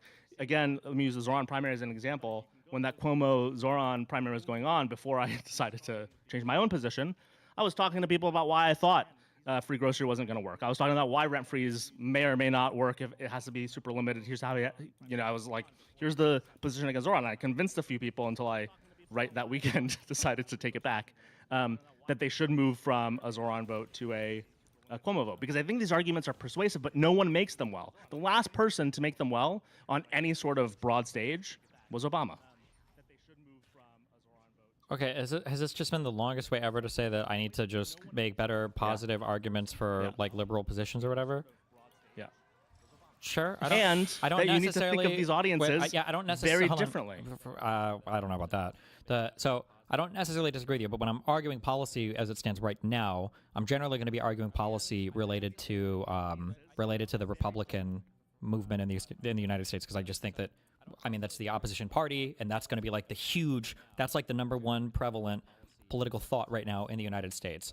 But I wouldn't necessarily mind arguing policy-related stuff with people on the left, but they frame this argument as like an ideological one, where the people over there, I don't think they're engaging with this on the policy level. Like, if we wanted to sit down and have like a debate with people who are educated about whether or not, all of society needs to abolish capital versus whether or not you can have capital ownership, I don't know if that is a winner policy position that I can have, because this discourse has been so poisoned by people on the far left and the sloppulous thing anyway. If this was like a judge debate and I've got to argue in favor of pharmaceutical companies or something, or I have to argue in favor of, corporations existing, I'm confident that I can win that debate. But if it's like, can you make this argument to an ordinary public person whose starting position is everybody who's rich is in the Epstein class and pharmaceutical companies just jack up drug prices because they like to see us suffer and die? I don't, that's a whole other, but this is also part of why I would like to exclude people like Hassan and all these other people from the left, or at least from the Democratic Party, is because they're poisoning a lot of these arguments by the way they talk about it anyway. But so I could probably... So I have 3 questions about that. That's interesting. So the first is... and then on the last thing too, a lot of the framing of my positive arguments usually come through when I'm having debates with political figures, and I can have debates with people on the right. Nobody on the far left is going to be open to having those debates, so I don't get to flesh them out either there. It's just going to be me talking about it on stream, basically. Quick comment about that before my 3 questions. I do think and you kind of did this in a good way, I think, with what's his name, Peter, with the COVID stuff, like you digging into material and then having like an expert or a nerd on the other side of that, I think actually was working back in the day. I know like timelines of what was going on was probably different than it is now. But so the first question I have is, when you say you think you're reacting to the Republican Party and you're talking about the ideology stuff. We're not really in policy. Like, you're not reacting to policy anymore. You're reacting to like violation of norms. Like, the only argument happening from that side right now that you are reacting to has absolutely nothing to do with any of these positions. They have to do with let's call it meta positions about a fascist, like and the people enabling him. So I don't think that's. I guess, but there's still like, what is the direction that the country should be going in? Like, what should our immigration look like? What should our... Well, people either are pro-fascist or not. That is a dead end. I mean, and I'm not saying it's not good content, but I would say it's not you currently reacting to counter positions to the things you hold to be true. I disagree, but I mean, I guess you could define away the question there. So, but I would argue it's reductive. I don't know how to respond to that. What do you mean? Like, there are people in the United States who think the president should be able to unilaterally control the country. I think that's a position that's worth fighting against, because a lot of people on the right... and fair, do that, but I'm saying that's a separate thing. They're not also talking to you about healthcare. Like, that's, like the other stuff that hopefully in a post-Trump world we're actually talking about, or we're talking about internally to the party, is not the same topics as with this group of people, because to your point, they're kind of in a pro-fascist delusion. It's not policy-oriented. I mean, I disagree. I mean, we're talking about like the border and what should be done with legal immigrants, and is ICE, allowed to operate? I guess you could say some of them are, but like Trump and his admin, when you're reacting to them, aren't even making that argument anymore. Okay, I don't know what the point of this distinction is, but I'll grant it. I guess I don't know. Okay. Sure. The second is on the notion of kind of this populace that what would want to call this the normal person. How do you think they get a preponderance of their opinions? Like, what do you think is the this is like a genuine, I'm curious, like all the ways, like obviously social media, whatever, but like, do you think like a person who follows a lot of, let's say, Twitch political streamers, but for lifestyle content, let's say they might have hit Hassan, but they aren't following him on, live streams and politics. They think they like AOC, but again, haven't been following her closely. What do you think is their current digest? Where does it come from? Probably almost exclusively social media, would be my guess. So scrolling on Instagram or Twitter, and then whatever their friends are talking about. Do you think they're interested in hearing? Oh, well, again, let's use usefully the loser position. No. Because it doesn't feel good. So I'll use the Luigi thing as a good example. I feel like, I don't know if this is like extreme. Tell me what you think. Like 60 to 70% of people who voted Dem are also the type of people who like would comment on social media about that right now, or like back when it happened, and be like, he had it coming. Would you think that's too high of an estimate? I think it's way too high and over indexes for younger people. I think that number is probably a lot lower, but just because like older people are probably going to be a little bit more like, oh, that's kind of fucked up. But it's probably way too high of a number, much higher than I would be comfortable with. Yeah. What would you estimate? For a percentage of people that supported Luigi assassinate, my guess is maybe 25%, maybe. What's happening? Hello? Okay, Mooten. Oh, my guess would be 25%. I don't know what the actual number is. Of the Dems. Sure. Probably my god. Well, of the Of Dems. all internet left people, it's probably a lot. Of all, well, internet people is different. Yeah, fuck it. I'll park it at 25%, I guess. Just because I don't think anybody over the age of like 40, generally speaking, is going to be like pro that guy getting assassinated, or that number is going to be really low. That'd be my guess, but I could be wrong on that. I don't know. It's interesting, and again, I'm in New York, so like I don't have that bias. But a lot of people who are older than 40 and who also like I even have a lot of friends in medicine, surprised me, and this caused a lot of debates because I was very against what happened there. Some of them were convincible. So like I'd have this conversation where they go like, look, like this is what the insurance company's doing. Them as a physician would say something like, I'm frustrated with them too. And there's a lot of this that like is not just the younger folks in that crowd. And they're having this visceral reaction to like, I think, a loss of agency, right? They're like, I can't participate in the system, and therefore I'm okay with anything that harms the system. But then when you point out to them arguments that I think are really good around like, we can't root for like a virtuous leader, like the virtuous version of the United Healthcare CEOs, and what we want regulation around insurance companies. I think they move their position, and I think they find that compelling because they also don't want to live in a more violent society. Okay, sure. I don't think I necessarily disagree with that. Yeah. I think they'd want to hear those arguments though about insurance. And again, yeah, but not I don't like think they're going to sit down for like get them scrolling stream. on social media. Like my takes are not going to spawn. But isn't that the only way? No, no, or maybe I don't know, but my takes aren't going to show up alongside people who Why? are. I'm explaining, but you asked me why in the middle of my explanation. You stopped when I was 6 words in, and then you asked why as I was explaining why. Okay. My bad. I think one of the complaints I've had over and over again about social media is the fact that the stuff that you see is the stuff that you kind of want to see that makes you feel good. So I don't think right now on social media algorithms you're finding a whole bunch of arguments that are challenging the thing that you currently believe. I think you generally just get fed the same thing over and over and over and over and over again. Like, if I'm a huge lefty, I'm not seeing a bunch of conservative arguments that are persuading me why communism or socialism is bad. If I'm a crazy fucking conservative, I'm probably not getting a lot of Hassan or Destiny on my feed as well. Like, people tend to get, I think, like, burrowed really deep into these, holes of feeding you shit that makes you feel good. Echo chamber. But I think there's 3 interesting things there. One is people react to you, right? And so in the same way you react to people or they react to you, and currently we see that in content. Yeah, but if they're reacting to me, they're not reacting to a strong version of my argument, and they're not reacting to something that would be persuasive to other people. This is why I say it's always, like, if you look at how Hassan conducts himself, and the people on the right as well, they're always reacting to the straw man or weakest versions of your arguments that they always have a 100 trillion% knockdown of at that point in time. It's funny, and I know this is, like, person dependent, but, like, Andrew Wilson makes you... Or, like, he doesn't do that well. Like, he doesn't come across convincing when he represents your bad argument, because the truth is most versions of the bad argument sound like you're mangling the other person's words. I disagree. So, like, I think they sound good to Andrew Wilson viewers, and I think they sound good. Yeah, but his audience is different. Yeah, but that's the only one who's going to get fed his stuff. It's not like he's convincing my audience away and they're getting fed Andrew Wilson clips. Right. So, like, let's say Hassan reacts to you on healthcare, and I know that probably wouldn't happen, but, like, that would be a way in which your take that would be considered to Hassan or to, let's say, other lefty creators to be, they'd consider, oh, your version of healthcare is not progressive enough, whatever. So they'd react to you, and some portion of their audience would go, look, I signed up for this creator because I'm anti-Trump and this movement feels good. To your point, they're following these people because it feels good. And again, this might be why they call themselves socialists or democratic socialists, because it feels good right now, and someone convinced them. Zoran, painted a nice vision of, I want to be affiliated with this person, right? So they don't have strongly held opinions, but they're following these people who might react to you, in the case of the streamers, who then go, look, I might still follow this further left person that I've got attracted to in 2024. But now I'm hearing a position that's closer to where I historically stood, or closer to people who are electable. I understand the words that you're saying theoretically, but in practice, everybody knows this. But this is why they don't watch opinions that could threaten their own platform. This is why you just told me earlier that you said that you have been watching way more Hassan than you want to because of me or whatever. And then, but I can ask you, like, but I meant through you, by the way.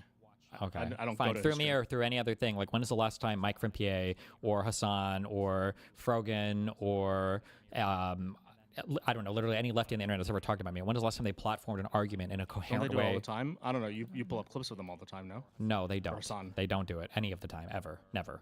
That was usually the joke. No.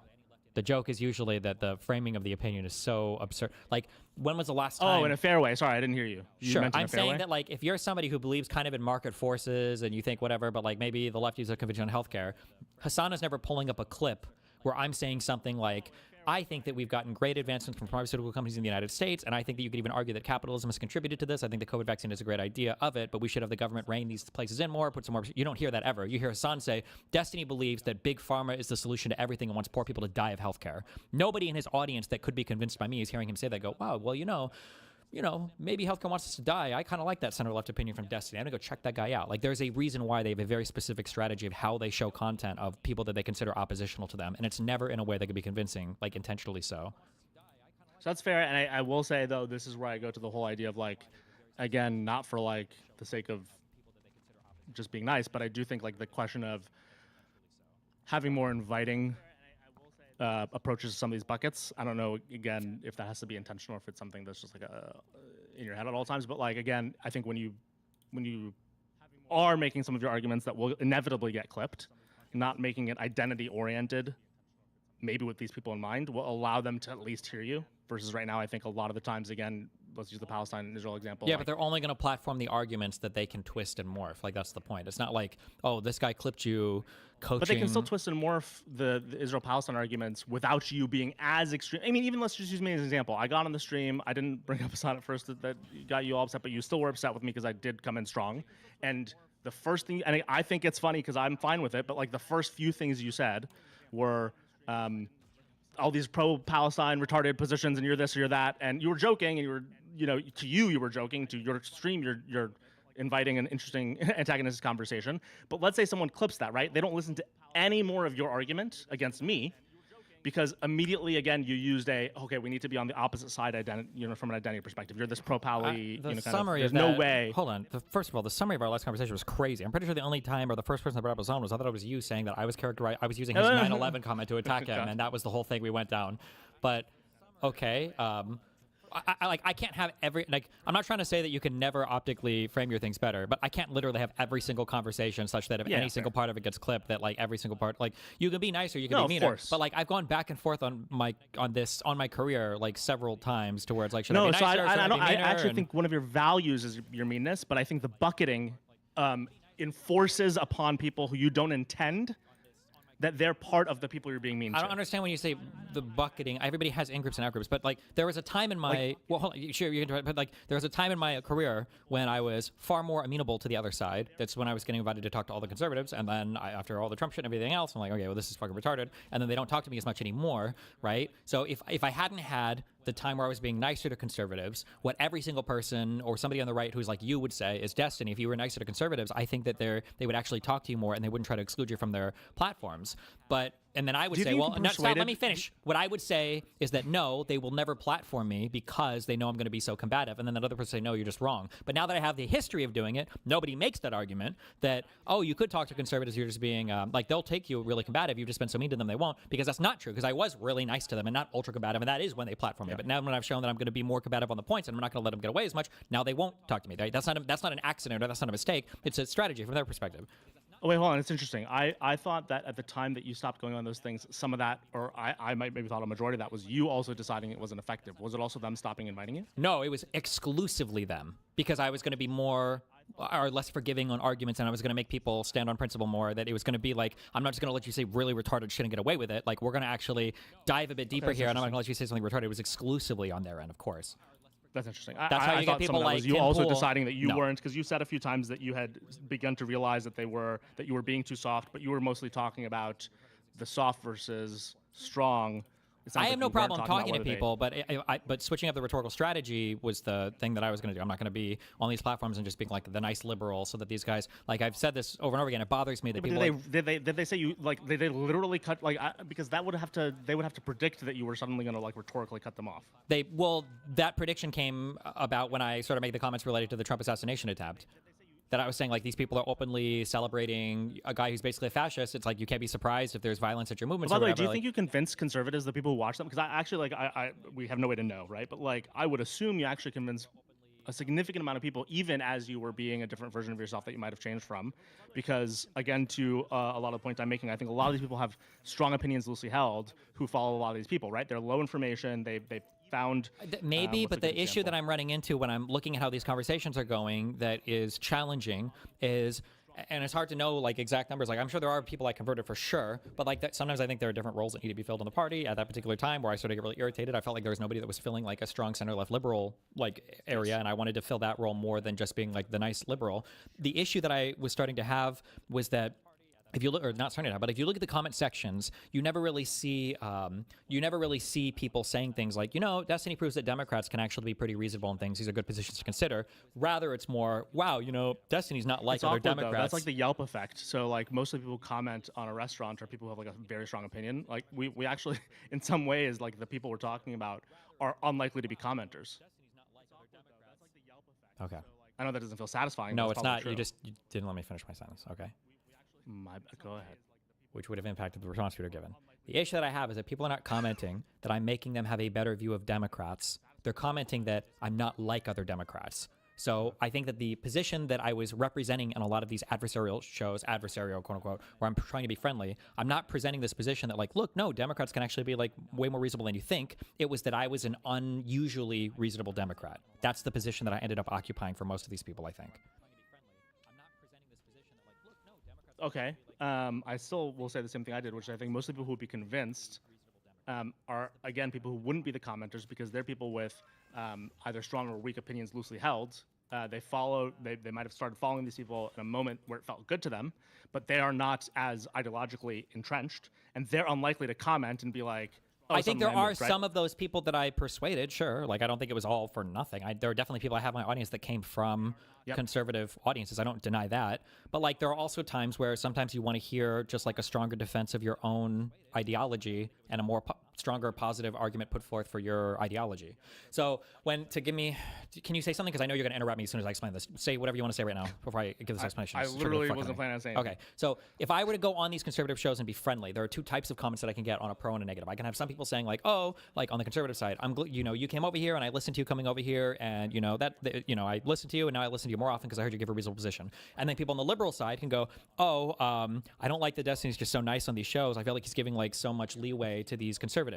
On the flip side, where I'm at now, where I'm being way more aggressive, I'll have conservatives say, "Oh, this Destiny guy's like fucking unhinged. Like, he's not even worth dealing with. This guy's crazy." But on the liberals, I hear things like, "Oh, like thank you for putting forth these arguments as passionately as you do. Like, I felt fucking insane. I'm glad there's finally a liberal who's at least like saying some shit that makes me feel a little bit more sane." So like you can occupy different areas in terms of your approach to conversation. There are different pros and different cons to each. It's just up to balancing out. What How do you they are. measure what's worth it? I guess like this is It's a totally vibe-based thing. It'll be based on comment sections. It'll be based on other content creators. No, I that see that are big in the meant space. like philosophically. Like as you go into a quarter or a month and you decide where to spend your time. How That's are what you? I said. Like, it's based on comment sections. It's based on where I see the media at. It's based on who I see talking about what. Like the reason why I feel like I'm in the strong like liberal position right now, that's not trying to find common ground and break bread with conservatives, is because when I look around, I don't know if I see a single other strong center left person like in the alternative media space right now.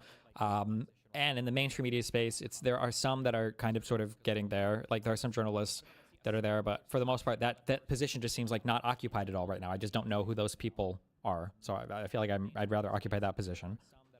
How do we think about? It's difficult because I think she with you, especially on the topic of dark money, goes a little crazy. But let's just use Taylor for a second because she's like obviously got some sort of a connection to Hassan. Again, the dark money thing is weird and very strange. But she also has interesting, like clearly her own set of values is far more on the left than the center left.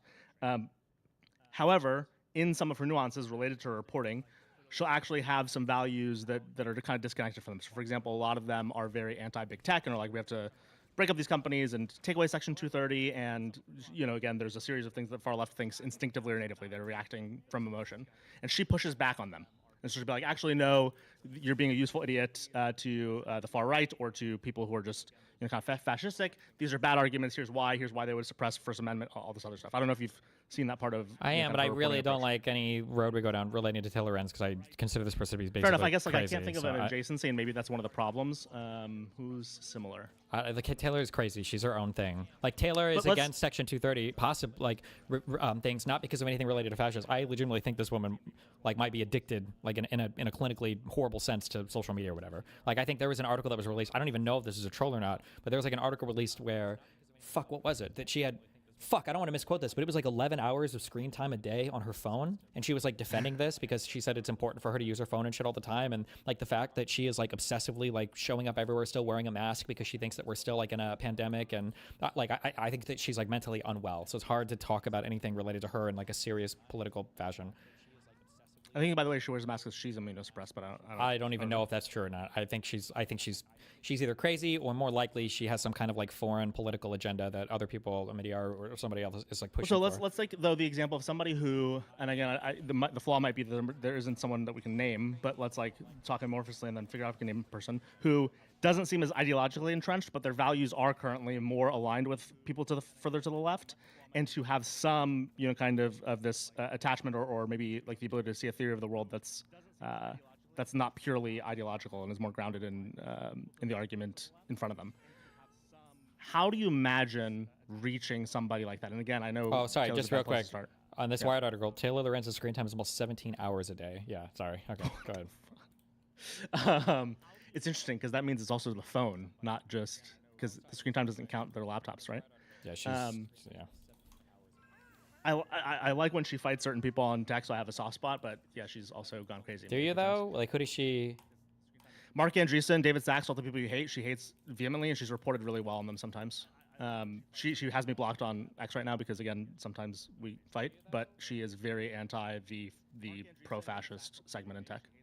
Okay, I would have to see because the way that she writes and when she's talking about tech, my feeling is she just doesn't understand. She just doesn't know tech at all. Like at most, I would call like a pop culture tech reporter or whatever. Yeah, the good news is she kind of sticks to that until she goes into things like Section 230 reporting, which she actually, her reporting has slightly convinced me. I think she, more than other issues she takes on, did her research on that, which is like the Section 230 I started to stuff. talk to Pisco about it a couple weeks ago, and it sounded like she couldn't even really accurately state what Section 230 was. But it seems like she's just against all form of like internet ID controls, which I think there are decent arguments for. But fair. like she's like, I just think she's making them well. But I don't know. This, Yeah, you know. yeah.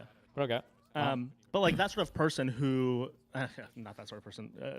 Again, who else exists in this world? Okay, I think I'm gonna interrupt. Okay, Yeah. so I feel like we've been looping on this a lot. Like he kind of like summarized, Destiny kind of summarized it earlier a bit. Like there's like this position he had where he was like a weaker liberal and he was like being more amenable to other people, and he was like capturing those like median voter type people that are like that you're trying to kind of say like people who are not with like super strong positions, and like now he's like a stronger liberal, and so he's not like capturing those people because he's like being a lot more aggressive in his messaging against people he doesn't agree with. And it seems like you're trying to say that he should be like a softer liberal, and he's saying he wants to be a stronger liberal, but like you're not No, like I don't think that's saying right. that. You disagree with that point? Me or him? Oh, well, I think what he's saying, his argument is essentially that what he's trying to argue is that there is a group of people in front of Hassan who are currently occupying a position that's becoming closer and closer to the majority position of the party that resembles a lot of whole bunch of populist leftist economic position rhetoric stuff. And what he's saying is because all of my arguments against that sort of policy position are usually done through Hassan as an attack vector, that rather than arguing in favor of free markets providing solutions to different issues that are important to everybody, it just comes off as me being incredibly negative towards Hassan and attacking him all the time. So there are people who would otherwise be in favor of more liberal or free market approaches to solving problems that I'm not communicating effectively with because I'm spending most of my time either giving an incredibly negative view of Hassan or an incredibly negative view of socialist policy stuff in general. Well said, and I'll just add, I think the and this is just downstream of what you said. I think this is now not just Hassan, but this is like a lot of other people in the party who, again, might surround him or be adjacent to him, where it's only going to happen more and more this year and next year, right? So like they have such a stranglehold on the narrative right now in the party. Sure, and I don't disagree with you necessarily, kind of, but the point that I'm making is that like this is like a deliberate strategy. I don't know if you saw my conversation with Tim Miller. But like this idea of not talking to people who will critically challenge your positions is a deliberate strategy that the far left and MAGA have employed. But this is where I go to the role to play thing that I said earlier and like the Ezra thing, because like I don't know that the Mother Jones guy, for example, and he asked that good question in the middle. Not really, but I was watching while but like well, he I don't know if that but he person's... didn't follow it up at all. He let Hassan squirm out of it. But so is it was a layup. is that what his responsibility is? Because you'll also Yes. critique kind of like our like the left's ecosystem or the liberal media ecosystem for sometimes being too aggressive on a candidate. Again, it depends on the setting. But how do we see? Because I don't think Ezra's role, for example. You can be aggressive on Hassan though, because well, one, if you're going to ask the question, you're just asking the question. But then two, it's not even about being soft or not soft. You're just like you're facilitating a lie to the audience. Like I don't know if you should do that to anybody ever. Is facilitate a lie to the audience. What's the just to help me understand what you mean? What do you mean by lie? The idea that Hassan is concerned with social issues is a total fabrication. Hassan has said it multiple times on stream that he doesn't like social issues. He doesn't enjoy talking about them. He got a straight up question from a black guy who I think is supposed to understand this. I don't know if he's a fake black guy or his inner whiteness was showing, but he challenged Hassan directly on that standpoint thing. And Hassan completely and totally ducked out at the end by saying that he thinks that all all racial issues boil down to class issues anyways, which was exactly the point that Hassan had from the quote that guy gave. The guy asked the question and seemed to not understand the answer and then just like went on. It's like, oh, okay, I guess that's fine. That is just what's the point? You know Hassan far better than I do, but like, don't you think he really believes that? Is that a lie? He thinks everything should collapse the class. I'm not. No, saying I that's think right, Hassan does but... believe that. Yes. So it's not a lie, and again, that person's responsibility Hassan in that moment. is not. Well, doesn't think he's lying, but right? Like he doesn't think he's lying. He might think he's wrong. What he allows Hassan to do is like launder his. If this goes back to Ezra Klein, right? Like, let Ezra me Klein finish. is more Jesus likely... fuck. If somebody wanted to critically push Hassan on that position, right? The critical push would be you're critical of standpoint epistemology, okay? If you want to be critical of this and you want to say that there's no such thing as intersectionality, are you telling me that a wealthy black man and a wealthy white man would have the same experience in the United States Talk about that example. That would be a push on that position. Not just saying like, oh, you don't believe in standpoint, and then letting Hassan ramble for fucking 2 minutes, giving some bullshit ass answer, and then walking away from the topic. Okay, this goes to two things. One, let's use Ezra as an example. Ezra is more likely to launder positions than who's an investigative reporter that we all know. Channel 5. I don't know. No. Let's use Channel 5 because all of this exists, on a spectrum. Nick Shirley. More likely to launder because his role, and again, this goes to my point about role earlier, his role is to facilitate a conversation versus put forth his own view. And we see that most in his content, and I think actually... Sure, wait, real quick. This was my big criticism earlier, though. I don't know if I said this to you or this before you came on, was that, facilitate a conversation shouldn't mean doing infinite PR slop for whoever comes onto your show. That's not a real... But what's the distinguish? The distinguishing thing is whether or not you're asking somebody... Did you see the notes that I took on the Tim Miller thing, like the position that I had related to different types of conversations? I saw the conversation. I don't know if I saw the notes. So basically, that's fine. So like in my world, there are like 4 different types of conversations you can have. You can have 2 friendly ones, and you can have 2. Are you sharing them? No, I'm too lazy. Wait, am I screen sharing right now? That's fine. I can see Twitter right now on Discord. I guess these were the notes that I had for this. But you can have you can have 4 different styles of conversations where you can have so I break this down into 2 different styles that are friendly. You can have the same team convos, you can have friendly conversations. Same team as you're doing PR slap. I'm here to give you layups, I'm here to make you look as good as possible. Friendly conversations are we have some ideological disagreements, but I'm trying to build a bridge between us to demonstrate, how we're more similar than different, especially with regards to a third party. And then you've got your 2 hostile ones, which are adversarial conversations and hostile conversations, right? Adversarial is we're gonna have a back and forth. I'm gonna ask you some follow-ups. It's gonna be a tougher thing, but we're not completely. It's not like a screaming match. And the hostile conversations are like a very, very, very difficult conversation. There's going to be follow-ups. I might ambush you with quotes or positions you've given in the past. You're going to be asked very difficult questions, and you're not going to be able to squirm out of them. For the issue that I have with people like Ezra Klein is they have these conversations that are ostensibly supposed to be somewhere between either friendly conversations or adversarial conversations, but they all end up being same team conversations by allowing the other side to sane wash or launder or just make so much better their positions look, and they don't have any critical pushback at all on anything. Do you think he doesn't push back on people? Yes, I think Ezra has a huge problem with that. I didn't feel the most I've ever felt in my entire life was did you ever see the interview that he gave with Ben Shapiro? Yeah. Listening to a guy say that Barack Obama, the reason why he was hated so much was because of how out of line he was giving his opinion on the Henry Louis Gates thing before a charge like that. And there was one other thing that he gave. That's a thing that, in my mind, if you're a good faith political operative, what you would be asking right there is wow, that's crazy. So I can think. But he's not a political operative, right? Because I think this is something. Or journalist or whatever. This year. I'm sorry, somebody who's trying to do more than show you how to give the optimal blowjob to somebody that you're interviewing. That is not an answer that any sane individual could let stand. If it was to be about any other topic, you would never let that stand. But in the politics world, for some reason, everything slides. I agree with you in a healthy democracy, if you want to call it that. But the interesting thing is, I don't know if Ezra, and you might go, this is a worthwhile trade, but would he get Ben or some of the other people that he gets if he... Again, I wish it weren't what I'm about to say, but he somewhat has to position himself as the friendly conversation, not the adversarial, because he's nerdcore, right? He's I want you to hear the fullness of someone else's argument. And until 2025, he wasn't doing a lot of, he hasn't done it recently, but he was doing a lot of talking head in the beginning of 2025. I don't know if you remember that. Yeah, but the issue is this isn't a real conversation though. It could be, but it's not. If it would have been him pushing back on that and making Ben actually justify that position, I would have liked to have heard that more. I would say. I guess he thought of it as being about what was the beginning of their conversation about? I don't know, but it can't just be somebody giving stupid answers with no pushback. I can just watch Ben Shapiro for that. Why do I need to see Ezra Klein talk to him for that? I just watched a Ben Shapiro video. That's what it was. Ezra Klein's conversation with Ben Shapiro was a Ben Shapiro video where he could just but now he's got the added advantage. If I were to have another conversation with Ben Shapiro, did you see my debate with him? Yeah.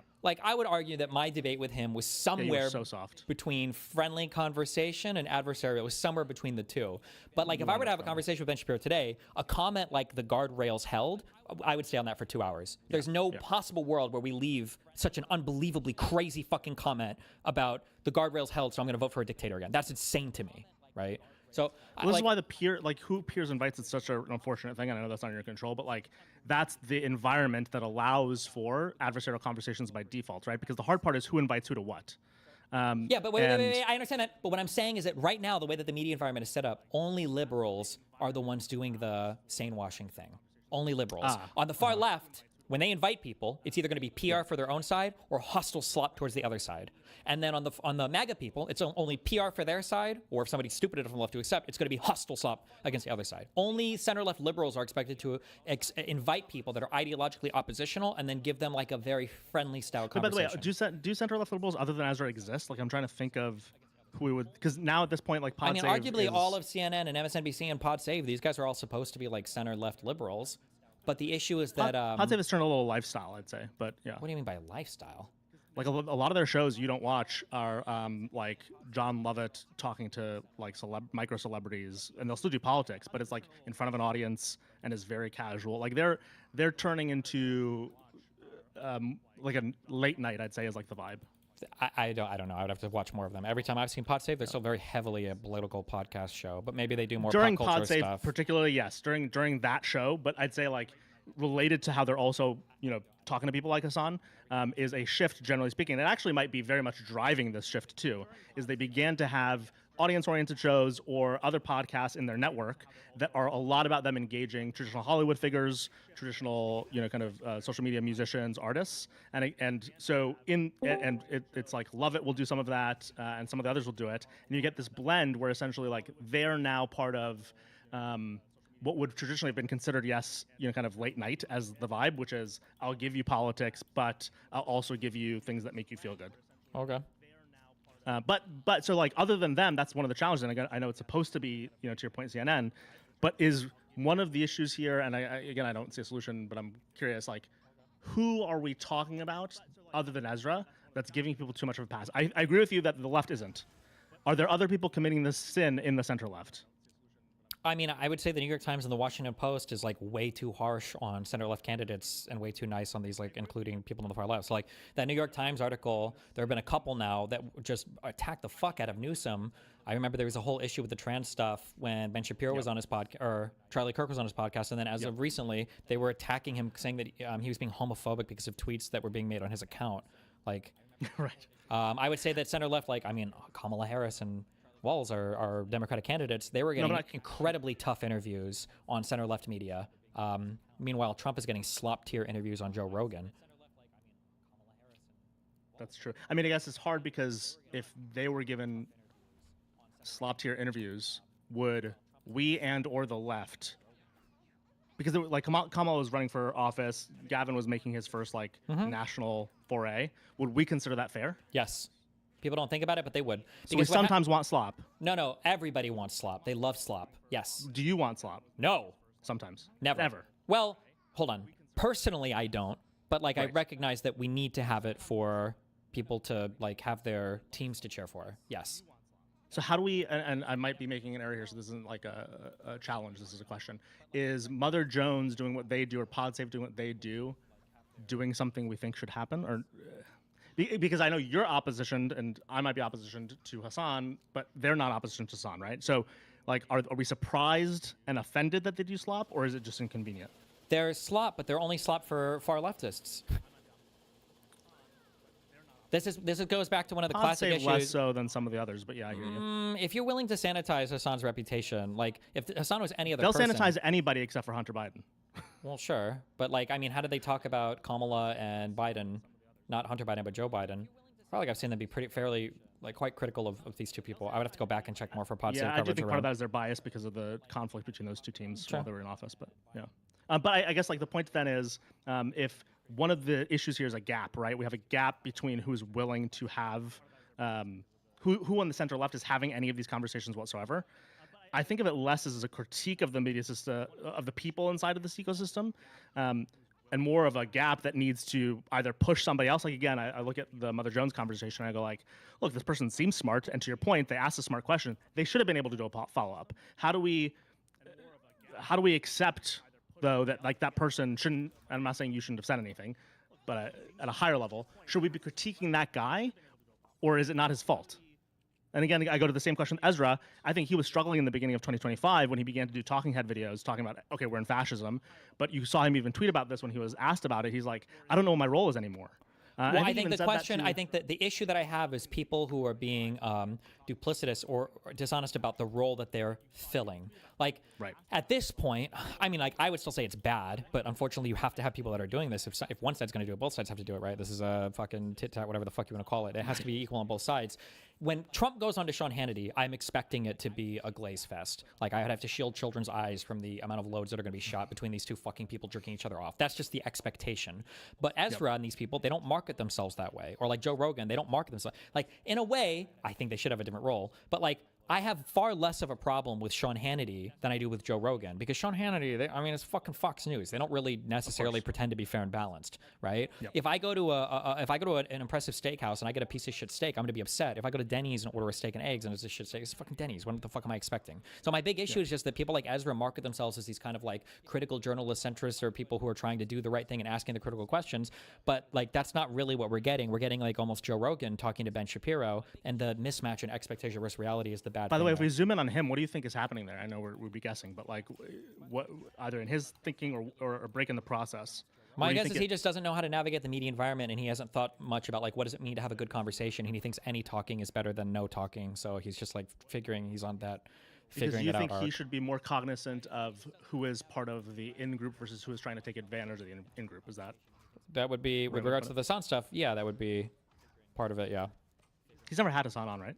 No, he hasn't, but I thought his article about him was stupid. But I also thought his article about Charlie Kirk was stupid. Like, Charlie did politics the right way. Why? Because he wasn't shooting people? Like, what a stupid fucking... Like, I don't know if Hitler killed anybody personally, right? Like, what a stupid point. I just thought it was... I don't know, I just think it's stupid. But to your point, and it's interesting, and again, this goes to like the problem that's hard to solve, but all the people who would read that article, again, it's like, I think they don't have an opinion either. And so one of the advantages of these individuals who have maybe these slop promoting or slop generating approaches to media is their audience is the one that I'd want a center-left position to take. Ezra, in particular, I think is challenged now by the fact that everything is so fascist. And again, this is where I think in 2025, he like said this several times, like, I literally don't know anymore what I'm supposed to do. Now he's accepting this, not because he isn't center-left, and when he expresses his opinion, he kind of continues to sound like a moderate Democrat. Sure, he is. I think he is. I don't think Ezra is like a secret socialist or anything, yeah. Right. But I think he now feels like I must run away from everything that is close to this fascism. Maybe that's what's causing him to say, okay, I need to have these people on who are not only maybe closer on some of the issues, it might be an Israel-Palestine thing, or it might be a Trump thing, to where he might be moving or moved, but also he knows that his audience is moving that way fast. I think it's just a matter of, it's a boring answer, but I just think these people just don't know how to engage in the conversation. They just don't know what they're supposed to be doing or how to do it. But this is part of this by design, because the issue is that like, it can't be that. So one of the annoying things that happened between me and Vosh or me or Hassan, this is one of the reasons why people keep saying like, oh, well, there'll be a thing with Vosh, will you guys come back together, whatever. And my position is no, not unless he does a public disavowal of the crazy shit he said about me. Is that I wasn't listening at the time. What was the? I don't need a long. He's greenlit like people calling me a Nazi, a fascist, like all this crazy shit, super ultra far right or whatever, right? The issue is that if one side is being good faith towards the other side, but the other side is just being relentlessly bad faith against your side, then all you do is the other side just on net ends up looking better. Like if I'm talking about Hassan all day and Hassan's talking about me all day, like even today I'll still say like for the 9/11 comments, whatever the fuck else, like when Hassan was making a point, it's like, I mean, I guess, yeah, I kind of agree with this. Or I was the only person that defended Hassan on the whole streamer thing where he was like, you know, streaming is a harder job than other work sometimes, you know? And it's like, I know what he was trying to say there and I do agree, but like obviously it came across bad. But if I'm doing that, then in my audience's mind, right? Like my audience is all probably a bit further left than me, but part of the reason why is not as much anymore, but especially in the past, is I was very, very, very charitable towards people with different political views of mine, and I wasn't like standing as tall on my political views. I would give a lot of like steel manning or explanations of the other side, or trying to like pave over some of their critical errors or whatever. But on the other side,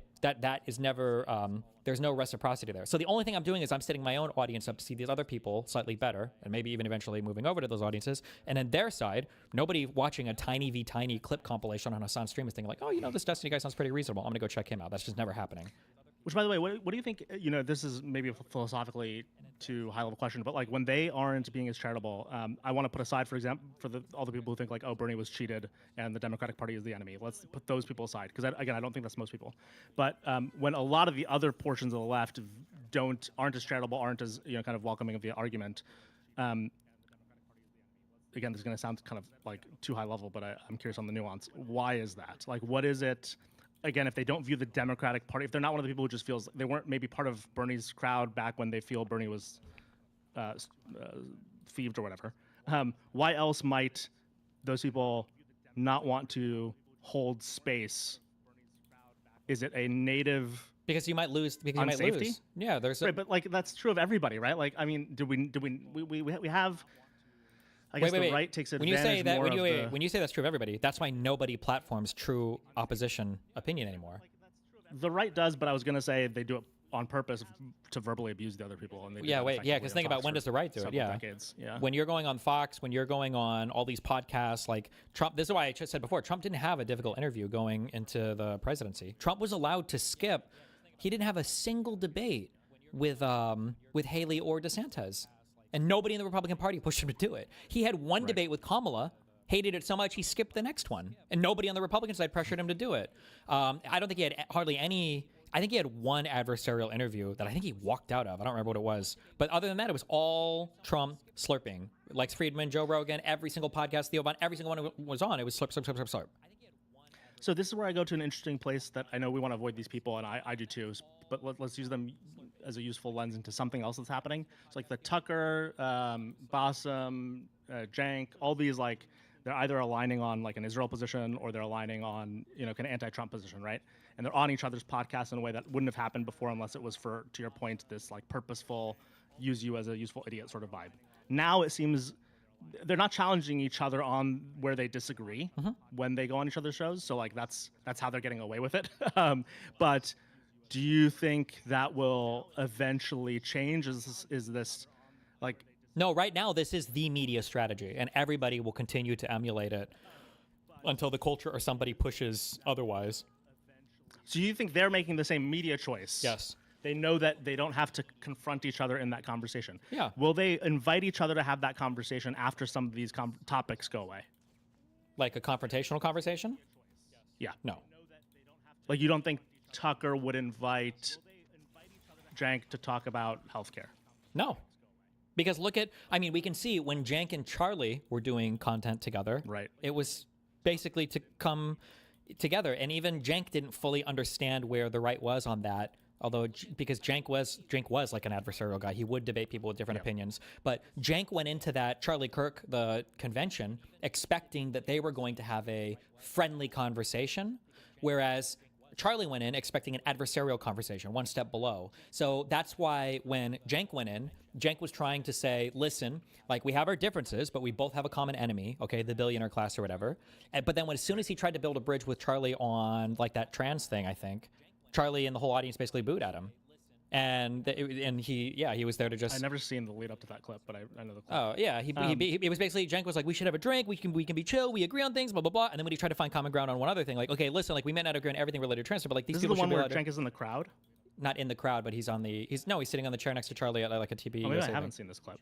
Okay. Oh, maybe, yeah. But yeah, that's exactly what happened. Or look at when Anna Kasparian did a whole show with Glenn Beck. You remember that a while ago, right? Yep. These people are, in my mind, politically dissimilar in so many different ways. That was a whole jerk fest. They agreed with each other the entire time, right? That's what people are looking for today. Yeah. I know this isn't like on Anna a useful thing about her, but like let's use her as a vessel for a second. How do we not lose someone like that to madness? Because, and I'll say this, if we give them grace on the Israel-Palestine issue, so for a second, imagine that we don't want to, kind of fight them on where they're going there.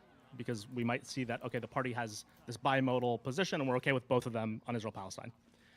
Everything else about her, to your point, at least up until a certain point, we're like, okay, this is a person on our team and she's ideologically opposed to a lot of these other people that now she's aligned to.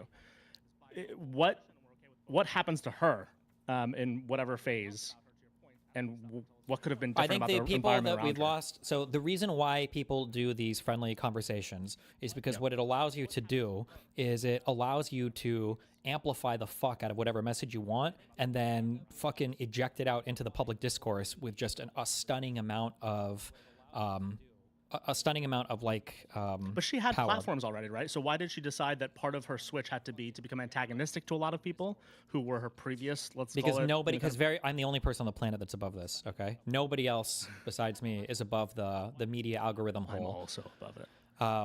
The issue is that like if you have a political party that has like a fucking amplification chamber that can sit there and think of any fucking opinion that you want, and you let it cook in this fucking chamber, and it fucking gets more and more and more and more and more and more velocity, and it's getting faster and faster, and then you open it, and it comes out with all this force, like it's unstoppable. That's it, and that's the benefit of this. Is why nothing ever breaks out of the center-left sphere when it comes to talking points, but everything breaks out of the far-right sphere. If Trump wants to say that image of me as Jesus was doctored or whatever the fuck else, he's allowed to go on 15 different conservative shows and say that. Everybody's got the talking point, and they're ready to eject that out of their space and then inject it into the algorithm. So now if you're a normal conservative, you're seeing like, okay, well, what happened with this Trump picture? Well, I'm seeing 52 different people say that all of it was like not a big deal and it was like somebody doctored it or whatever else. Okay, I believe that.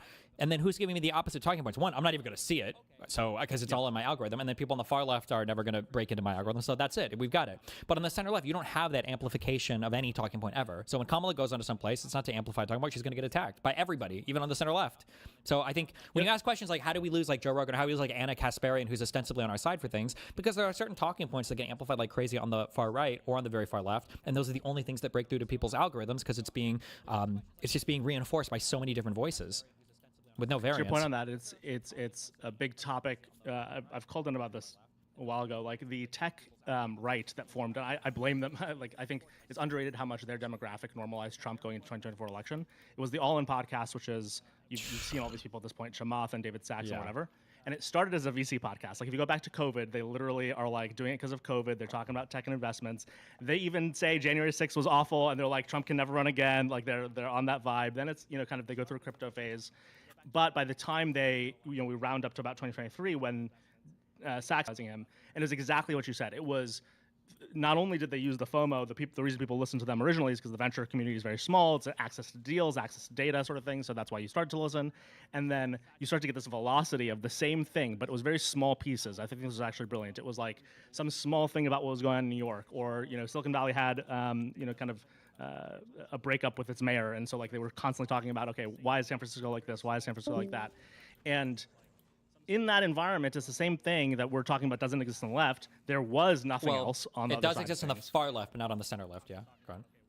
That's right. But like the challenge is all of those individuals started off of a lifestyle conversation. That's one of the things that I think is kind of because now that we have the algorithms giving you news podcast things, now you can get people down into these holes where they will start to get exposed to that content. Before, you didn't really see that. If you watch stuff for like media or culture stuff, you're just not going to get very much into the politics world because how are those even connected? Think of a person who watches like CNN, or I'm sorry, think of a person who watches shows that talk to like musicians. Like, what is your route to the politics world? Like, you're just not engaging with that content much at all. But now, like a certain shocking headline, if it's amplified by enough people in a certain political group, can break through. And now when you click it, you're starting to see more and more. And then when you see it, the people that are hosting the podcast you watch also see it, which makes them want to talk about it. This is like where your Joe Rogans come from. And then they're starting to believe it. And then that cycle, like if you have an amplification chamber that can throw something out there, like you can always shift and mold and get people to believe whatever the fuck you want, and then all of the other idiots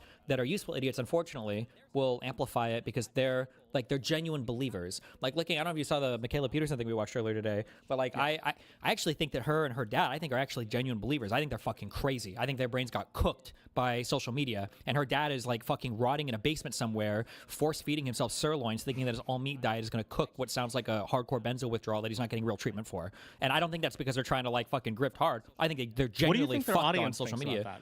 I'm interested in that. Like, do you think their audience is perceiving some of that too, or are they hook, line, and sinker?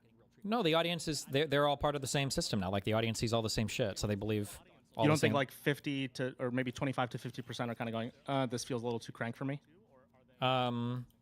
maybe on them just because they push stuff is a little further outside the norm, but nowhere near as many should be. I think for the if I most go back part, to tech, yeah, the reason I asked that question, if I go back to tech, if the All In podcast is slightly different and it's the top or one of the top 3 tech podcasts, I think that has changed for tech. Now, part of this is because I think the labor class in tech is kind of confused. They all work with these AI companies. There's this whole fight internal to tech as to whether AI safety is going a certain direction. They don't like a lot of the Trump stuff, the immigration stuff. A lot of people, are themselves immigrants.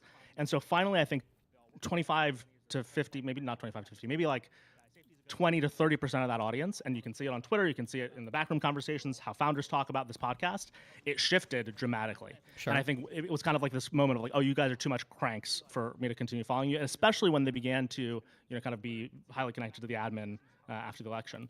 Well, that might be true, that there might be some people that stopped watching, but the problem is now the politics discourse and community is so huge. Whatever smaller audience you're going to lose by becoming a huge politics person is probably going to be more than made up for by whatever the new community that's now accepted you. That's true. They became basically a mainstream business podcast, but they shed back, and I don't know if I think this will manifest in 2028, they shed back a lot of the population that had gotten from the center and kind of the center right and left, because a lot of the people who went along for their ride were not ideologically aligned with them at all, and they didn't expect a lot. I mean, even they didn't. I mean, they had Trump on, and Trump, while he was on, I don't know if you had watched this at the time, if you were aware of them at the time, but said, oh, we're gonna stick a visa to every immigrant's college degree, and so we're going to invite them all to come back and live here after their student visas, and that was a complete lie, obviously. Sure. So they were somewhat surprised by it, but that group to me is highly capturable. I think about all these people who again, they followed someone for a lifestyle choice, and again, the All In podcast is a good example. They followed because tech and venture is highly insular, and then over time, kind of whether or not they shed or not does become a factor of whether or not they're looking and see something else. In the case of All In, I think it's an aversion. So they start to stop listening or start to view them oppositionally. But I think they're grabbable now, right? And so do they start to listen to another podcast? Do they go back to being a again, when you say grabbable, I agree that people are grabbable. I need an analogy for this, but it's if they're if you have a room where everybody's standing and you're trying to capture these people and you're trying to generate ideas in these other rooms. Imagine you have in one room, you've got 20 different voices that are going back and forth trying to shoot ideas into the main room where everybody's at. And then you've got another room with 20 people who all are saying the exact same fucking message. It doesn't matter what your message is. Those people are always going to break through the noise from the other room. So on the conservative side, you can convince these fucking people of literally anything just because they are so lockstep and uniform in all the messages that they have, especially there's a whole bunch of different psychological reasons why this can work today. It could be foreign interference from Russian bots that are trying to amplify this. It could be the social media algorithms that drive people into certain things. It could be the lack of knowledge that people have because they overestimate their competency in politics because they're good at business. There's a whole bunch of psychological reasons why this work too, but the only way to capture those people can be captured, because I think anybody can be captured by any idea, because nobody really knows anything about any of the shit that's being talked about ever at all, right? That's why you have a Republican Party today that is defending global terrorists. That's an unbelievable position from a neocon perspective, right? That's why, there are so many positions that everybody believes that are just so on their face, obviously crazy, right? Republicans are good when it comes to the debt and the deficit. That's just you can, for 2 seconds, investigate that and see that that's a total bullshit position. No, a lot of my friends in tech, the tech investor community, these VCs, they're counter-positioning on literally everything they told me they believed a few years ago, and they'll admit to it. I'll go oh, tell me why exactly you think tariffs, or tell me why you think this immigration policy, and I'm doing it over email so they know it's not it's not being broadcast. It's slightly different. But to your point, it's it's a complete admitting, and they're kind of aware of it. Of well, no, here's the outcome that's now justified, or here's the worst thing that I believe happened during the Biden years, and therefore I'm more okay with this change, and I think he's doing it in a good enough way. Sure. Look at Tom. Have you ever seen me talk to that Tom Billieu guy? Oh, the glasses guy. I kind of. He's a billionaire guy. He made the Quest company or whatever. He's a billionaire. Or if not, he's a Senta millionaire or whatever. Yeah, because I think he sold his stake in Quest for $500 million. I think. Jeez, I had no idea it was back But this guy, if you listen to him talk, he's got a good thought process that he can elucidate. He can talk through a whole bunch of things or whatever. But when it came to politics or Trump, this is just completely and totally lost. And I'm even challenging this guy, what are predictions you're making? Because when we've talked every single time, every single prediction you've made has been completely and totally wrong. None of it is right, and everything I'm saying has been true. Is this adjusted your way of viewing things at all? But the reality is he's just consuming a whole bunch of news. news. It's getting fed to him on. Which I've heard you talk about this about him, but I haven't heard him like. I don't like listening to him, so I haven't listened to it. When he doesn't hear you, or like when you kind of challenge him on in terms of like has he been moved by either Time or by you? What does he say in those? There's always like a deeper rabbit hole to go down. Like everything with these people, because they're not really justifying it logically. They're just getting fed like talking points from the other side, and like so they can believe anything, like as long as it's being fed. And when I'm talking to people, it's like the first time they've ever heard anything in their life. Like if I had to do what like is it about you though that isn't as like pincering in his brain to cause because when I'm telling these people things, I'm telling them this, they're probably legitimately genuinely hearing this for the first time in their entire fucking life. They've never heard this point before. Like, I genuinely believe, given like doctors evaluating the debate performance and everything else, like I would put money that I could debate that Donald Trump has shown more signs of being senile than Joe Biden. I feel that very strongly. When I tell somebody that opinion, even Democrats are like, you're fucking crazy, right? But then if I ask the question, show me one example of Biden being quote unquote senile besides the debate, it's nothing. There's not a single thing that comes out. And I can talk to like 20 different things that Trump has done that's fucking almost incomprehensible in terms of things that have been reported and said about him. But yeah, it's just like, yeah, these are just, or the fact that like, oh, I think Democrats are better with spending than Republicans. That's a crazy idea. Most people wouldn't accept that. Yeah, because it's funny. This is just a feeling, but I know it's like it's a hard feeling to strategize around. But I have the feeling that the voter would be different than Tom, and like I don't think so. Unfortunately, I think Tom is similar. You don't think the audience captures some of what's doing it to him? Yeah, but we're all audience captured because you're audience captured on social media, like obviously in a different way, right? He's audience captured in that he's literally making money by saying these things, but there's also some amount of like ideological pressure audience capture where if you see a thing being said on social media over and over again, do you really want to take an oppositional position to that? Who the fuck are you to take an oppositional position to that? Like that's true, by the way. I do think a lot of these voters, you know, again, the ones that I bucket as calling themselves socialists or whatever, like a lot of it again is that social pressure that causes them to fear being part of the out group, and which is some of the reason that again I call them grabbable. Sure. By the way, just a small note, and Hassan calling that guy a centimillion or whatever. Not excusing Hassan using that as an interesting foil, but the reason he probably brought that up is he's constantly criticized. He sold a bunch of Stripe stock, and he is a lefty that is being attacked by the tech class. So all the venture capitalists and all the people in tech attack him because he's, again, more progressive than they are. And they use the fact he's made all of his money to... Well, yeah, but I think the main reason why Hassan is using that term is because we just want to differentiate them from billionaire. You're going to hear it a lot, though, about him, just FYI. Sure. Real quick, final thoughts, just to give someone else a chance to talk. What? Well, first of all, I'm gone after this, so who the fuck else is coming in? All right, well, second of all, he's joining the conversation. Jesus. Okay, sorry, yeah, keep going. Wait, am I still final thoughtsing? No, you continue on. Damn, Bang is a hater. Go ahead. No, he likes it. Good conversations.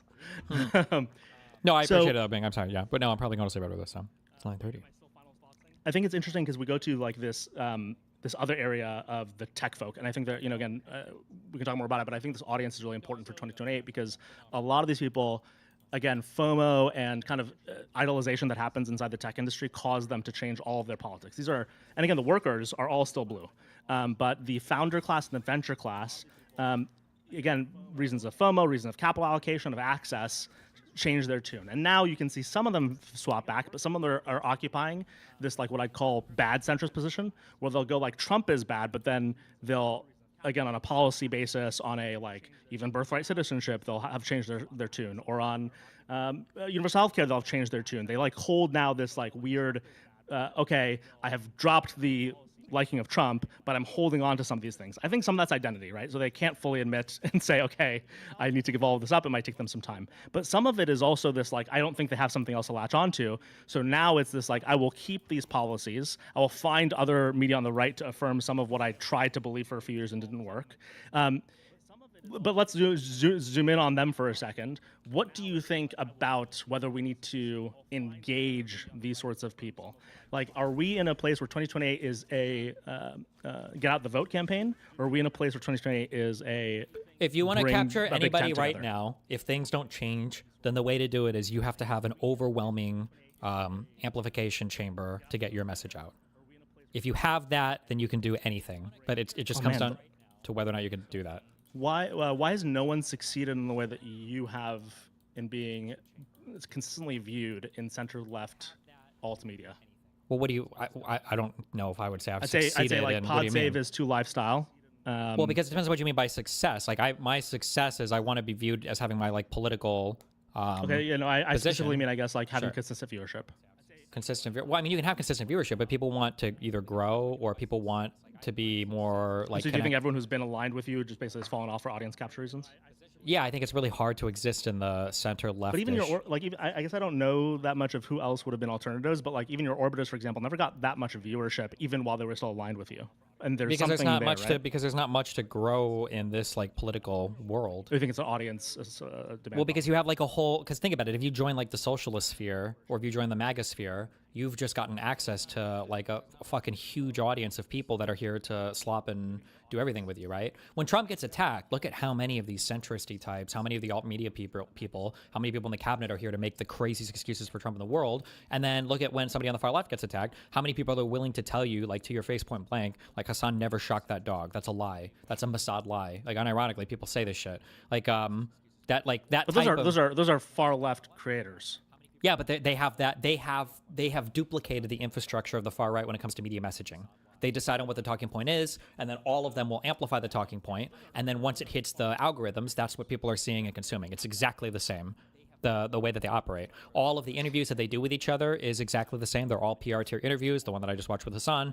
And then it's basically just a matter of like everybody on MAGA and everybody in the far left duping the center left dipshits into seeing if they can get favorable interviews with them because they don't know what type of interviews they're signing up for. Or drawing center left people into their shows to literally fucking mentally rape these people because they don't know what they're signed up for. Like the two examples I give obviously are Ted Cruz had no fucking idea what he was walking into with Tucker Carlson. Tucker. Yeah, and Slotkin had no idea what she was walking into with Breaking Points. But that's because the center leftists haven't identified. That was so emotional. Like I'm not sure if it was even effective. But let's zoom in for a second on Luigi. This is going to be interesting. Like, again, if you go on social media or if you're like in New York at a bar, if you go to let's call it the masses who are traditional Democrats, it's weird how much acceptance you get, and kind of like, again, some of it's a loss of feeling of agency or personal sympathy from a healthcare perspective, but like, do you think those people believe that strongly? And maybe what I'm really asking is like, I look at that and I go, I think most of those people, and again, it's like how long the conversation has to be, could be convinced that their position today is wrong and they shouldn't hold it, and they should hold some alternative, kind of well put together position that still addresses their issues. Theoretically, but you have to do a or lot do you think of... they're captured? No, I mean they're captured for sure, but it's possible to break them out of it. But not right now, not with the way that the media environment is. Because to start breaking somebody out of that, you would have to work through so many fundamental positions, like why is healthcare expensive? Like if you think that healthcare is expensive because there's just greedy people, or because people just want to watch you die or whatever else, then you're that person is gone. How are you going to convince a person otherwise? And then it's got to be a question of like, why don't some people have the healthcare that we would argue in the United States they deserve? And is every single story a good example of why healthcare is failing in the United States? Like if you see somebody who I remember one time I got a mole checked out, and after the doctor looked at the mole, he told me that he thought it was like a little bit worrying and that he would recommend a biopsy, but he wasn't sure if I could afford it because I don't have any insurance, right? Obviously I have money, so I was like, yeah, of course. But like in my mind, I don't think anybody should ever have to think like, should I get this thing that looks cancerous biopsied, or should this be covered by? I saw this. Everybody was talking about this. A guy was denied life-saving treatment for his cancer because his insurance company wouldn't approve an experimental treatment that involved a guy with stage 4 lung cancer getting a double lung transplant in order to save his life. It was like, holy shit, this is way, like, he's already exhausted the whole standard of care. He's got a ton of care already, and this is like an experimental treatment that, like, it's like, Jesus. So, like, but when you've gotten all these opinions fed you over and over and over again, whether it's by the far right, or the far left, right, far right is all of MAGA, or the far left, like, by the time somebody wants to debate you on whether or not it's a reasonable position or not, you have to fight through all of the media you're consuming, and as soon as they're done talking, they're going back to all that media as well. All right. Oh, time for DoorDash.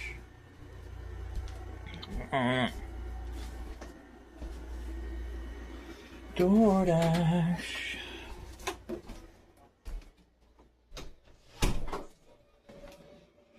Oh yeah, I bet the cat's in the closet or something. But anyway, I'll look later.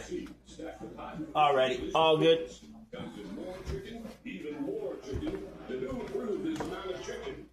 Classic Colonel. The new KFC value feast. Get it today, starting at $7. Here's a fun one. Guys, pretend like you're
about every single car here on the lot we're going to go over in this video. And then if you're interested in any specific vehicle on the lot, I have test drive videos ready for you right now. All you got to do is go to maplemotors.com, click on the car you like, and you'll see that test drive. But that's not. Let's do it on the lot walk.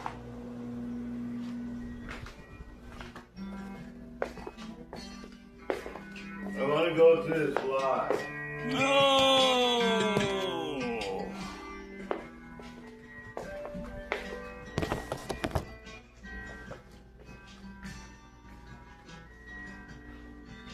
Yeah, take a Mustang. Hey, each and every Monday I update with a lot walk showing you the new inventory, and that's what we're doing today. So we're going to go down into all these rows, pop the hoods of every car on the lot, and then I'll be telling you the engine sizes, the prices, checking out the interiors. Let's pick a row. Which one should we start on? We'll start over here with the new Monte Carlo. Let's open them up. Check them out. Okay, now we're back. Took me a second to open all these hoods. Every single week I do these videos for you, so you know exactly what we got. All I ask is you hit subscribe, hit that like button, and I'll see you in the comment section.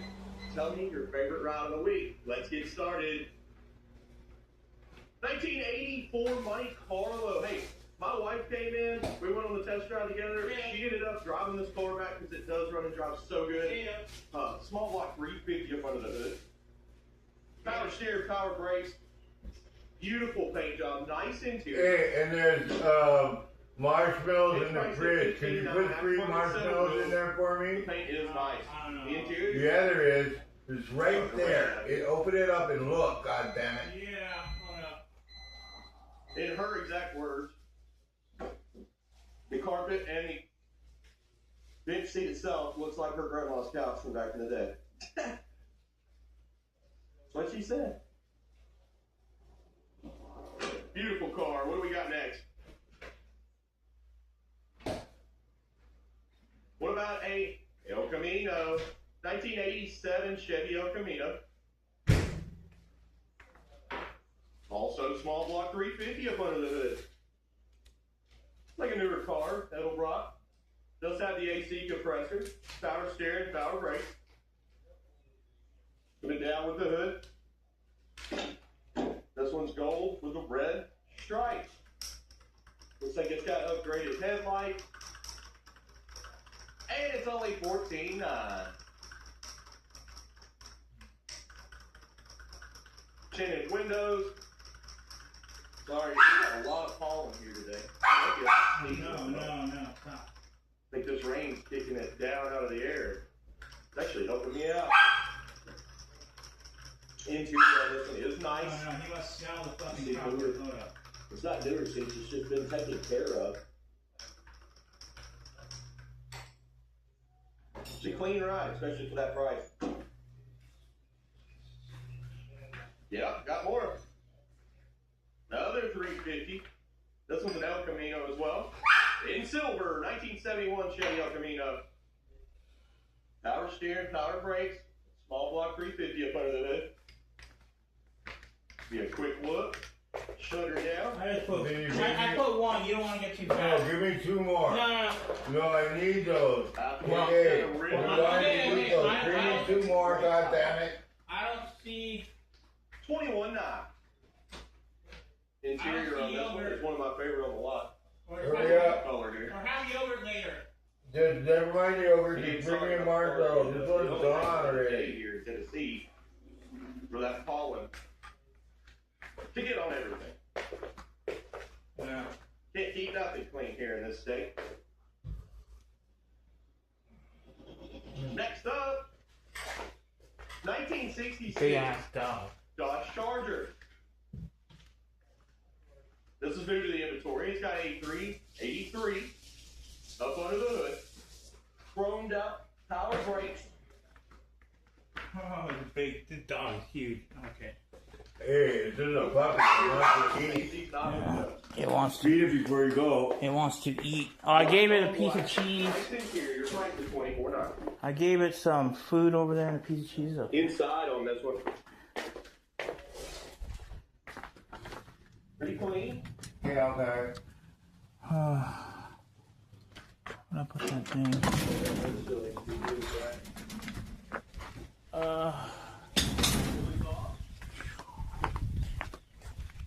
Goofy DoorDash.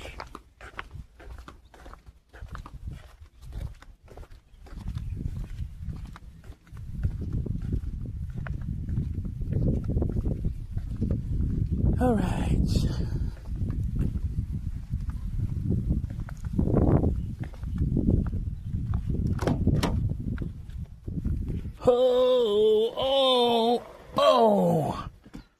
Oh, okay. Wait. Where's that?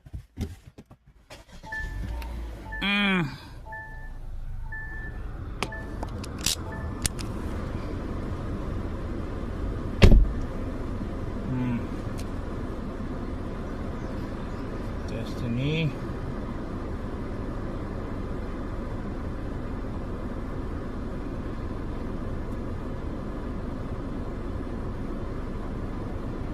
An argument, and I think at the end of one of his fucking ramblings, I think I asked him point blank, I was like, okay, what do you want your audience to do about this? You're saying that the whole system is corrupt, everything is rigged, everything's fucked, what should people do? And he really didn't even have an answer. Or not really, he didn't have an answer. And it's kind of crazy to think that he's been doing politics everything for so long, he doesn't have a single actionable thing. But like, think about it, what does an actionable thing help you for? Like, you're just trying to capture attention, you're trying to get people to watch your shit more and more and more. You're not really trying to solve any problems, you're not really trying to do anything, you're just trying to get people to watch your shit. And I think that's a huge problem. It's one of the reasons funny. why It's the same malaise you're talking about with the Petersons in some way, right? It's like, oh, and you know, it's funny you talk about autoimmune. I have an autoimmune condition that's relatively new. One of the things that's really funny about it, I remember a moment in time where, like, when it physically manifested, I was like, oh, this is real. But for a lot of people, these things don't physically manifest in unique ways or novel ways. Like mine, it's like obviously caused by something. Versus, to your point, it's like an amorphous thing where I can begin to blame all of my problems on it, right? It's like, oh, if I think this is happening to me, suddenly my depression, my inability to do my job, my brain fog, whatever else these people might have, and that they've heard this thing once, everything can be ascribed. And to your point, I think that's exactly what happens in a lot of these political arenas. It's like, okay, you need the thing to be amorphous because you want everyone's problems to map onto it, because then your message gets amplified. Whatever they experience in their personal life, they get fired the next day. They suddenly blame it on corporations because you've given corporations this very amorphous, unspecific, kind of targeted surface area. Yeah. Which might actually be an interesting way to approach positive visions, but it probably wouldn't work. I mean, theoretically, you could lie to people or play this game to get them to move in a certain direction, yeah. But I mean, one of my underlying arguments, I don't know how true this is, but is that the only reason why the system's been able to carry on like that is because Democrats haven't done this. So Republicans have done what? Either positive or a negative amorphous? That they have tried to deal with concrete problems. That Republicans have this luxury of being able to come in and fuck shit up and not really govern for real, but Democrats kind of have to bring the country back from the brink. Otherwise, we would just be fucked. Like, if we had a Trump-like leader between both Trump terms, like, I don't even know if Trump would have had a country to come back to. But because Biden set so much stuff on the right path, Trump was able to come in and now, like, stir a whole bunch of shit up and do a bunch of crazy shit. And then the next Democratic leader is going to have to come back in and clean shit up again, which will give the next Republican leader the opportunity again to fuck shit up because the Democrats are still governing. If Democrats embrace the media scrutiny, I'm kind of telling them to embrace, or that they kind of have to for survival, like, I don't know if the country survives that because now we have no government. Like, it's just over. 100%. Well, and this goes to where I think a lot of the arguments that I see in, like, the captured sphere of things, I go like, okay, like, what do we want in the next 10 years, not just the next 4 years? I think a lot of people think about, okay, the post-Trump era as being, okay, yes, we can roll back some of the things, we can take down the signs if we win power, but ultimately it's an argument as to what you want to have happen over the next 10 to 15 years in your life and in everyone else's life. B, they think in these timelines. And so, again, I think, like, tech right, for example, is something we should be more scared of than MAGA right now, since Trump's going to hopefully be done. And they think in these timelines where, as long as they keep their amorphous coalition together with their amorphous set of ideas, they will return to the same initiatives when they're back in power. Whereas, to your point, we won't. We will be on a new concrete thing we need to do to either reverse what they did, or it'll just be a new pet issue we have, and we'll, like, celebrate about that. And sometimes that's good, because sometimes that gets us incremental progress, which is obviously good. But that incremental progress should be on a roadmap, right? It's like, if it's a bunch of parallel incremental initiatives that don't lead us to an overall better place, I think it's more problematic, because now we just have a disparate set of things we want on. I think that's somewhat what, again, the far left is a critique of Obama's era and Biden's era for these reasons. I don't like the critique. I think they're wrong about what's possible, for example, during Obama's terms. But if I give them a little bit of leeway on it, it is because we did not continue, Obama's amorphous project. We splintered very quickly after his term was over. Sure, but I mean, the thing that I point to there kind of has to do with that media environment thing, but I think the thing I point to there is that Republicans have done a really good job at building long-lasting institutions to carry forth conservative thought when you look at their think tanks. So if you think about the Heritage Foundation, or if you think about the Federalist Society, these are institutions that are constant. The organizations exist, but they don't do the same They're work. nowhere near as influential. Yeah. But whereas Republicans, they are even though Trump is a fucking lunatic or crazy or whatever, he still makes more or less the points to the people in the Federalist Society or whatever else that they're telling him to a point. That's where all the judicial picks over the come from. Well, I've even asked some of the people that I know in some of these think tanks, I'm like, where's our version of Project 2020? Why is no one trying to coalesce all of the disparate thoughts into an idea or kind of document? And they literally have no answer. And it goes we expect someone else to do it. And I go, hold on, there's no, you either all need to be talking to each other so that you know who's doing it, or one of you needs to give it a shot. Sure. At this point, we're giving up the game.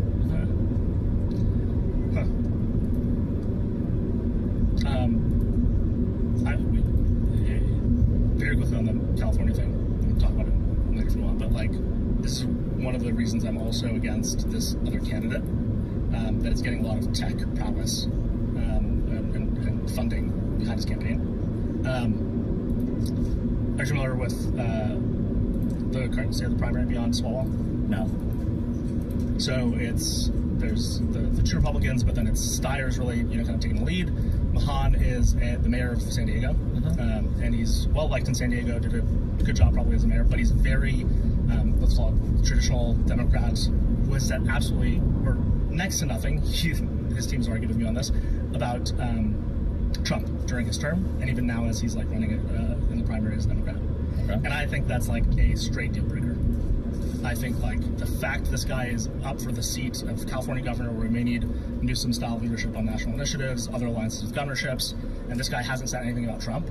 I go look, we have to have an idea, as a party, as to what we're also kind of doing in between these terms, or as governorship, or mayoral and judicial. And again, to your point, a lot of this comes out of think tanks on the right. I think this should be a deal breaker. I assume you agree, but this is what I want to talk to you about in California. If this guy gains traction, would you also be that's a zero in California? The guy the Democratic candidate has to be anti-Trump, be willing to say out loud that he'd do what Newsom did with the gerrymandering, be willing to fight tooth and nail with other governors during Trump's term, or are you okay with a technocrat who calls himself a Democrat, is liberal on social issues, by the way, is funded by some of the people who fund the tech right? Do you find that potentially acceptable? It would be hard. I would have to look so much into this to know what it means to be anti-Trump and what it means to be funded by these weirdo tech right people. It's hard to give a concrete without digging into it a bit, I guess. Yeah. Can I come this week and talk about it? I would have to look him up. You can send me a video to watch about him, and I'll try. But I think it's one of the most important things. If he gains any more traction, this goes to I think there should be a grand center-left project where we go. There's some things that you need to meet the bar, and again, some things we'll agree to disagree on. And Israel-Palestine, I think, in the party is one of those things that is agreed to disagree on. But I don't think any governor should be elected that isn't kind of willing to both, right? But, yeah, I think I'm most likely going to agree with that. Yeah. Okay. Well, any other comments? Can I go to sleep? Go to sleep. But I will say, my plea to you is consider the people who call themselves socialists who aren't really.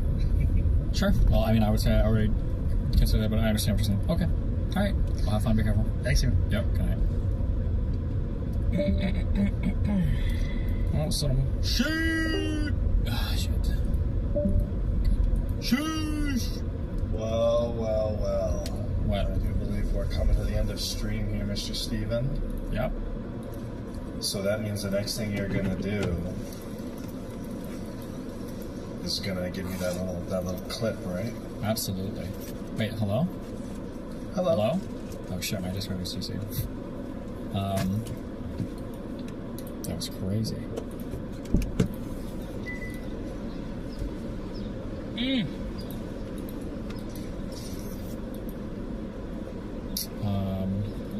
There are dailies. Sheesh.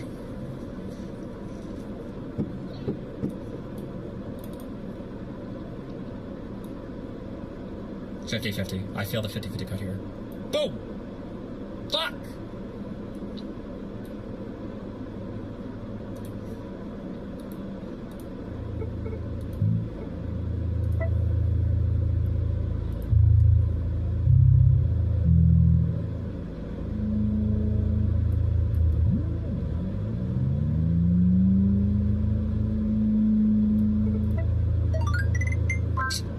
Sheesh. Hold on.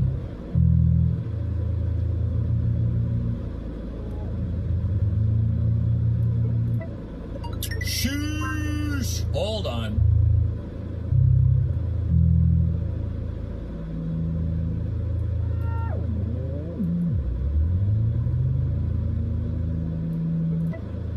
Sheesh. Oh my god. Hold on. 1 second.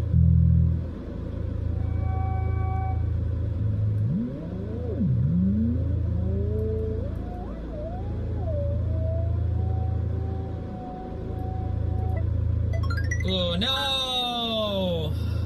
Fuck. That's not fucking score.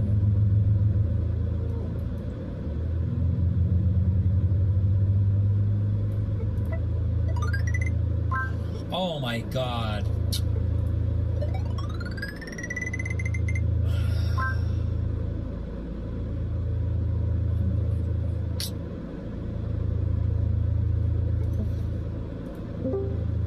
What do you want? Can you address the orb allegations?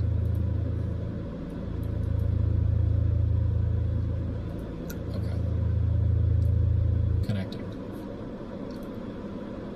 Mint, arch, dud, whole, fresh, bust, kid, flop, waist, wise, river, sassy, turn, length, cap, and hips.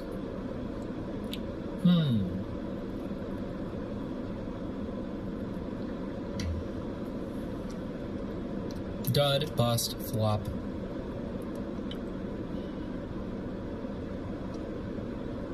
Oh no. And a...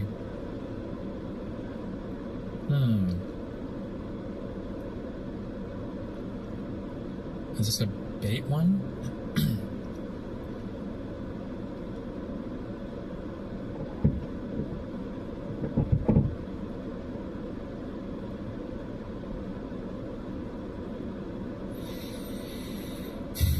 It is a bait. Good bait. This is a poker meme. The turn, the river, the flop, your whole cards.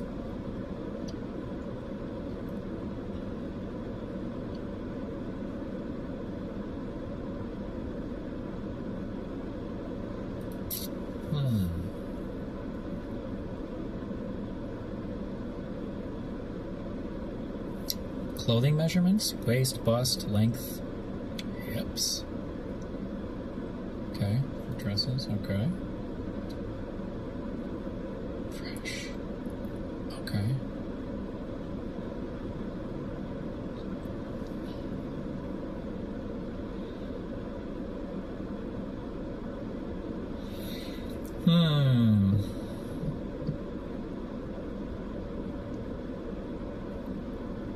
Mint, sassy, wise, arch, dud, kid,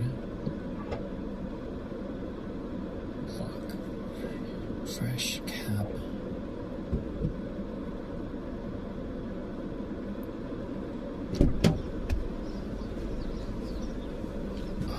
Oh! Something. Woo! Oh! Okay, fuck.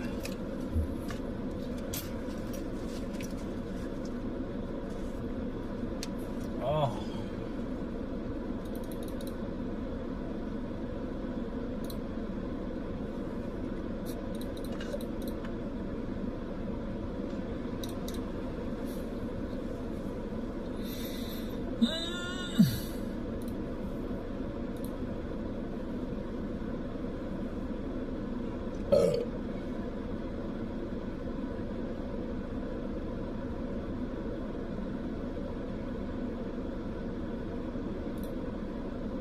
Fuck me, dude. I don't know. What the fuck is this? Cheeky? I would have never gotten that. Arch? Fresh? Big arch. Wise? Okay. Sassy, sure. I don't think I've ever heard these other three. Oh, a wise guy, I guess? And then last words of candy brands in the singular. Mint? Kid? I don't know. Okay. Other Tradle. Okay, 20 billion. Small country, smallish. Sawn wood, broadcasting equipment, wheat.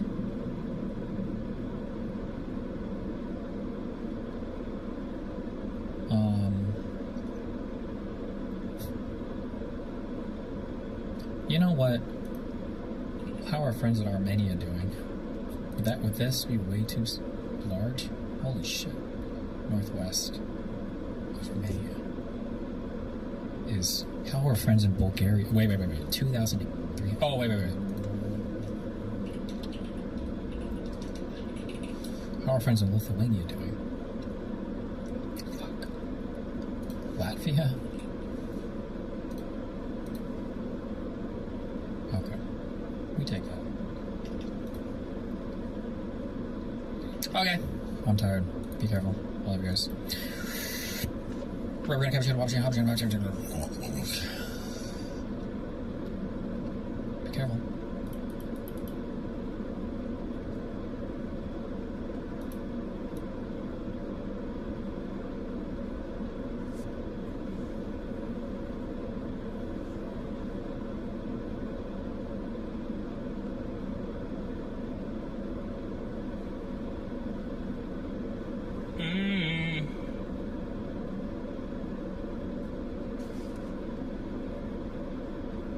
Nick White, come on.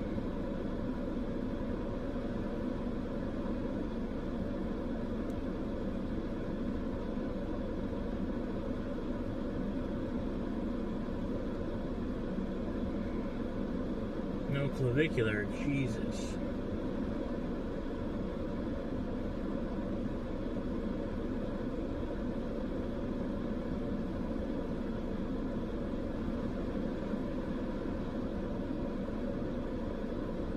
Eddie. Okay.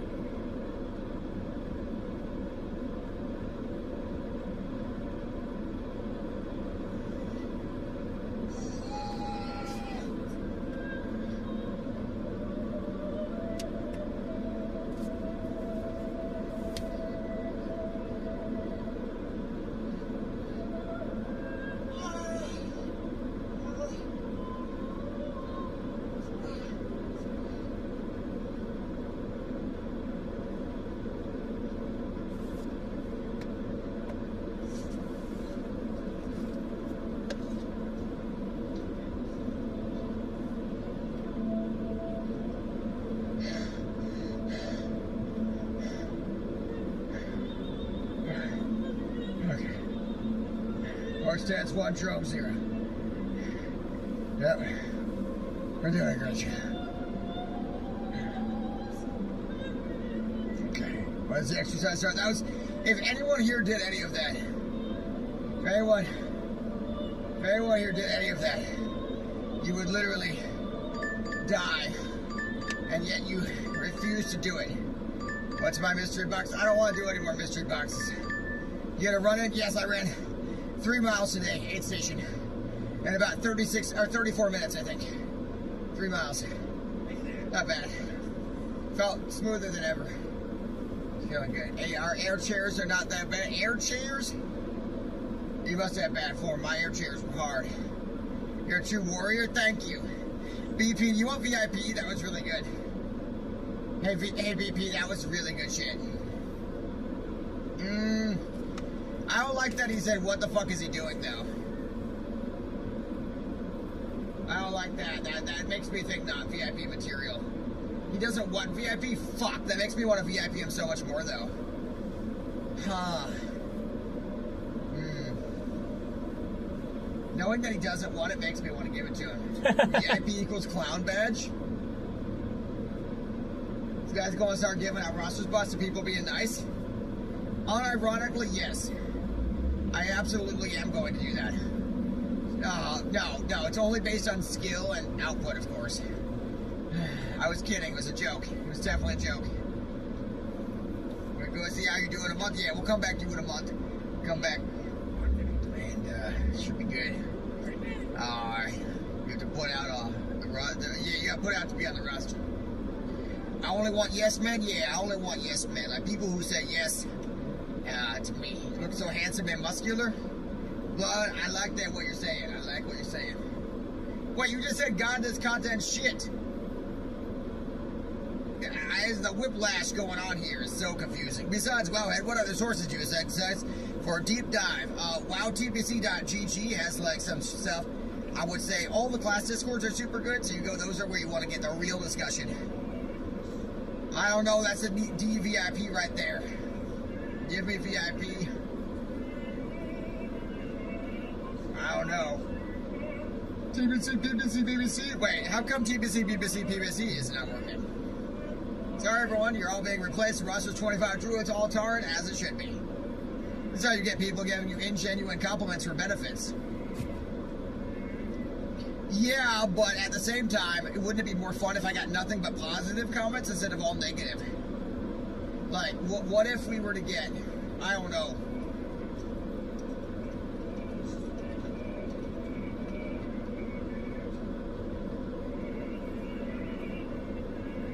Oh, God. What, Bizarre? Sure. Cargos took it down.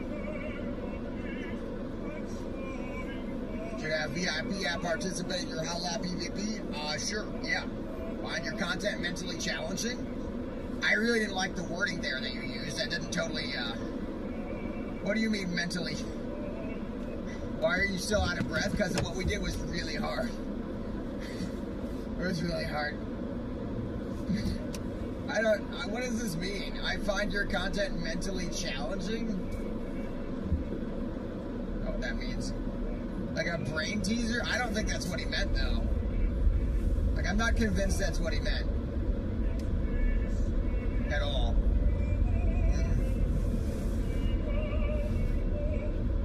You know, you're smart enough to know when someone's blowing smoke up your ass? Yes. And I choose to enjoy it anyways, though. Like, hear me out, okay? I can know that they don't mean it, but it still feels good, you know? You're blank? Okay, that's, okay, yeah. Yeah. Now is doing KT right now? Okay, we might be having Dead Mines soon enough, guys. Do you think we're going to wipe in Dead Mines? I'm pretty sure. It's going to be a full Dead Mines wipe coming up, boys. A full wipe. Oh, I believe we will. I voted yes. Yes? Oh, good. 2 votes for yes. Hope I do, yep. Probably 3 heal. We're actually thinking of 4 healing Dead Mines. It'll just be me and four ladies healing me. Hot ladies, too, like super sexy. Like Jennifer Lopez. God dang it, we missed the ZG buff. How did that even happen? One of them named Ron? Yes, one of them is named Ron. Guys, if we all work together, okay, we can not wipe in Dead Mines, and it's possible. It's possible we won't wipe in Dead Mines. I mean, I'm going to try to bring 5 healers, and then I'll bring 8 healers. I'll bring 8 healers, me, and then another tank, so I can be cuck tank. That way the risk is as low as possible. Should be good.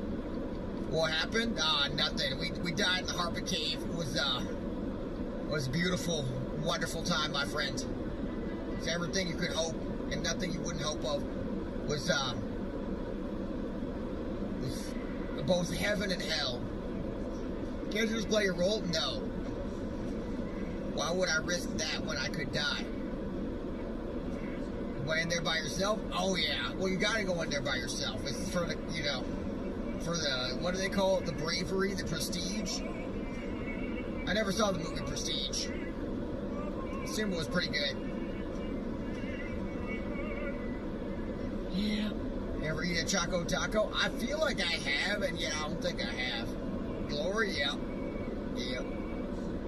Got a short, what is this? Oh, is this the South Park? Yeah, that was classic. I need to catch up on the new South Park. When's the last time you guys watched South Park? It's gotta be like 5 years for me. Can you hook me up with a Flurry X? Oh my god. You want a TBC Flurry X? Will we get a Jerome animation? What kind of animation? South Park isn't good, really? When did it get worse?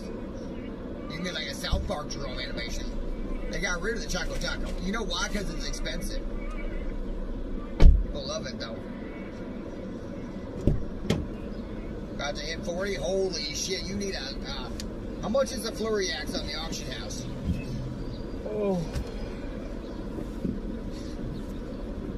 No. The Choco Taco was literally too expensive to make. 250 gold? But I might start a warrior, bro. Are you fucking kidding me? 250 gold.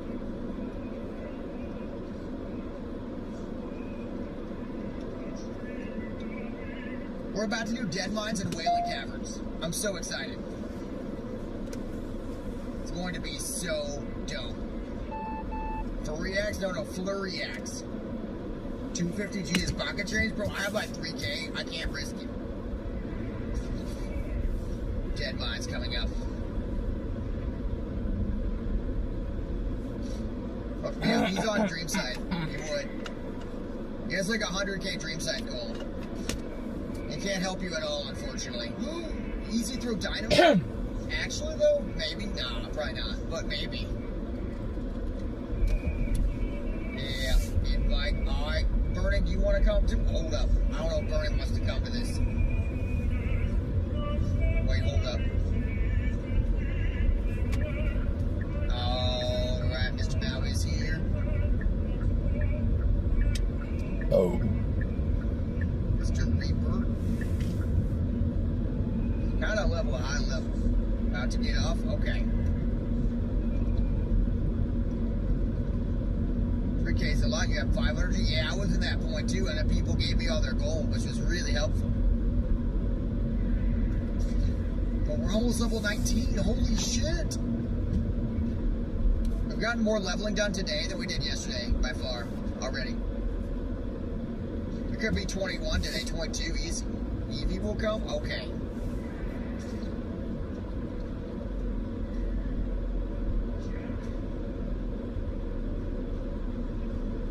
Dubai Choco Taco? That sounds kind of good. S-Fan tried one of those Dubai chocolates, though. He didn't like it. Anybody here ever tried one before? Damn, A-Station hit 26. We got 250K in mats. What the fuck? Smites. Look at our baller group. Ooh, is he about to one-shot me? I'm kind of scared. I'm actually running. We're going to Dead Mines. Or maybe Whaling Caverns, I don't know. Don't die. Very close to dying. Got pistachio and chocolate, you can imagine. Oh shit, am I dying? No, we're fine. I don't hear it. You earn your BS yourself, but since Maui told me that his guild has funds for tanks and support classes, I thought we might do an idea that a good guild does. Yeah, but they, I don't want to say it, but I think they all, you know, I know stitches get stitches, but yeah. We just don't do the methods they do to get gold. That's kind of the problem. We don't really have that kind of funds. And also they do it because, well, I mean, really it's because they have the money, but yeah. I mean, I don't think anyone in our guild has generated enough money to do that, and most of those guilds buy gold. Yeah, there's very few that don't. Deadly Raider is an exception. He has a guild that doesn't do that. So we got 3K? Yeah, we do. But if I give you all that money, then what do you think? Like, I can give you some of it. Ring. If I give you all of that 3K, we got our gold stolen. Yeah, but in fairness, that was we got more back from that happening than we lost. Like, we would have never gotten the 7K that we got back if we hadn't lost that in the first place.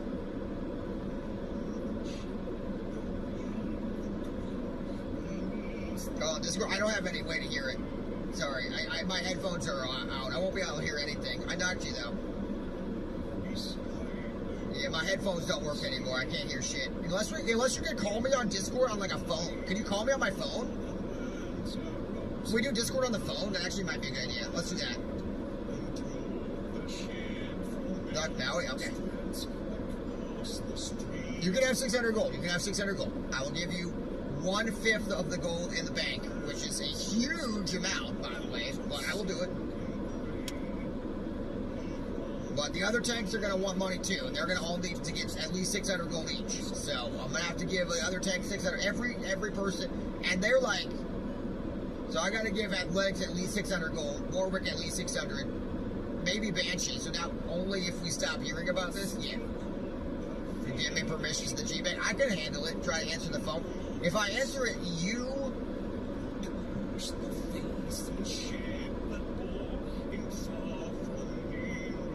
If I answer this, I won't be able to hear what's happening.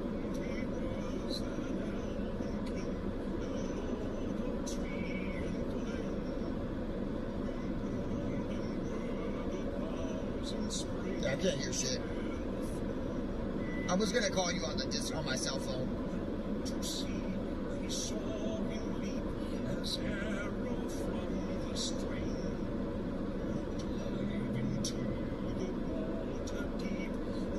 Yo.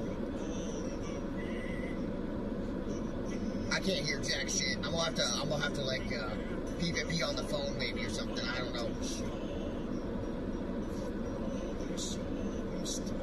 Yeah, how about if anything's going wrong, you yell super loud, okay, into the mic, and I'll be able to hear that. Alright, that handles that. I can't hear shit. How do you make it like way louder on this shit? Okay, I'll put it over there. Fix audio? I'd have to reboot the computer. I'd have to full reboot the computer, and that would kill the stream, so they're not doing that. It's not a big deal. There's no way in fuck the audio's gonna fix itself up. Just reboot. If you reboot, most of the people leave the stream and never come back, so it's not happening. We're not doing that. Okay. It's just, I've dealt with audio not working for an entire stream. It's not a big deal. It's just part of it. See, I would love to react to guys. I'll be right back. Yeah, and then 200 people would never come back. That's just how streaming works, for better or worse. It's not. I wish it worked that way, but a lot of people just have the tab open and then they're like they're putting up with it. But then the second you give them an excuse to leave, that's how. Is your in-game audio broken? I can't hear anything. Yeah, it makes it really scary. I don't know what the fuck's happening. Gone forever, yeah. See, I mean, I'll tell you, if a streamer has like a 1 second micro lag, I leave the stream. Like, I instantly leave the stream. It's not their fault, it's just the nature of it. The second there's silence in my life, I start to think about my own life and my problems, and I don't like that. You disappear suddenly, I think you've died, yes. And then you assume it's a ghost, exactly, yes. Exactly right. No, Control S. No, nothing of this headphone is working. The microphone's not working, the audio's not working. It's not a big deal. I might need a new headset. Might need a new headset. Deadly Raider, are you here? Would you like to come?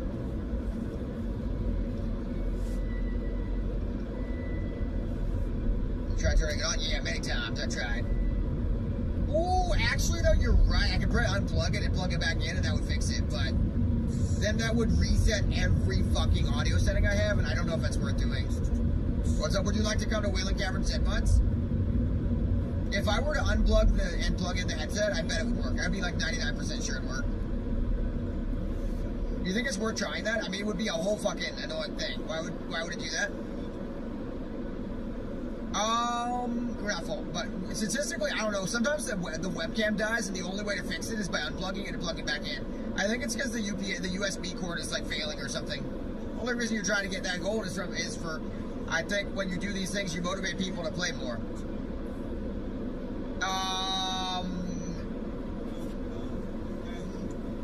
Maybe. Blizzard doesn't think that way. Blizzard has a lot of data on this, and they think that giving people nothing is more motivating. So, are we going against a very successful billion-dollar company's theory?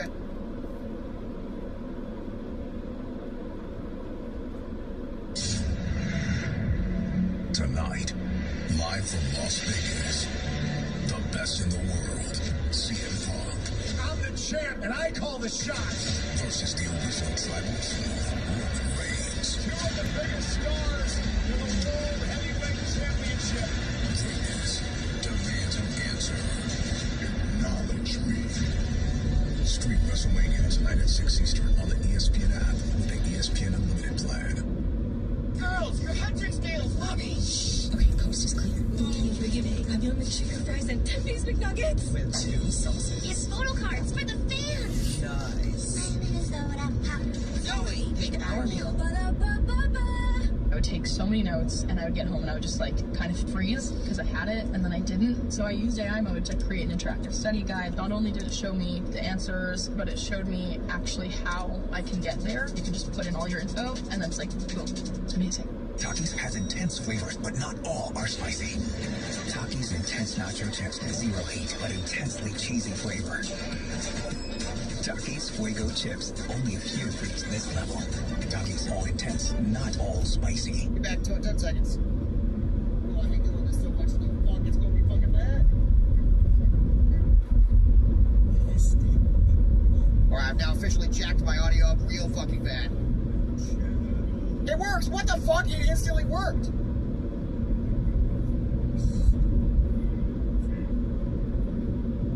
Yo, I can hear everything. All I had to do was unplug the headset for 2 seconds. Oh.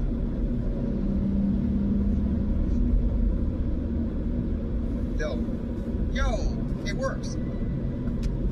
I unplugged it, plugged it back in. It works for webcams too. Sometimes a webcam will just be dead and you're just like, plug it in again. But it resets, sometimes it resets all my audio settings, but in there. We can bring Deadly Raider on Mage if we want. He's 21. He's very good. But if we had another person, I understand. Yeah, that's Overlord Momo is Deadly Raider. But if you had somebody else in mind or something. Well, I would like to bring. Oh shit! Wait! We doing a cow? Ho! Get fucking cowed right now! Woo!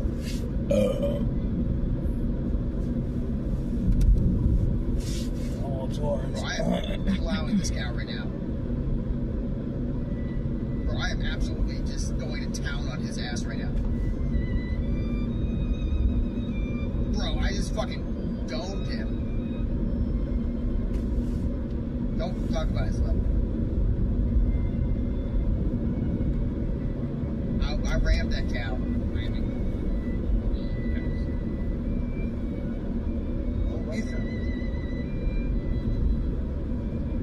Well, it looks like you guys are going to be a few minutes, so I might as well fly in TV real quick, come back. I have Hearthstone here, so. Alright. I'm going to say they quit the game. Tom, what's up, by the way? We're funneling? I like a good funnel. Give me the goal? Okay.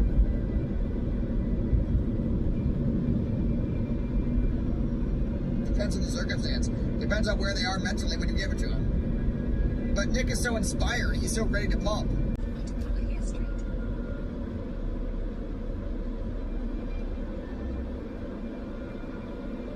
If you could give someone enough gold to afford riding, they could get stoked, or they could quit the game immediately.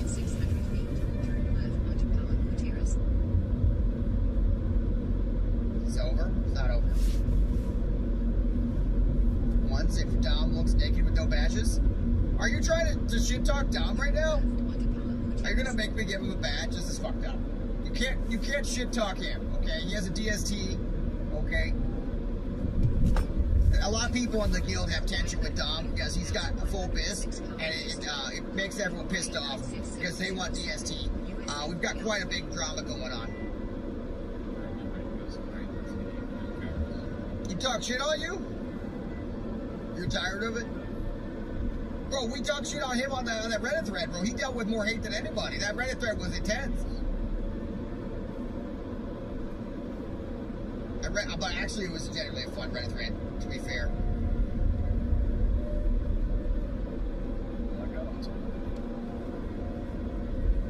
They're coming in hard and talking shit. Here's the thing, though. People do that in guilds, Nick. The idea of 25 people liking each other is very unlikely. I was in good guilds where like half the people had each other ignored, Nick. That's just like how it works. Like half the fucking people in a guild hate each other. That's kind of natural. Like that's just like the reality of guilds. As long as they love as long as they love the end result. You get shit for talking shit back. I didn't give you shit for that.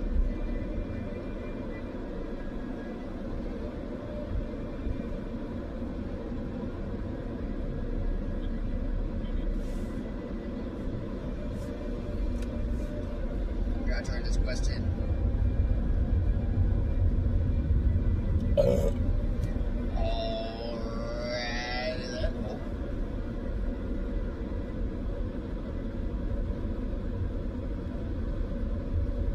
You said you shit talking Dom?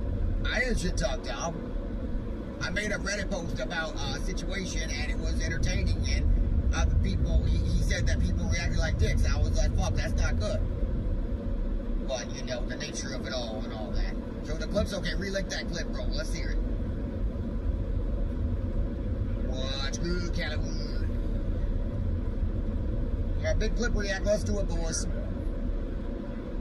It's got the single best sound effect spell in the game. Single best sound effect spell in the game.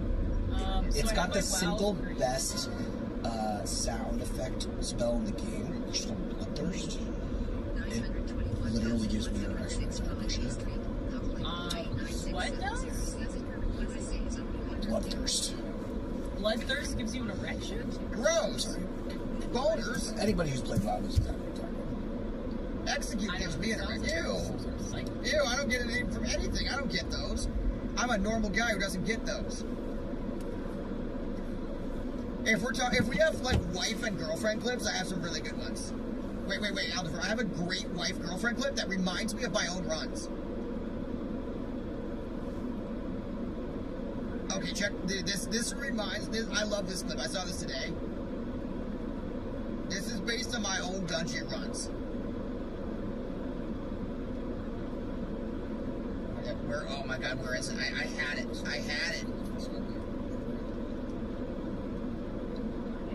Bloodthirst is okay, but wait.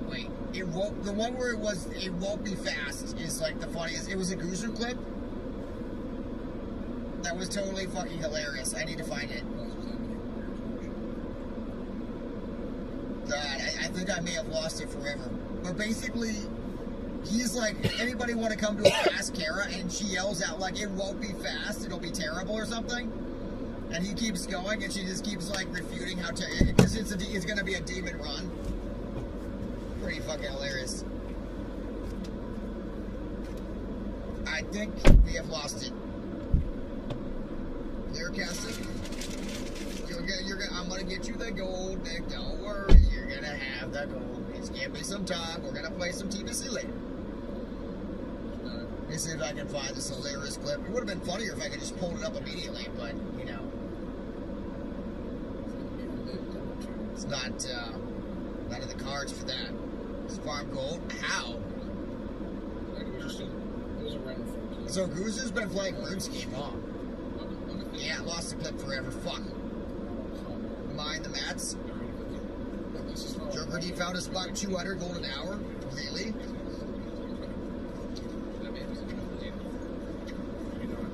Can we get a San Antonio Spurs update? Thunder Bluff, gross. I know, disgusting, right? I think my audio's out again.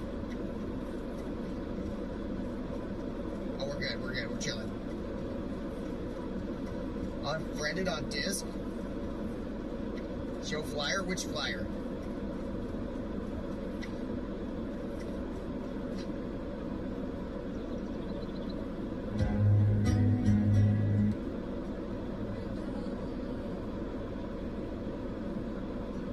race better than all? Are you kidding? How dare you? Whatever you need, by the way. Yeah, I need that ring off the last ball. It's just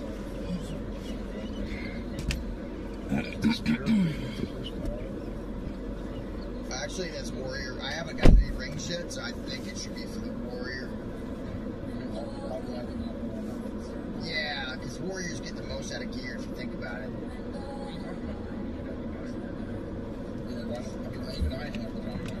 Oh, God, I have the Bounty Hunter's ring. Let's go! I don't need it anymore. I forget.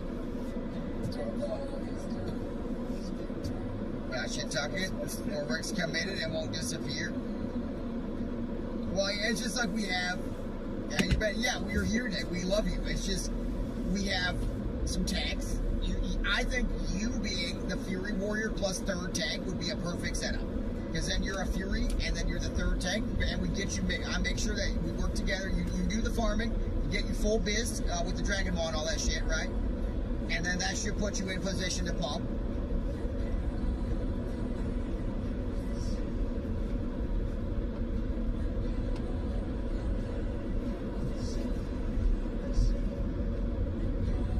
You're the tank. I know you are, but it's just we do have tanks. Like it would be best for my streaming career to be under the tank, but I'm not gonna tank because I feel like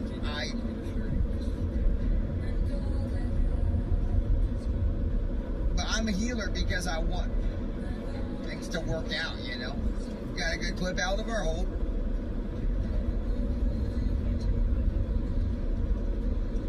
Said he can't make it Tuesday. He can make it Tuesday. You gotta read between the lines.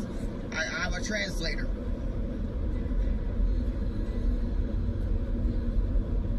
We had a full sword and board shield tank, Warrior and SSCTK worked out. Who are Blaze going to? I can't say that because I don't want anyone to leave the guild over it. I am starting to think they would be nice on me though, you know?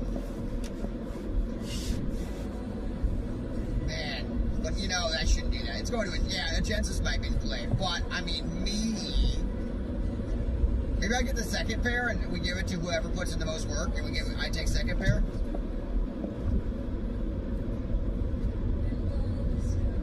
That's the thing. We do need certain classes, but people don't want to play they only want to play the fun ones. That's the problem.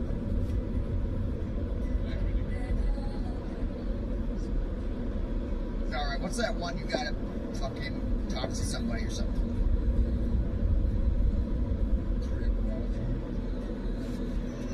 I guess it's all quests. There's two quests. There's one you get the Raptor box. Stone Silver, you get the Luminescence. Oh, yeah. And then there's the one where you have to get the shells. So maybe we can't raise. I know, but we're just trying to find a date where we have the most possible people, Nick. It's hard to recruit for a Saturday raid. It's a difficult challenge.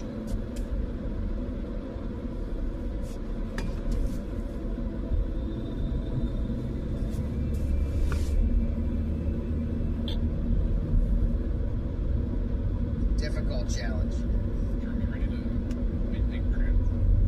So I'm dealing with a lot of drama right now.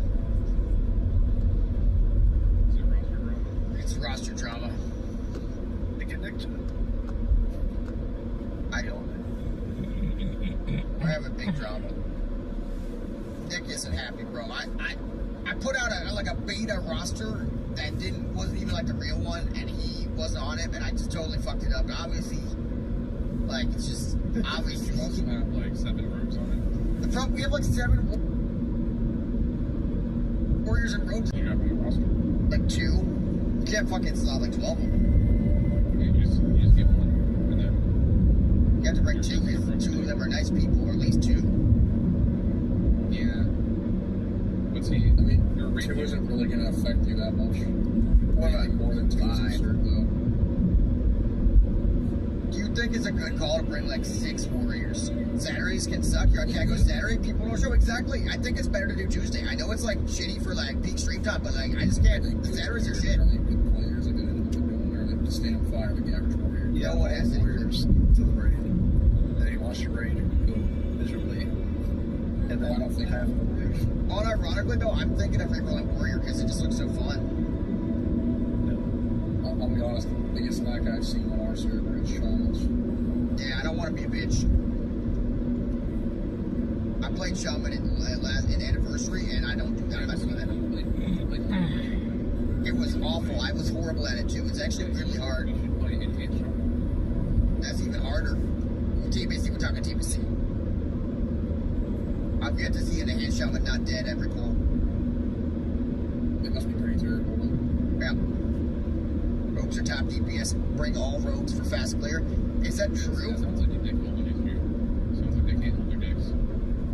Yeah, there's too many people these days who want everything given to them, and they want to be carried the entire. Yep.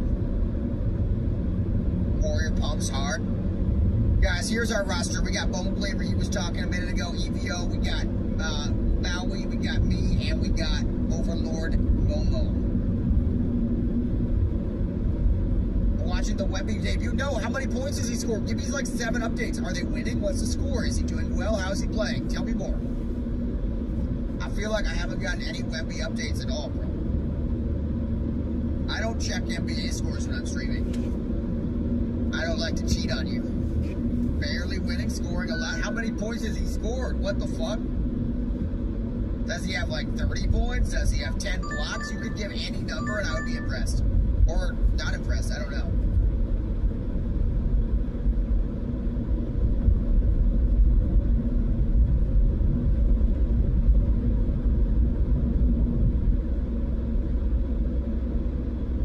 Does he have like 20 points, 15 points, 8 points, 30 points?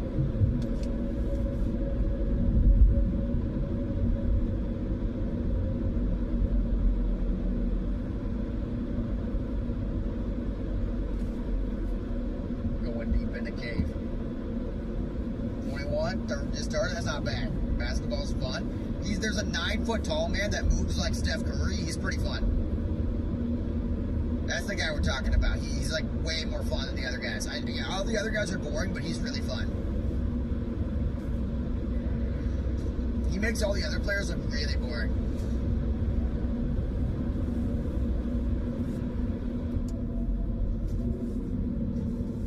Yeah, first ever playoff game here. Same TBHA, I know he's fun, right? I can't Sunder because, I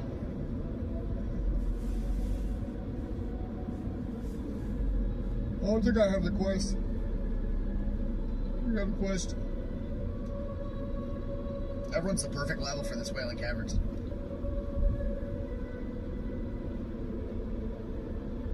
Boys, we could die here in the Wailing Caverns. What's happening? Where are you guys? Oh God. Every other player look boring? Oh, right, yeah.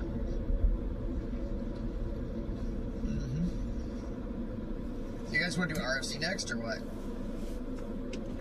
I can't go with that. You mean Dead Mines and then RFC. We're going Dead Mines. RFC, you can do RFC into, yeah, Dead Mines. Do you need RFC? No, RFC. Well, you guys are doing Wailing Caverns at like level 24, so I figure we might as well do. Do you have any loot you need from RFC? No, I think he's lost it. I don't know where it is. Right back here, it's the green shell on the ground. Never picked it up before. Guys, Mob, hear me out. We need you to help mediate the roster dramas, okay?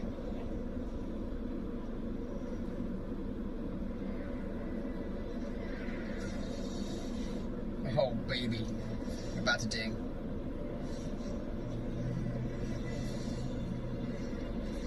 Guys, I have bad news, okay? Very bad news. Unfortunately, I didn't roster everyone in the big raid, even though it's like 4 months away, and everyone's pretty pissed. Do you think I've mishandled the roster drama so far? Can you please vote in the poll? Demo shout. Thunderclap. I unfortunately never bought Thunderclap. You know why? Because I was told not to waste money by someone named Black Reaper. Who specifically said don't waste your money on certain skills, and I thought to myself, why would I waste money on Thunderclap when I don't use it? Yep. Taking advice from Black Reapers, like taking advice from kids from the short with us. Well, it's crazy because now he's mad that I took his advice. I haven't done a group in a while, so I'll just do demo because I have 4 talents in it, so I'm pretty chilling. I still think my talented demo or like EV talented demo probably with rank 2. Mine is 40% reduction. No, mine is 51 attack power. Do I look like a bitch? I know I'm Bridal Wrath. A Bridal Wrath is horrible. Demo is so OP. It really is, but leveling up very few things you will actually need the additional attack power reduction on it. And I use a lot of... It just adds up over time. Hours and hours of gameplay, less and less damage taken. Saves you hundreds of hours per level. Do I have the quest? I don't have the quest. Wait, are there any more quests? Because I only have like 1. Just you really only have 1? I only got 1 quest. Is that okay? Yeah, you never went upstairs to the top of the rock. I got Deviant Hides. It's 3 quests now. 4 quests? Okay, keep sharing. That's what I was gonna have. 5 quests? I didn't get the good one because I'm a bitch. Yeah, I'm not eligible for that one.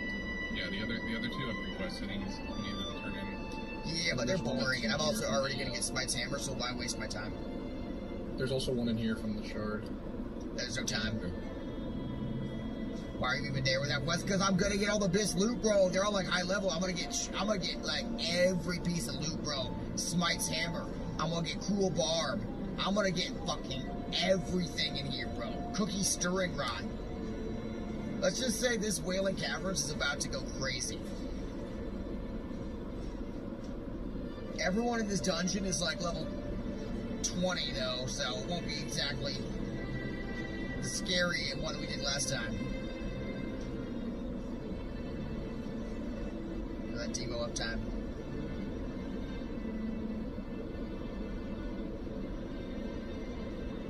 The demo uptime is insane.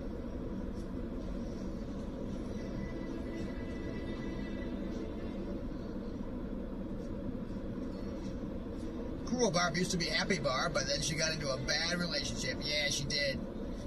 Really unfortunate, honestly. Oh god, I fucking macroed it. I gotta get that shit off the screen. There you go. Sorry about the giant black bar on the screen. Okay. I'll resolve that later. I kind of feel like I'm bumping, but I need a details damage meter to know. Let's find out. Does quest give fat XP and I'm not looting? Wait, what? What am I not looting?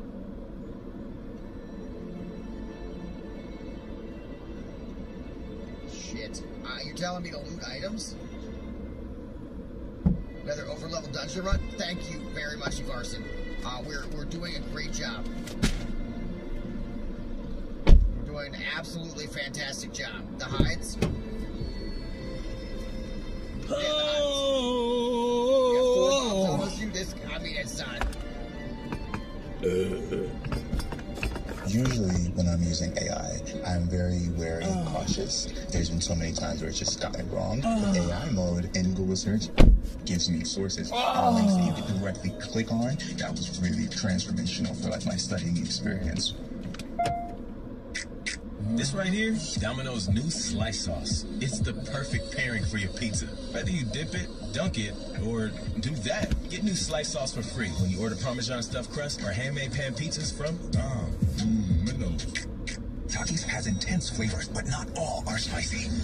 Takis intense nacho chips with zero heat, but intensely cheesy flavor. Takis Fuego chips, only a few reach this level. Takis all intense, not all spicy. Holy smokes! You don't look so good, boss. Tell me about it. It's a real inferno down here, and I'm burnt out. Here, try a Red Bull. It's devilishly good. Red Bull? Oh, that tastes heavenly. Wait a minute. What's this? Oh, yeah. I forgot about that. Wings? Wings? I can't have wings. Not in my position. Red Bull gives you wings. Oh, Eva's going down. Our level 18 tank is going down, Eva. EVO. Oh ho. Pokemon. You big heels. Listen to that. What are we listening to? I'm ready. I'm pumping hard. Big damage. Maui Zoom. I'm thinking about running. I fear. I'm wanting. Running. I'm actually thinking about running right now. Please build. Downgrade. I'm still thinking about running. Oh my god, I looted the bag. What? Bro, how do we change the loot system to BS? Hey. Congrats on the bag. No congrats on the bag. Vibes off, hard thing? Yeah. I didn't actually get the bag. What's too bad? Congrats on the bag. The XP from bosses? Yeah. Did you see that crazy XP? Oh, what the fuck, dude?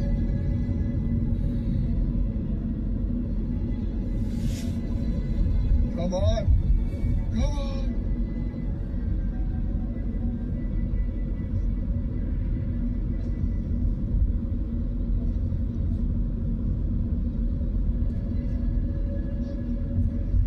Get those feet up, Ultron. Get those feet up, okay?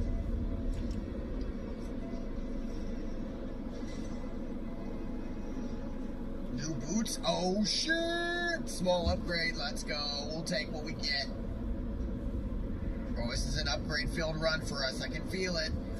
Mutant scale breastplate at the end of this one. How many serpent blooms are there? 49. I need 20.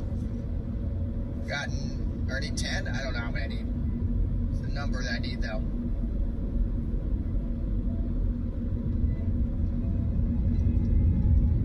Oh, juice of this at 40? Damn, that's baller.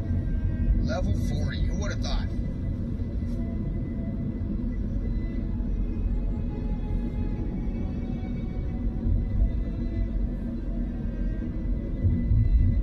Would it be sick to be level 16 hardcore? How sick would that be?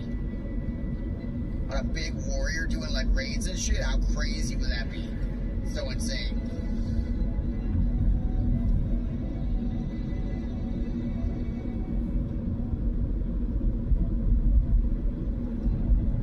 And Uber's right now. No one's ever been. Wait, on this server? How does the server feel at 60? Is it pretty crazy or what?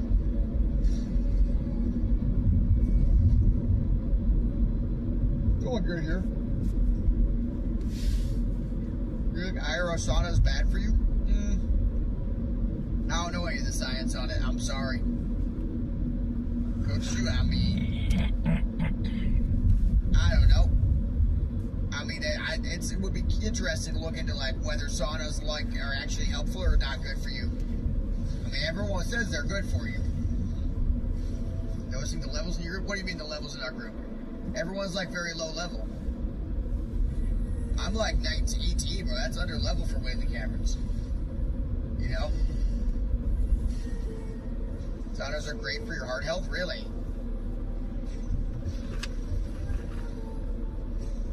I don't really have one nearby, though.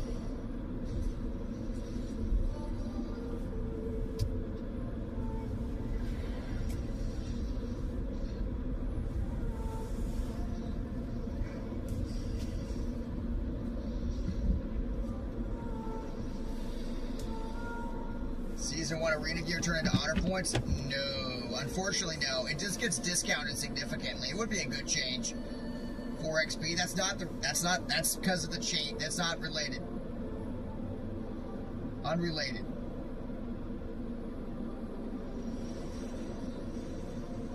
What happened to the sock? Sock's gone, Kush. Sock's gone. Wish I had cleave. Holy shit. Remember when we used to have cleave? Oh my god, I'm getting out DPS by a fucking priest? Are you serious? Why is there a priest out DPS in me? I don't know. I'm DPS. You sure? No, it does not turn into honor gear. It turns into discounted arena gear. And it turns into honor gear in phase 3. I'm not this I also thought they worked the other way. It does not. It does not. Feels good. How cool would it be if it did, though? Oh, he was pumping? I mean, I'm barely out DPSing this priest. Oh, shit, I'm asleep again. Go into the spell book, find our racial.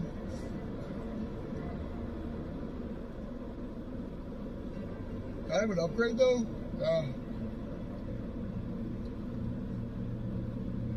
I wish you need 1700 XP for your weapon. I mean, you could... Yeah, it sets you up to be permanently behind. If you don't have the gear now, you're permanently behind. Because next season, all the honor gets... all the arena gear... all the arena points get converted to honor. So you're always behind. Doesn't look like Dead Mines. It'll be Dead Mines next. My friend Cord. EM next.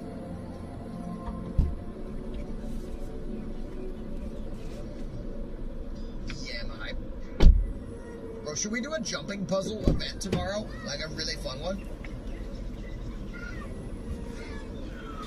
Remove the rating requirement? Yeah, the rating requirement is gone. But that does not, but you don't have any arena points to spend until next season because they reset it, so you're kind of permanently behind on that, which is kind of fucked up. And you want the season 2 weapon anyways because it's better. It's like 14 item levels higher or something. It's not like crazy, but it's a couple stats.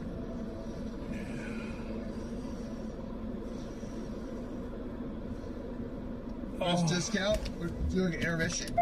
I don't think so. I don't believe that's true, Pappy Bears. I don't believe there's a discount. That's how it was last season. I don't think so. I think you cannot get the gear until the next season. You want to look at chest? You're not? I think you're set. It's designed for you to always be behind, basically. Use a monk mount. Trust.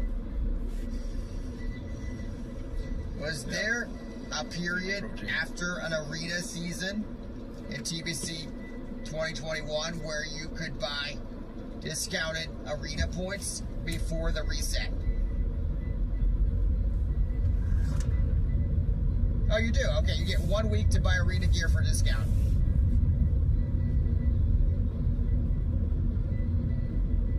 But you're giving up 50,000 honor. And 50,000 honor is quite a bit. But honor's been buffed so massively, it may not matter. Honor's like ridiculously buffed. 10 hours of BGs or less, realistically. I think, yeah, it's nothing. I wish I could give you water. So that's a good point.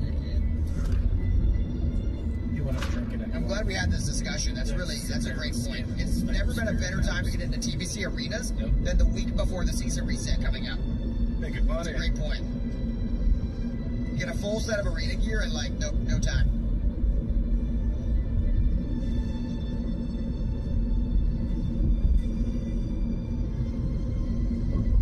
Good ass point right there.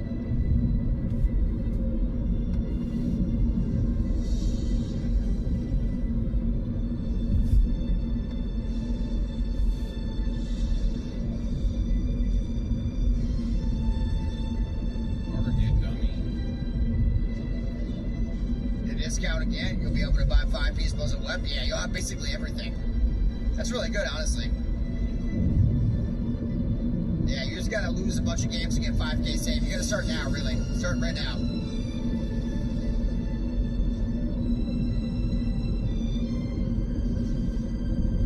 I might have to make a short about that.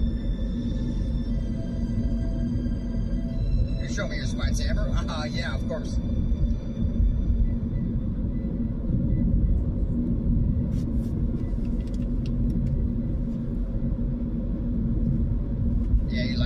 My hammer.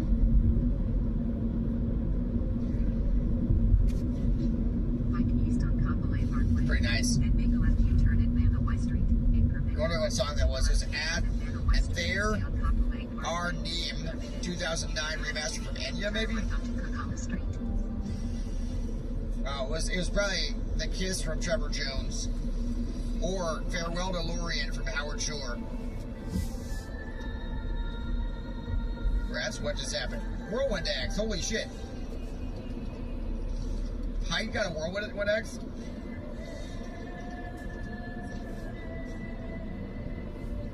Fuck, I wish I had one so bad.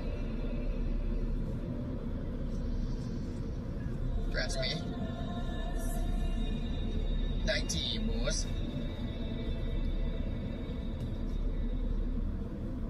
Now that's some leveling.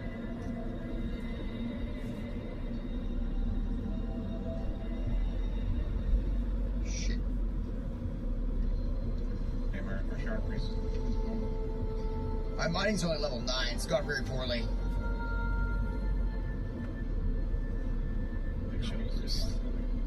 I blacked out.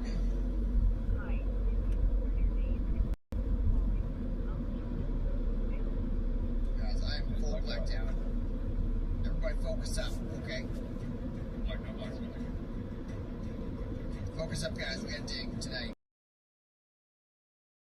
You guys want to do a 48-hour leveling session right now? Yep. Bro, I did 58 when TBC launched. You guys remember that shit? That was great. I woke up 10 hours before it started, then I did 48. That was fucked up. That really set me back, dude. Holy shit. Was it worth it? What do you guys think? Was it worth it? Staying up 48 hours?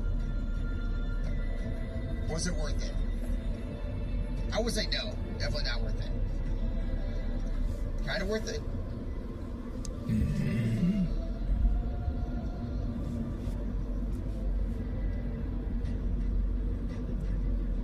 Not worth it. I don't want a shield. Got to push the limits of human psychosis? Yeah, we really did. I'd say no, but don't tell Mom. What the fuck this shit is that?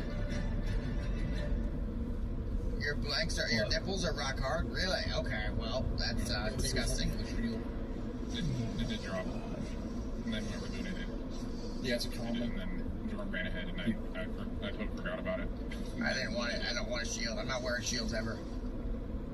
But how are you gonna tank for Dan? I'm gonna tank for Dan using a hammer. Maui's not gonna let me die. I have 100% trust in it. I'm letting him die for sure. I'm going berserker stance. I got a DM from Mari saying he wants you to die. In game. La Mari? You say Mari or Maui? No, his name's Mari now.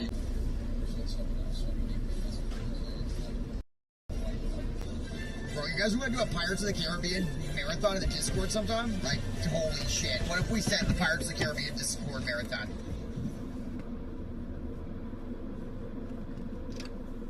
What if we set it right now? Like, what if we just said, fuck it, we set the Pirates marathon? Like, this weekend? We absolutely crush it.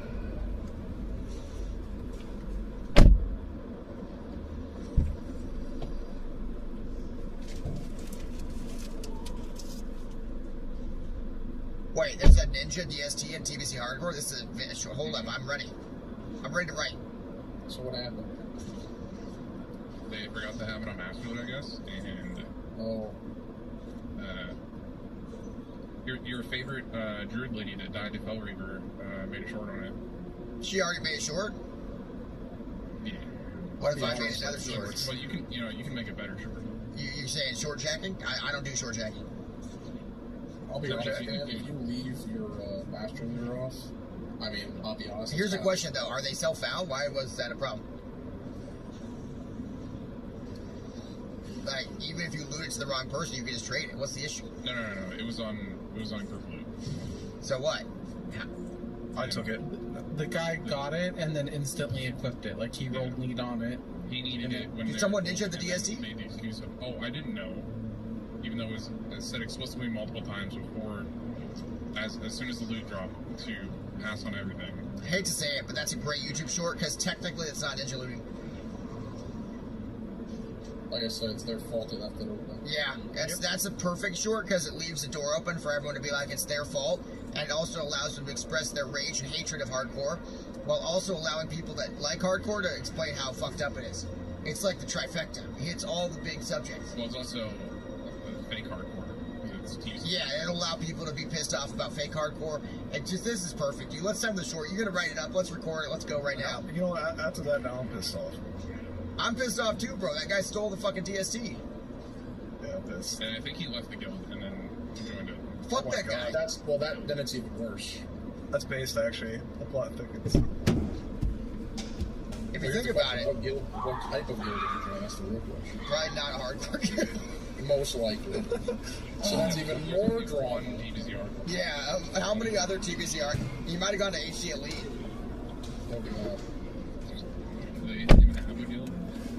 He might have gone to. What's the other guild that hardcore? They're in front 5. Front 5. Jerry. Why does it sound like $5 footlong when someone says front 5? Like, what the fuck?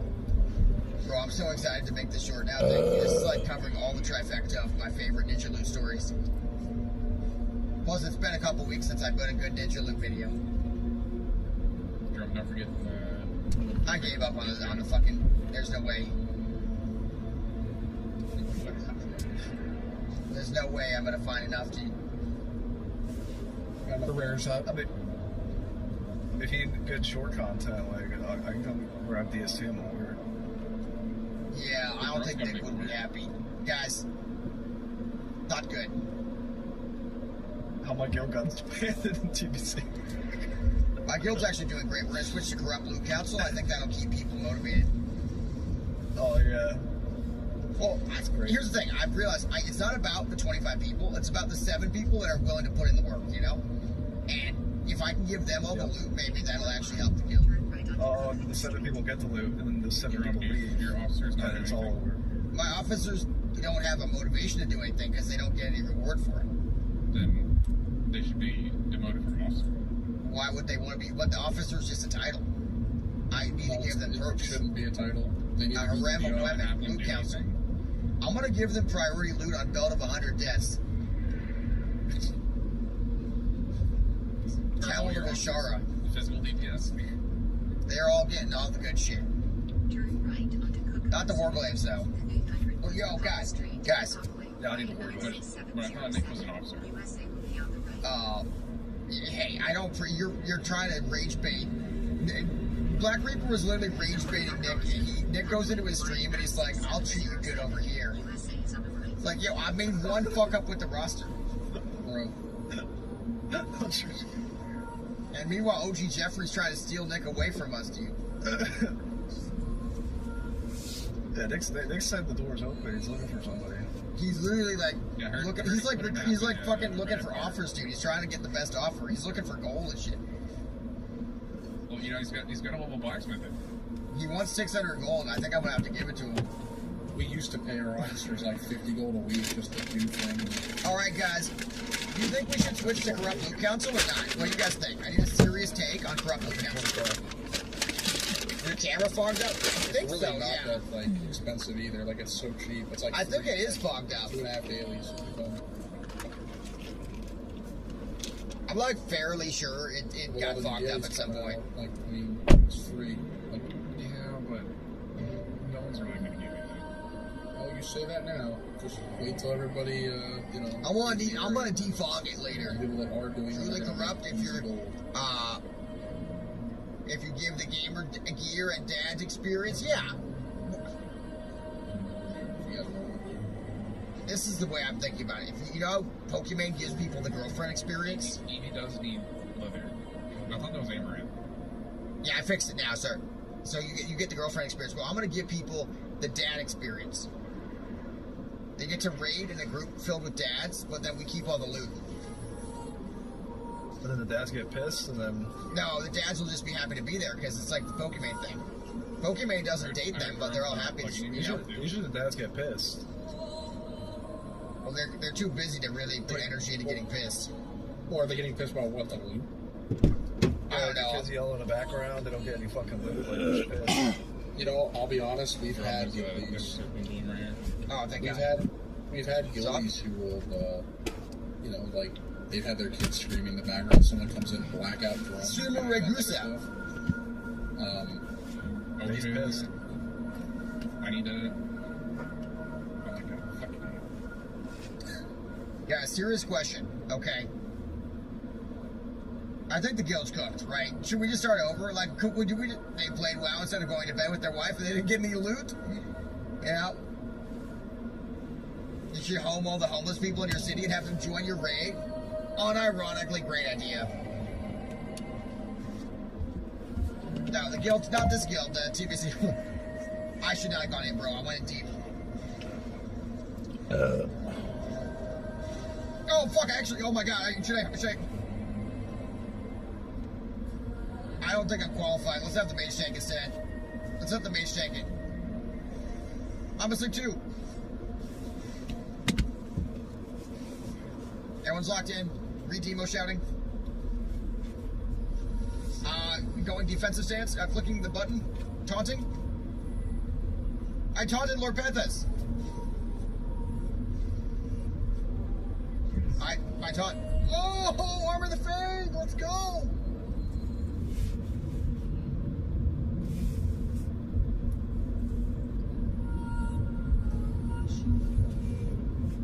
Serious question, guys. Jimmy Dean breakfast sandwich? Oh, I'm so jealous. That sounds so delicious, bro.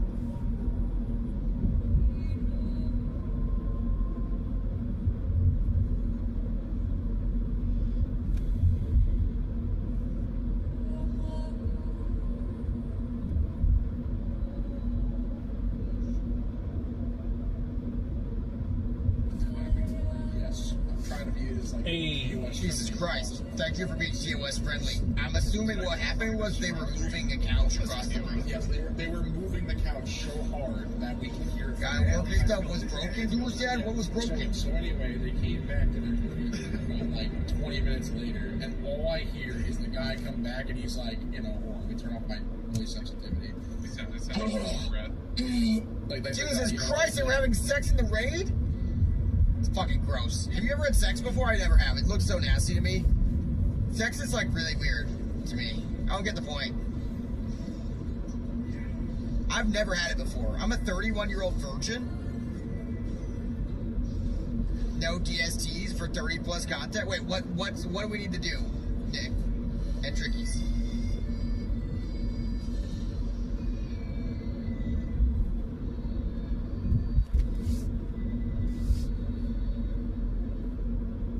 Okay, serious question. Are you a virgin? I'm a virgin, and I'd like to know, just for like scientific purposes. Hello, Brett. I'm a virgin. Ever watched Blake? Never watched porn before.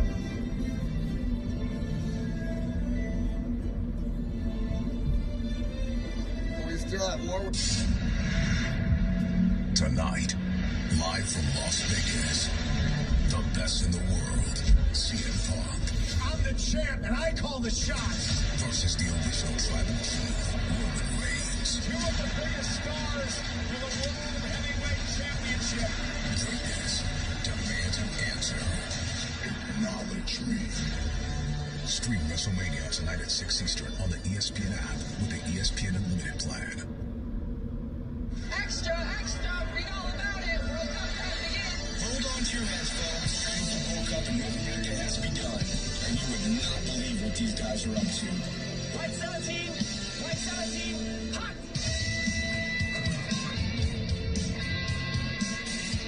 Preparations spiral out of control across the globe as the hunt for World Cup glory intensifies. Buckle up, folks. We're just getting started. Good luck going after our fans. We have a hunter's meal at McDonald's.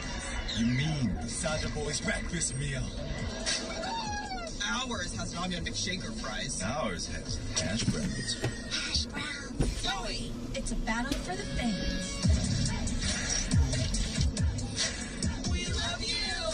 What? Now at McDonald's, pick a meal To pick a side. Don't fight. Kiss. Ba-da-ba-ba-ba. And the game just like goes to 0 players immediately. That'd be so fucking funny. Oh my god, imagine it just like... I think we should go pre-nerf. I think we go pre-nerf here. I think pre-nerf is exactly what the game needs.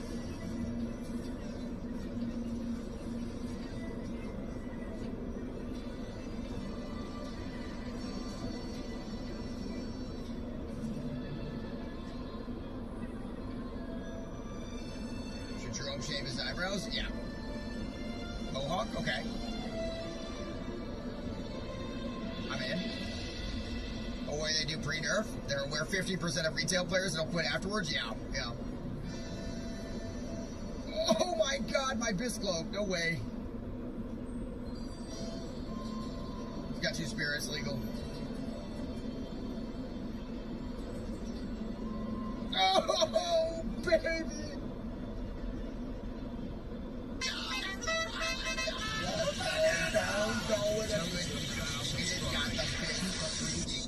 Don't let the Smite's hammer get you down. Lizard scale. Float. Thank you, Tones, for Twitch Bomb. Keep up the good stuff. Don't let Smite's hammer get you down. We haven't gotten it yet. We don't know. We're gonna do it soon. We're gonna do Dead My Sext. Phase 2 was when people didn't come back till nerfs. Yeah, I remember that. I remember.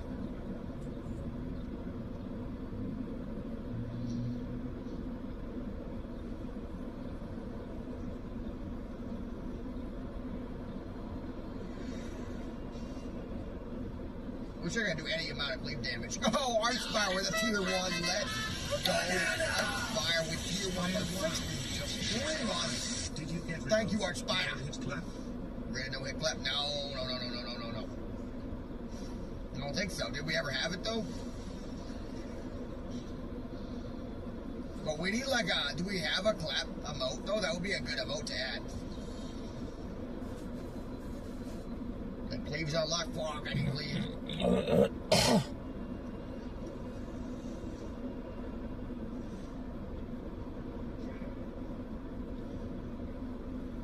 Yeah, Bone Reaper's pumping. 23 though? That's over level. Gotta be 18 like me. I guess 19 now, huh? What is your Desert Island class? You can only pick one for the rest of the time. Warrior. Warrior's the Desert Island class. I mean, if you're talking classic and TBC, it's gotta be Warrior. No question. There's no other option. For a desert island, bro, Warrior. You can maintain, you can do it all. You can probably spend 1,000 hours on it. It's fucking awesome.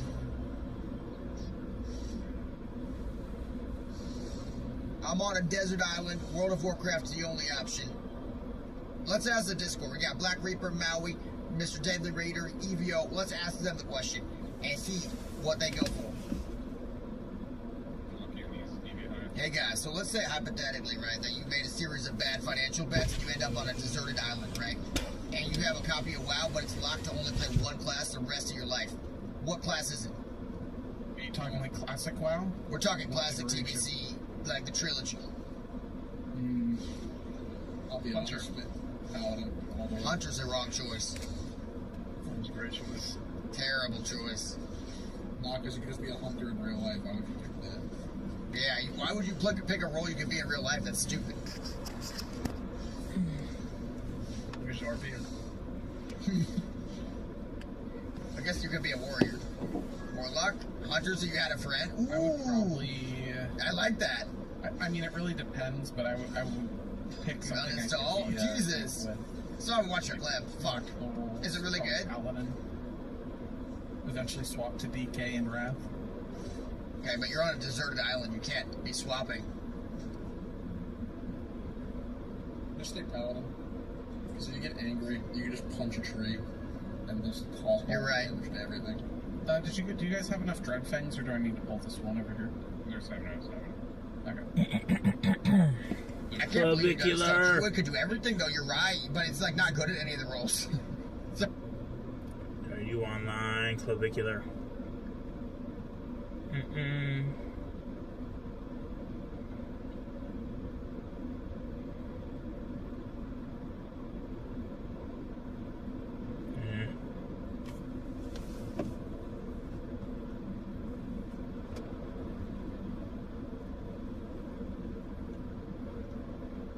I can't believe we ran 3 miles today, dude.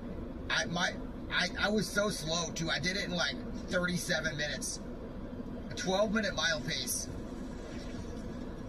I think somebody, at one point, a lady walked past me. She, like, unironically was, like, walking, and she literally walked by me. I don't know what that means. I weigh, like, 200 pounds, so maybe that didn't help. Or actually, like, 202. It's kind of getting rough over here. Dearest armpit Jerome, know that I fell asleep, and you are my World of Warcraft. That's nice. What's the stream you've fallen asleep to the most? I feel like, okay, the worst, back in the old days of Twitch, you could get rating. So there was this thing, I know you guys don't know what it is. It's called rating, where you used to be able to rate a streamer. Wait, no, wait, that is a thing. That's still what you do. Never mind. I was thinking of hosting. Fuck. Okay, so you can rate someone, and then like they rate somebody else, and they just keep rating, right? And it's like 6 in the morning, and some guy screams in your ear. He's like, "What the fuck?" And you're like, "Oh," and you wake up to like it's the worst way to wake up. Because you're like confused about where you are and why you're there. Have you ever woken up that way before? Because it's actually like, fell asleep to Warhammer 40k. Is that weird? No, that's not weird. I used to fall asleep to like a lady who cooked stuff, like an old lady who made food. That was my go-to for years. Was like this old, nice lady that got very low YouTube views. And she just like cooked food. And I loved her. She's still alive though. I think she stopped doing it. And, yeah. Train's gambling streams? Oh, yeah. I imagine he would wake you up, though, for sure.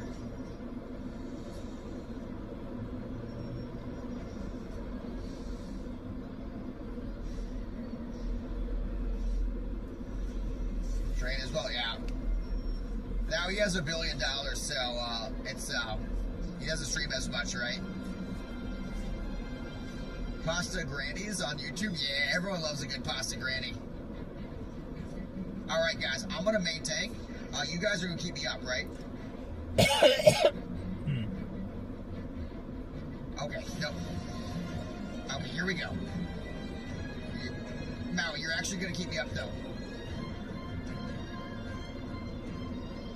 You're 100% gonna keep me up, Maui. I can trust you. Maui, yeah, I can trust you. I got a main tank. I have 700 HP. Maui? Maui, you're not gonna let me die, are you? Here I go, Maui. Here I go.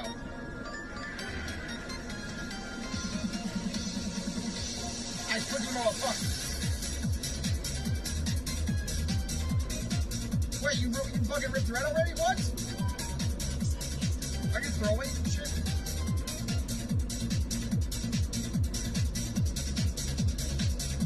I don't know. Should I be behind him?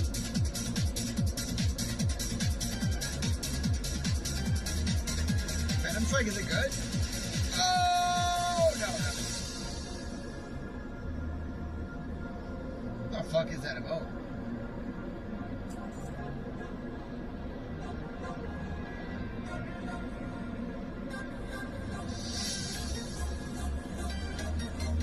God dang it.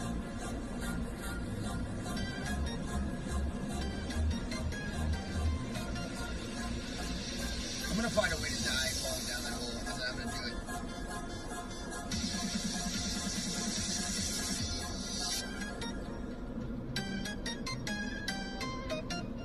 Oh my god.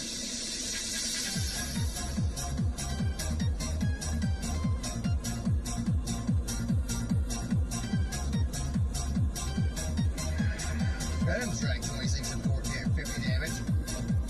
2.4 speed. I mean, it's good. It's better than little Timmy's speed shooter. Cameraman watching the action? Yeah, I like to watch. 90% rogues and warriors, yeah. It's max level.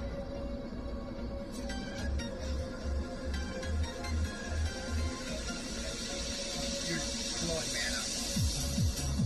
It's when you get into your late 30s that the wand becomes utterly worthless. Yeah, and then once you get shot up for like, yeah. Once you're like 41, you become literally the god of like, it's so fucking easy. And fast. You can like level up like as fast as anybody at 41.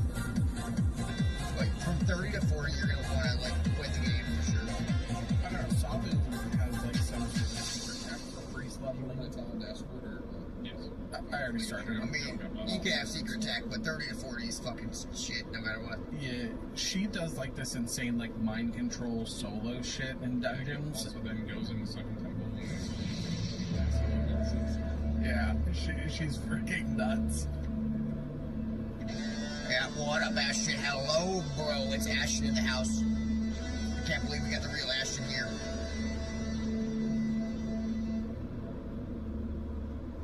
I gotta make a tabard.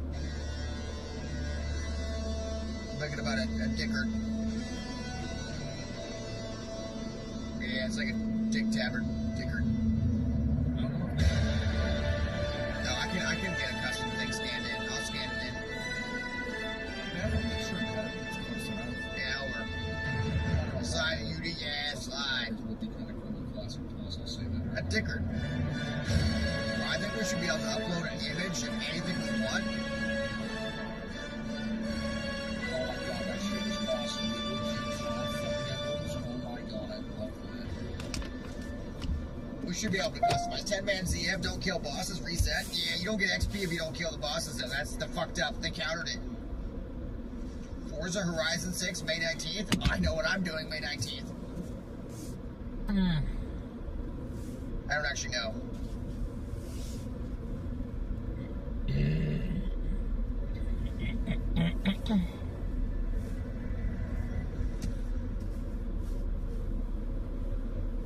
I'm not entirely sure.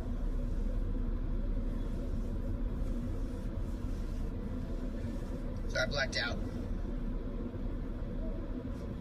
Bobka's coming back. I blacked out. Bobka's level 10. Bobka has his warrior. I do think all featured ground tournaments items should only be attained by the contestant. Yeah, I like the no boosting idea. Wow, they changed it. I haven't played since Sod. Yeah, they changed it. Or maybe never changed it. I think it might have. No, they might have changed it. I think they probably changed it.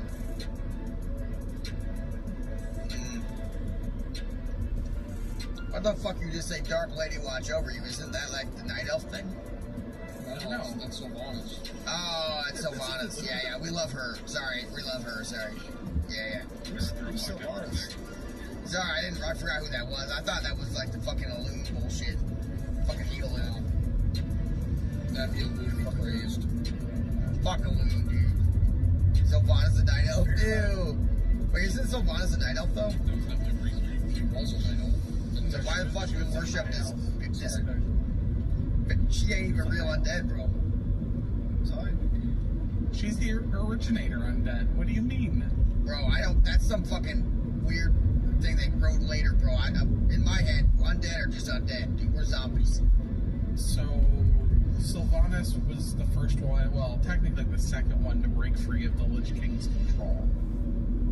Well, I don't believe any of this shit because that happened. We were undead in Classic, but then Lich King was afterwards. Yeah, but Southern propaganda. Oh, it's propaganda, bro.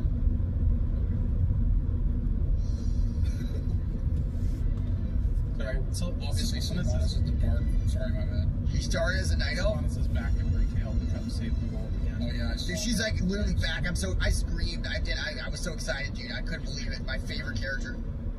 So obviously the undead have the dark lady, but I wasn't out with the race war thing. Don't we have like the dark now? No, it's the dark. It's unfortunately the dark Maui. Yeah. Rested control Maui. Already. You know, honestly, that makes sense. It sounds like Dark Maul. God damn it, Bori. I don't understand this undead thing. She didn't originate. She used her banshee abilities to organize the undead. See, that makes sense. And we're getting a pretty serious rebuttal here. That apparently she didn't originate the undead. She used her banshee abilities to organize them into a faction, which means that she was not the first undead. No, she was the first. She was the first one to break free the Lich King's control. That part happened. Yeah. I don't believe that. That sounds like some mumbo Technically, Bethor Ice Shade that, or who the fuck? Ice Shade that guy that's sitting in the water in the lake in the starter zone broke free of the Lich King's control before Sylvanas. But then she started wrestling and waking up more undead and helping them break free of the Lich King's control, and then organized them into the Forsaken, which was her faction of. This seems like fake news to me. The mind control. She was wrestling people? She was wrestling. How do I sign up for this? It was actually her, Ysera, Alex Straza in a mud pit. It sounds like not canon to me. One of the subs went up 10 million fucking subs back in the day. You guys ever mud wrestled before? It looks so fun. Wait, hold on a minute. Wait. Let me just clarify something. So if they were mud wrestling, that explains why Jerome did multi-boxing back then. Well, I used to mud wrestle with my cousin all the time. You also get a big archer for your cousin? Yeah, big arched.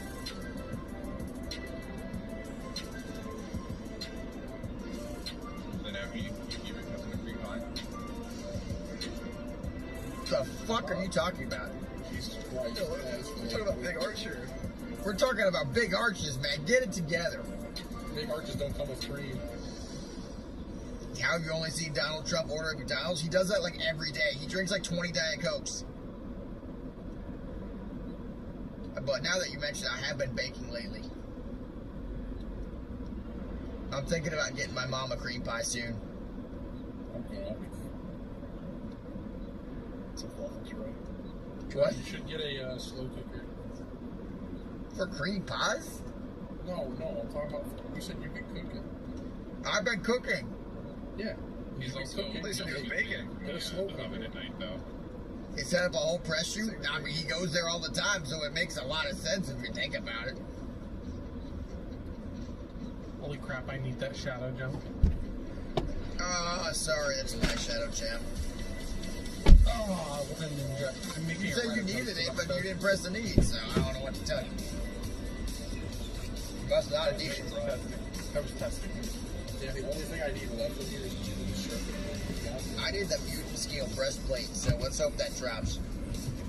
Oh, we need the ring, actually. That ring is not worth it. We need the mutant scale. Yeah, we need the cheetah's ring. It's gonna be I need that shoulder so that I can get a shoulder, you know, I'll take that. Reporters watching some lady hand a McDonald's, dude. You know how like some women love to call it Mickey D's? It's like irresistible humor for women. Mickey D's.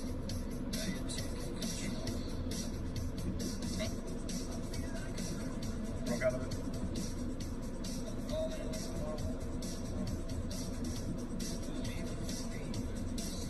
Mickey D's. Here we go. Like Wally World. Yeah, like Wally World. Mutant scale breastplate, here it comes. Oh my god, here we go. Fucking go! Oh, what the fuck? Ooh, I'll take the shoulders though.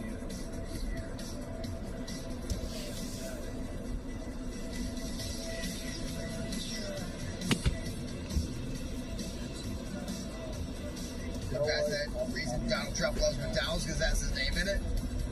I'm an asshole. McDonald's. Oh my god. I don't have that quest, so I'll never McDonald's has Donald Trump in it. Is because the health vaccine. Boys, what you guys think about dead mines right now? Like deep dead mines. Big hammer. Inventory and everything. What do you guys think about Smite's hammer tonight? I would love a Smite's hammer. Does anybody see like two serpents that I can like snag up? Yeah, there's one right there. McDonald's. All the mobs despawn after you cleanse the night hershey. Well, what I mean is, on the way outside, there might be one more. Yeah. Ronald Trump? Should kill the rare elite outside Dead Mines. We will do that. Yes, we're gonna go to Dead Mines, boys. We're going on an adventure. Alright, guys, can you summon me to Dead Mines or what? Oh, dude, can we not do the route Bob Kentucky made us go the scary route from the Stranglethorn? No, we're jumping on the water. But my computer lags a lot, dude, and we could die. No, you'll be alright. I mean, you can die. I'll definitely. Should we bring 5 more people for safety? No. Chat on 5, man. We could bring 5 priests to take all the loot. I appreciate you guys having to come to this one. TTS, guys. It's TTS Power Hour. Get the TTS in, boys. Here we fucking go, guys. It's TTS Power Hour. Mute the Discord. Turn on the TTS. Let's fucking go. To Red Empire where they will enjoy my Lucius. Please don't talk about company. We had company in Maui Street. Still got some phase 3 sub-deniers in chat. I'm We gonna have company. Wait, I'm going to Maui Street to investigate company.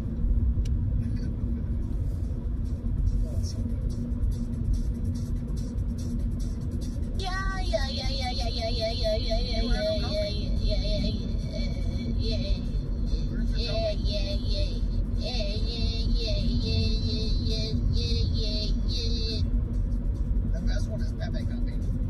I wish you had Pepe Company.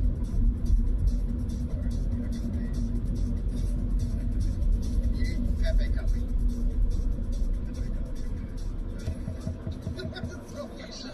What you looking at there?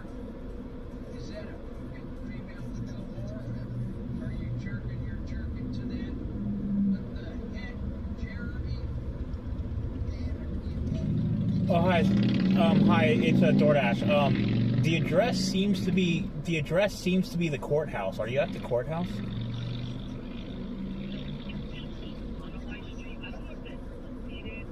Okay.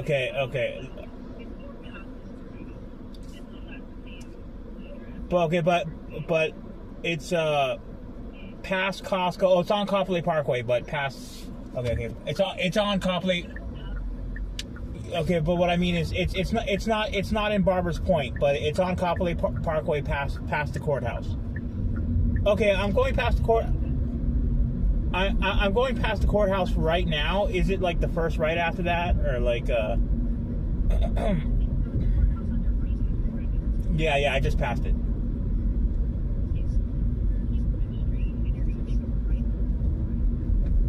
Okay, then. Well, I'm pretty sure. Just text me the address right now in the app, and then I can just put that into Google. So I think just text me the address, and then I should find it easy. Alrighty. Okay.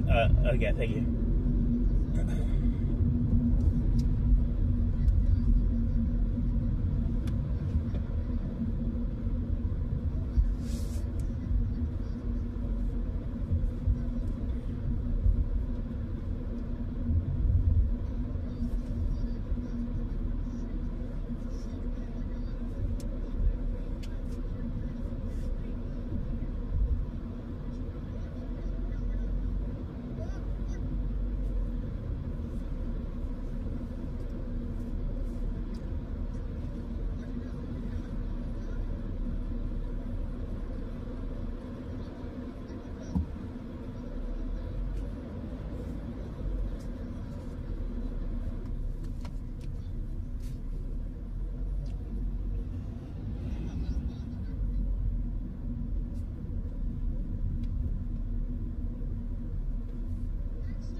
Oh, hello, it's DoorDash. Yeah, can you hear me?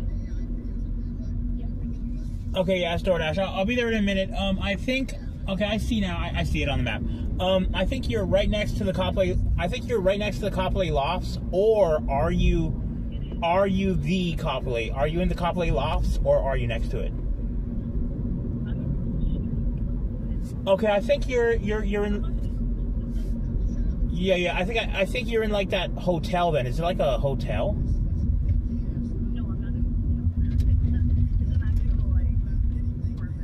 Okay, it's like an apartment building, but okay, yeah, but it's not the Copley Lofts. Got it. I'm pretty sure I'll be there in a minute.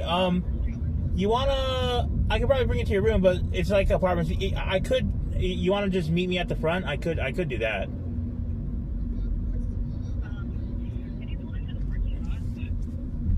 Okay, I think I'm there. I think you can come like right now. I'm pretty much there.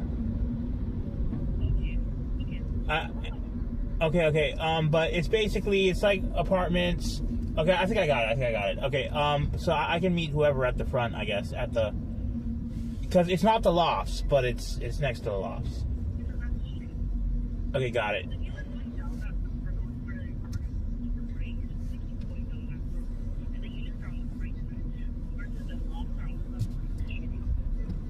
Oh, wait. Oh, wait a second. I see. So, wait, hold up. Okay, good thing you told me that. So the lofts are on the left side. You're on the right side. Okay, okay. All right. Then now I think I know where you are. Are you at the place with like the double parking lots, where it's like a upper and a lower parking lot? Okay. For some reason I typed in your address in Google Maps, and it went next to the lofts. But okay. So are you the one right across from Foodland, or the next one over?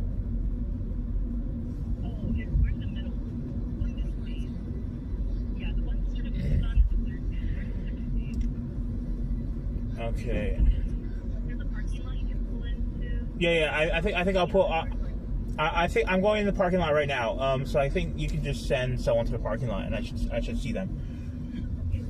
All right. Okay. I'll be a white car. Yeah, a white Kia, just a normal white car. And your address was 688 or 680? Okay, I think I'll hopefully I see it on the sign right here. Let's see. Do I see a sign next to the parking lot? I see 689, which means this one better be 688, I guess. I see 689, but this is probably 688. But I don't see the. I don't see. Mm-hmm.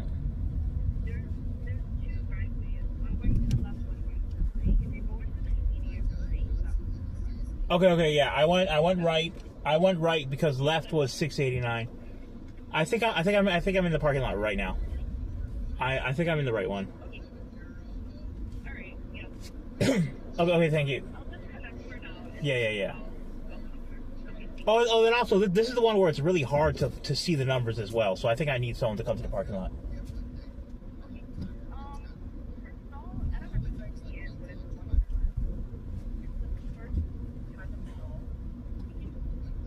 Okay, alright, thank you.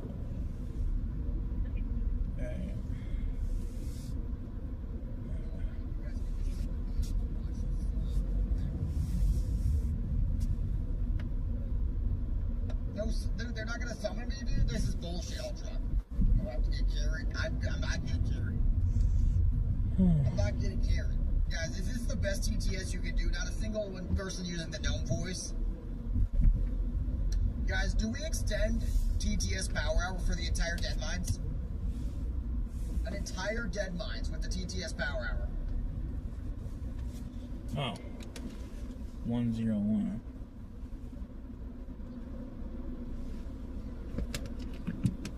No.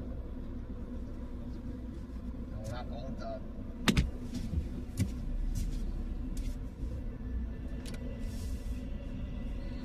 It's normal,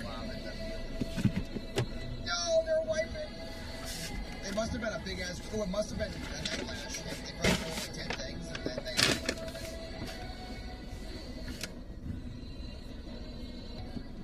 I almost get flipped by it, and I've been like terrified. She got to like 1 HP. I've seen like so many people die now. It's like really high level, right? Yeah, 14, it puts a debuff on you that does 75. And now I stand here with seconds to delete unemployed lawyers. Fun size like lucky. No, baby. We going over? All these bitches roll the wall. The whole skeet skeet. Fun size. Motherfucker. The whole skeet skeet. Goddamn a goddamn. The whole skeet skeet. I'm glad you're VIP. You redeemed yourself today. Damn, you redeemed yourself. Goddamn. Damn, you redeemed yourself. That's some good shit right there. That's good. That's what we like with the TTS. That's quality TTS. I will be showing my chocolate money to everyone at this year's BlizzCon. I will be offering freebies as well, but you must look like a homeless piece of shit like me. What? What the fuck was that? Who wrote that? Who the fuck wrote that?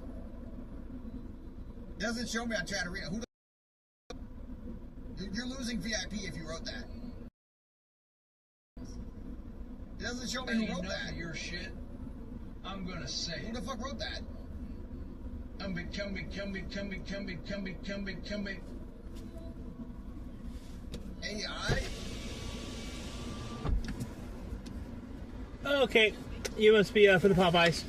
There you go. That's it. Have a good one. Thank you.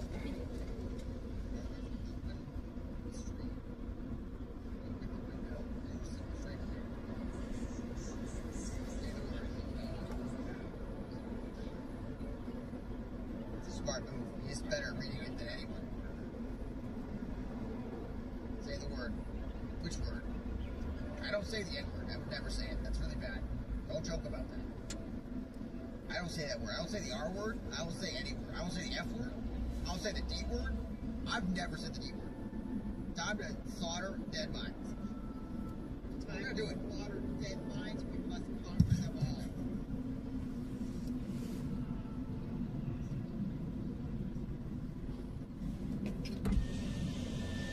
When you make me VIP, I'm not convinced that you deserve it yet. Following for 6 years. Use your card. 99 messages. You wrote the. You're the guy. You wrote it. You're the guy who wrote about the cream pies.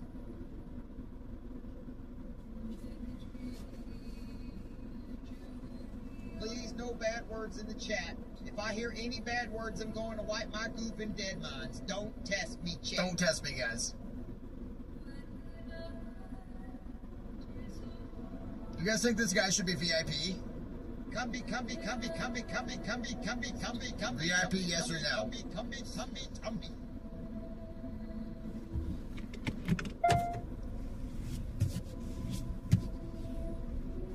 No racial ties, just cream pies, he wrote.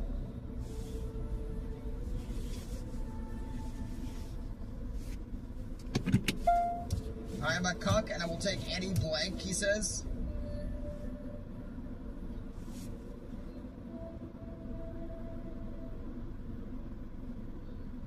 Have to vote for myself. Yep. A mystery box. Oh my god, not another mystery box, dude. Redeem yourself. You're getting so much good exercise advice. Have you? Why are you airing this guy out? I'm not airing this guy out. What do you mean airing this guy out? I don't know what that means.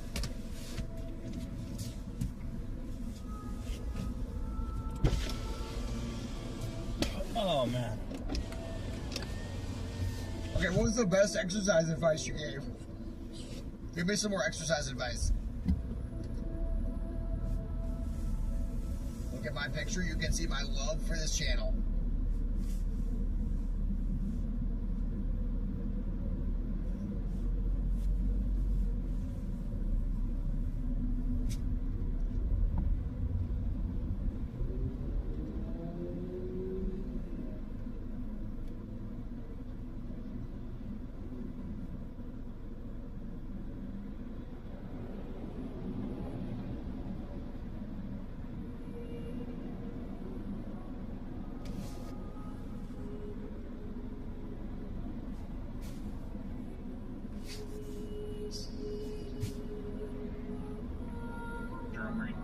want to guess what these people were arrested for, game?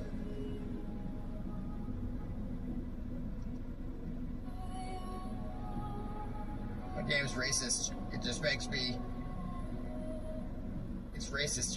I can't play it because I don't want to assume anyone of a certain. No one does crime. Everyone is good. I'm not gonna assume based on appearance who did a crime. The white guy in the collared shirt may have robbed a bank. I don't know, and I'm not gonna guess. I'm above these things. In fact, no. You know, I kind of want to play it though. It's so fun. What's the website called? I forget who sent it to you. It was a Clackers. This feckless man. Oh man. What's the okay? I found it. It's called match. Maui would probably nail it. You have to pay. There's a bunch of criminals. You have to guess what their crime was based on their photos, and then yeah, it can get problematic. All right. Match the arrestee with the arrestee with the item they stole, guys. Okay. Nice. I'm glad I had that too. Who do you think stole the Pop-Tarts? I don't want to be that guy. See, I'm not racist, so I'm gonna guess that this businessman with the hair probably stole the Pop-Tarts. Or who stole the fancy baseball cards? See, you might think I'd go there, but that's racist. I wouldn't go there. I think lots of people like baseball. I think this man might love baseball. I don't know. I'm not going there. I don't know based on their race what they like. I'm guessing which item they stole based on their mugshot. Yeah, this is the guy who stole the Jimmy Dean sausages. Yeah, this man's... I didn't want to be racist, so I had to guess that the Asian man might steal baseball cards. I don't know. I think that's even more racist. That's even more racist? I'm trying so hard not to be racist, and I think it's becoming... I'm not gonna lie, I thought you were gonna make a Yu-Gi-Oh reference and be like, I think this man might have stolen fake eyelashes. So I'm not gonna assume based on race that he wouldn't like eyelashes. Right? No, this guy needs eyelashes. This guy literally, look at this guy. This guy literally has no eyelashes.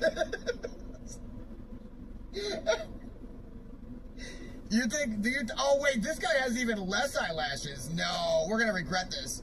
You think the guy in the middle took the fake eyelashes, and the guy on the right took the Jimmy Dean. And I think the black guy may have taken the jelly beans. I'm just saying. This is what happens to Jordan Peterson if he doesn't attend college. I think this is the final answer. I'm submitting it. The bald guy took the Pop-Tarts. The Asian, this sounds inappropriate, guy took the baseball cards. The white guy in the middle took the eyelashes. The nice man over on the right took the jelly beans. And the Yellowstone guy took the Jimmy Deans.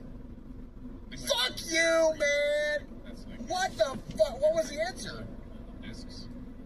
No fucking way. That guy took the eyelashes? I knew the Asian guy took the ball. I knew it. I knew it.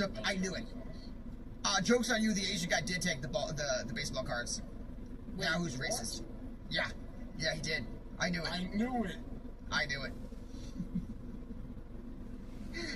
I'll be sick to hardcore. And avocado. I knew he took the baseball cards. It's always who you'd least expect.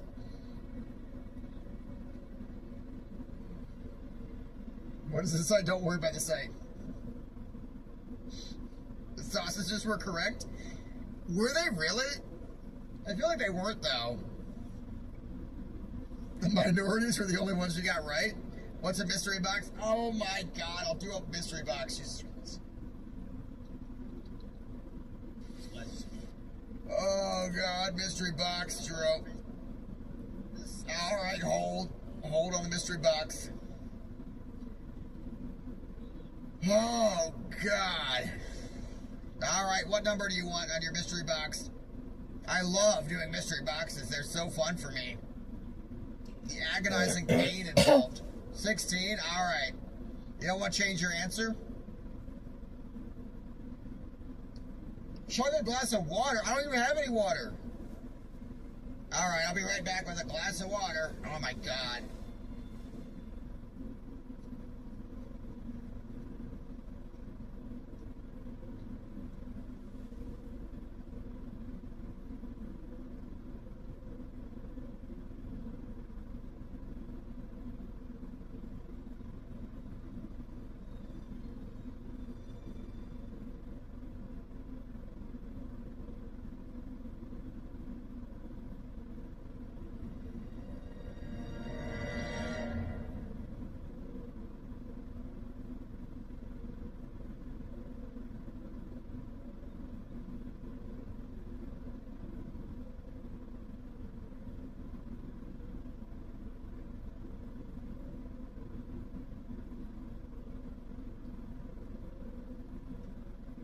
Alright, boys, here's the water, fresh from Ohio.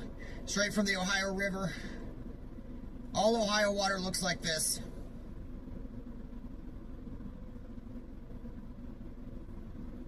All Ohio water looks like this. Jesus Christ, man.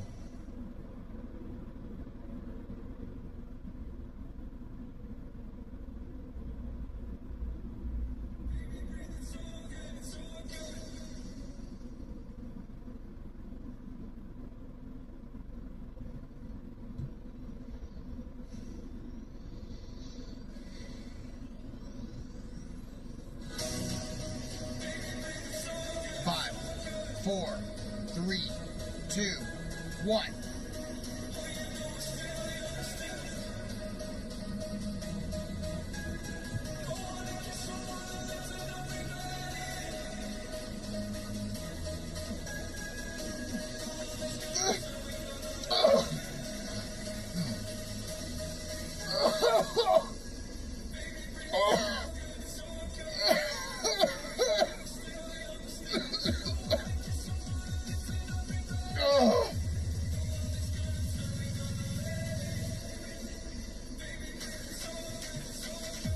That's so nasty, but why the fuck do people drink water?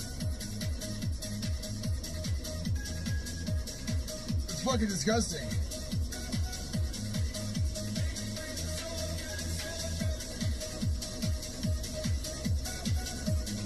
Oh, it's fucking nasty.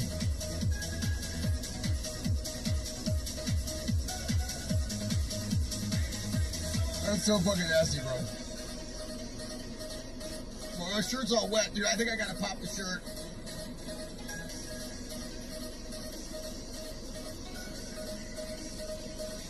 Bro, I'm so cold right now, dude. 5 subs, I pop the shirt. I'm so freezing right now. 5 subs, I pop the shirt.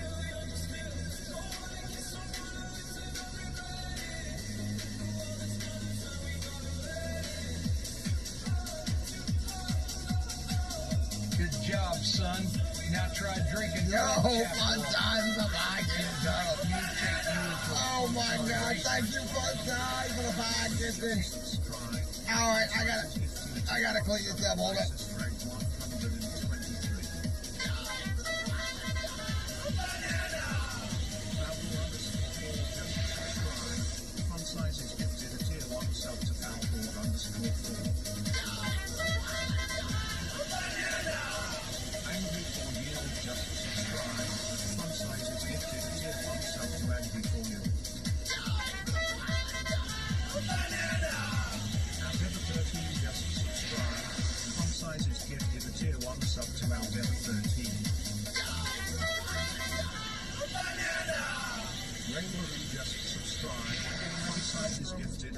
Sub to Rainbow.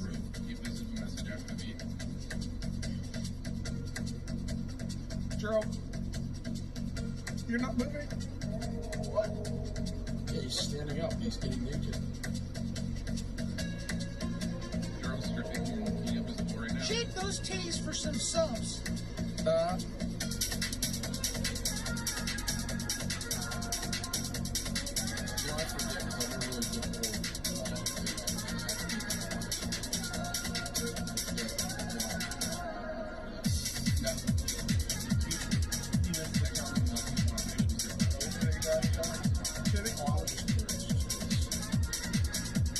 Let's go, baby!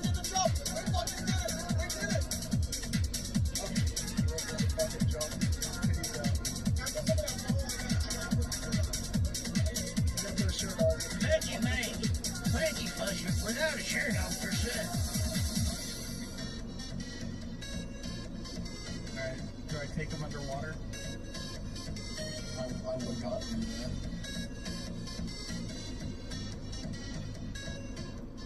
We'll come back and we'll swim down.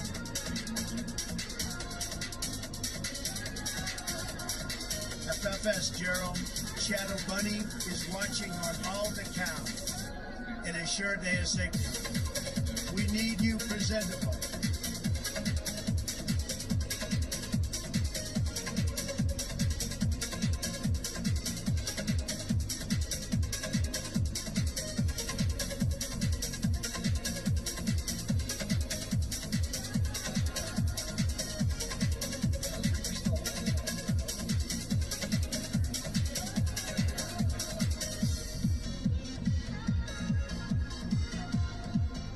Welcome back, guys. What do you say about Shadow Bunny? Guys, we gotta lock in. Please bring all the guys to the stream. I love random guys watching me in dress. I also know the one chick that was watching my dress is so turned on. Hey Janice, I love you. Is that in our guild or not? Alright.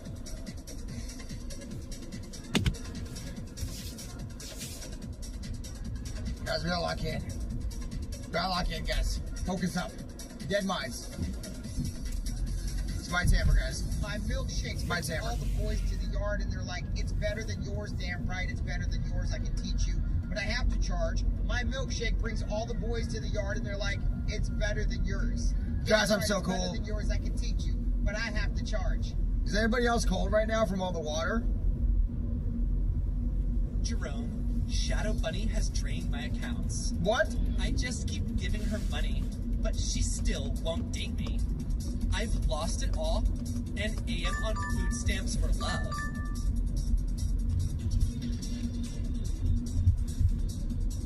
They went crazy for my tits? What? Rose.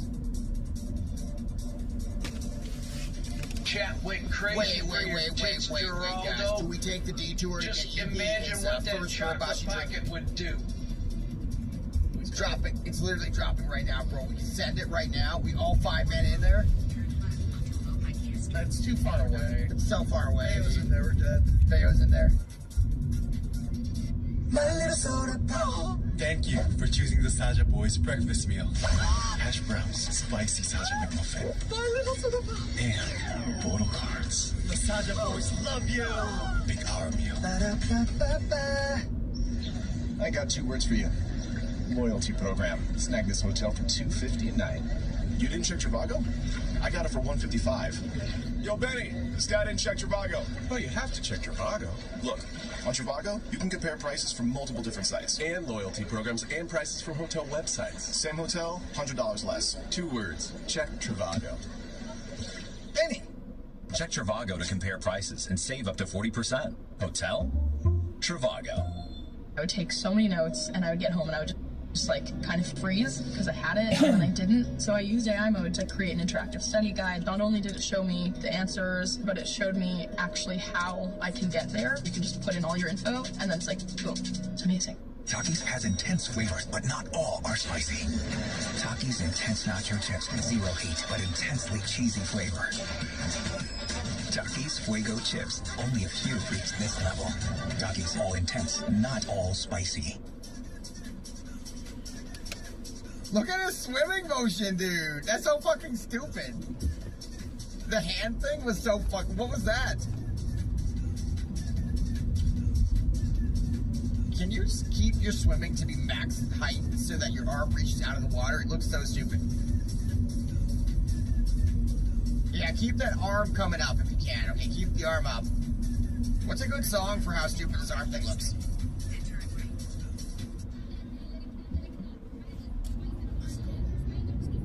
It doesn't seem like the right song. Luke Kennard fucking pumping, dude. Morning's game? Ah. And one game was good. It doesn't seem like the right song for this.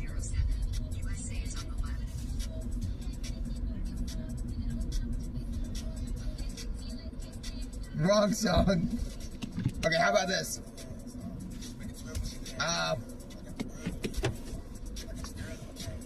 Bro, everything's so fucking wet, dude. Everything in this room is wet right now.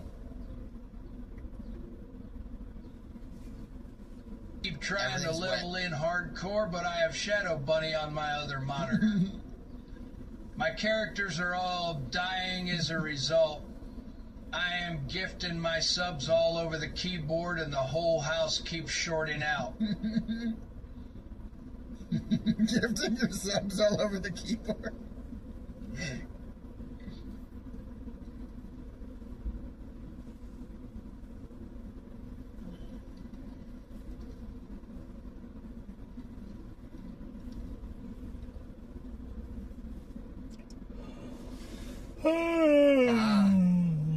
The lighthouse.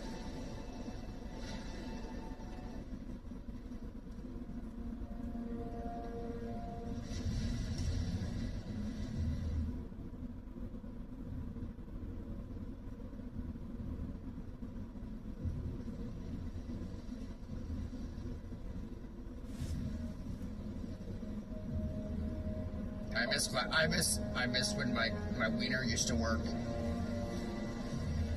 The only ones where the goblin's talking about ordering. Now it's just a boner. It's nothing there anymore. Just a pelvis, nothing else.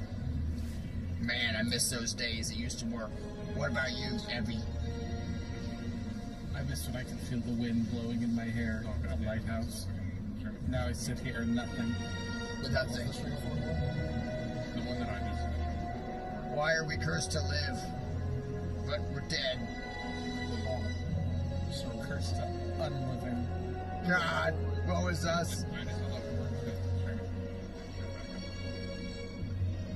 I wish there was a funny way we could kill our characters right now, but we can't because we're on the lighthouse. But I'm really one of assholes. What?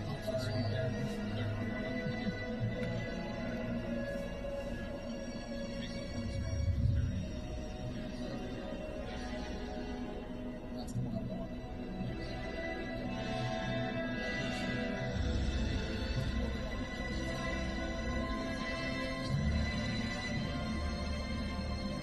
Watch out, Chad. If I get the pink hammer from Dead Mind, I will be in elevate Marshall. I will less chest. I'll probably get some What the fuck is this guy? They're both too high level. I can't rock her. I can rock her on this lighthouse. I don't respect her at all. I can do it. Artes. Warrior is Biggie Archie Artes, Artes, Artes, Artes, Artes, Artes, Artes, Artes, Artes, Artes.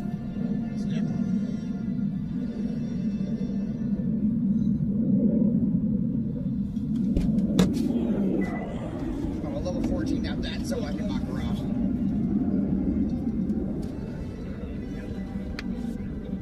I dropped the flag. Pussy.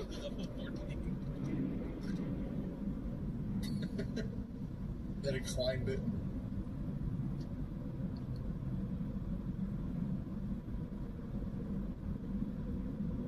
Well, Find a level 20 to challenge so you can get in here. You might be a good option. I'll probably beat you. Rome after Deadlines, do you want to do the quest that are there with the No. ghost? Okay. No, I'm scared of ghosts. Oh shit, guys. I'm here with Father Touch. It's free XP, that's why I want to make sure. I don't want XP. And he's a priest. I don't want need XP. Just kill Murkai. Oh, we can kill Murkai. We should kill Murkai. Yeah, it's part of the quest. Why would we do that right now? We can kill him. Yeah, we can do it. I'm here. I gotta get over there. What the fuck? Oh my god, we can also kill the things. Pal. Yeah, do it. Okay, we invite the cow? No, we don't. That's disgusting. Oh my god.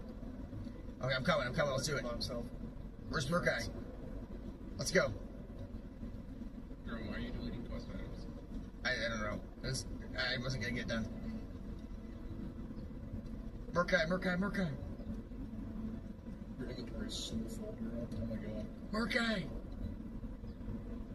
This girl room going to have enough room for somebody's if he wins it? I don't think so. It's pretty bad. Murkai. He has 3. Where the fuck is Murloc? I mean, Murkai.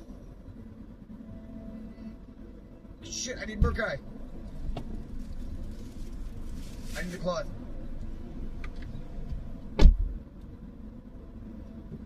Amazing! Banana! What's up, Mincy brother? How you doing? Oh. Not tennis. Quest done. Complete. It's like we just murked him. Hello, Mincy. How are you, brother? Mincy is the man. If you want to learn anything about pumping big, huge DPS in TBC, you know where to go. If you want to make shit tons of money in TBC, you know where to go. If you want to know the latest about the newest crazy, stupid change that Blizzard does, you know where to go. If you want to learn how to run your own bar, maybe you could ask him. He might help you. He could probably help you to run your own bar, get you into the industry, teach you about inventory.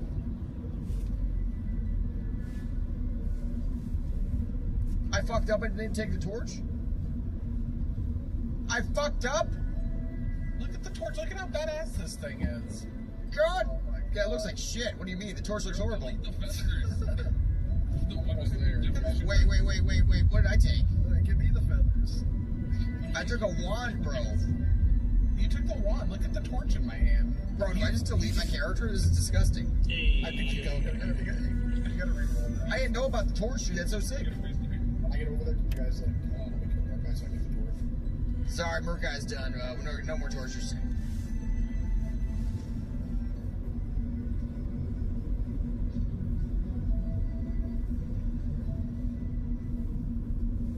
Shield was a ship wheel. Wait, the shield's a ship wheel, so the only shitty one's what I got? God damn it. Good run. We haven't done it yet. Bro, I literally almost died to that crab, dude.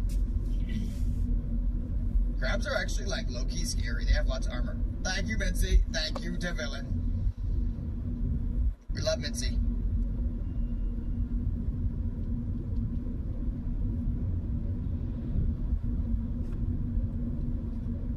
I got glowing lizard scale, 3/3 strength stam, chest, insane weapon. I've actually looted as hell, bro. You did all your mega gruel? Nah, not on the pal. Oh yeah, I did. Yeah, I did all of them. Yeah. Yeah. I'm gonna hit 20.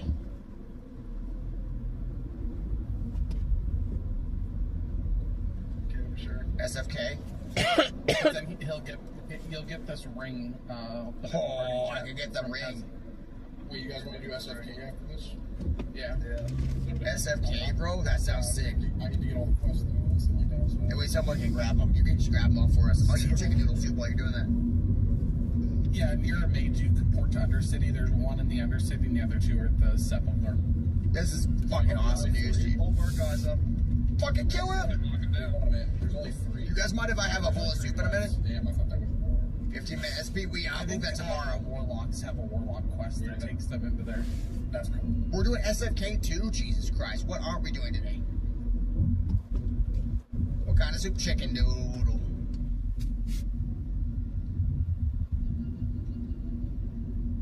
Bro, no soup for you. I just watched that again, 2 days ago. Heroic TBC dungeon? Yeah. Your headshot was less than 3 hours old. It has decapitated. Turn left onto Kakala Street. Turn left onto Kakala Street. That's good. That's really. You've been watching Seinfeld? Yeah, I have been. Turn left onto Manawai Street. I watched the one about how Jerry's luck is perfectly balanced. That's a good to know. All right, well, I'm gonna get some soup while we wait. Don't let me die. I'll be on this board. I'm gonna get some ice cold chicken noodle soup while we wait. Ice cold chicken noodle soup coming right up. Ice cold chicken noodle soup. Ice cold. Ice cold chicken noodle soup, Jody. Hope you're doing good. Yes, doing good. USA is on the left. Doing the best. Never been better. Ice cold chicken noodle soup. We can't. No. There's no time. As a streamer, you're not allowed to eat. I forgot. I can't do that. There's no time to eat. Instead, let's talk about hot topics. So many hot topics to talk about. Streamers aren't allowed to eat. I forgot. I can't eat. We'll eat later. It's not important. What is important? People talk. The Magic won their game? Wait, the Magic won their game? No fucking way. Well, Detroit fucking sucks. I'm sorry. Okay, even if the worst rated food in Flint, Michigan. No, we gotta watch WoW stuff. Or unless you guys want to watch it. Do you want to watch it or not? The worst rated food in Flint, Michigan. You gotta decide yes or no, though. I'm not watching it unless you want to. All right, not a lot of interest on it. Canadian. Oh, don't you know way? Detroit sucks. No, not the place. The game. Oh my god. Walking out for safety. Mold? I don't want to know about mold. Fuck that shit. We're not watching that shit. Fuck that. Fuck that. Okay.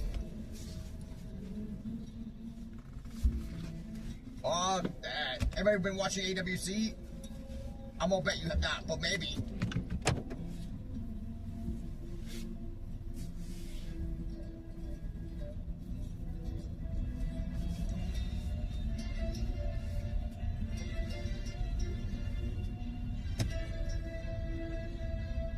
Officially over? Wait, what happened to Turtle WoW?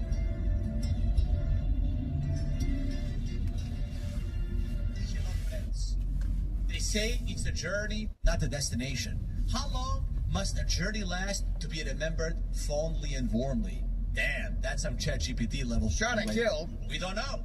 We only know that ours is coming to an end. Emotional. After almost 8 years online, Turtle WoW is heading towards shutdown. The final day of operation will be on May 14th, 2026. And the servers will go offline at 12 a.m. on May 15th. So at midnight, May 14th, Turtle WoW is officially done. Hopefully this means Classic Plus, right? I mean, it probably Classic does, Plus, yeah, we because trust this it. kind of reminds me of Turtle WoW's been around for 8 years. Yeah, that's fucking crazy, isn't it? Oh my god. Joker D changed? Yeah, he doesn't look anything like he used to, right? Joker D's like totally different now. Well, Turtle WoW's dead. Gone forever.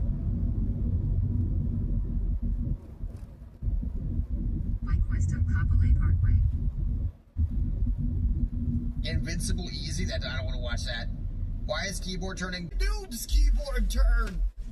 Is this you? Are you someone that can't stop using your keyboard to turn your character? Yep. Hey, how's it going? My name's Grundle, and I'm here to tell you about my guaranteed, life-changing, limited-time, special, one-of-a-kind, unique, exclusive, easy-to-use, innovative, award-winning, simple, quick, authentic, proven keyboard turning turnaround program. When you keyboard turn, the speed at which you turn your character is milliseconds slower than mouse turning. Do you know what you can do in a millisecond? No. Start a sentence. Place an auction. Almost buy an item. Start the motion of sitting. Mount up 1/5 of the way. And much, much more. Why are you wasting precious seconds of your life turning with the keyboard? Let's hear from a happy user of the program. I liked it. And that's not all. This program is an essential step in moving from noob to pro. Just listen. When I first started, I turned with the keyboard all the time. Now I turn with the mouse like a pro. Okay. I'm still not a pro. Well, do you keyboard turn right now? Are you actively keyboard turning at this exact moment? I keyboard turn all the time. The space between... Oh my god. I'm reading that. Why would they give XP gain on MOP when no one plays it? Well, so they can get people to play it. Keyboard turning optimal for consecration palette? Yep. Northeast. Then bear right onto Unless you're gaming hard. Keyboard turner, just unbind turn to strafe. Yeah, you just gotta fix the keys, really. at least I can pretend I am. Heck now, I'll even throw in this keyboard pet. It's attached to a string, so you can drag it anywhere you want. String not included. What do you say, kid? Wow, that sounds awesome. Which button do I click to buy your program? Wait, you mean click is a keyboard click, right? No, I click all the buttons with my mouse. I like clicking buttons. This is hopeless. Hey, great job PvPing today. You have a keyboard turning bouncy. That's a smart play. An 80-year-old grandma loots Invincible and WoW? I'm not looting yet. Wait till it says he died.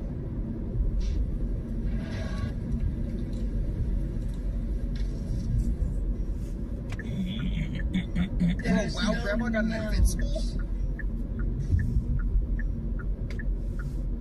Clip what? That's so fucking cool. There's no mount. So what are you gonna clip? I got what?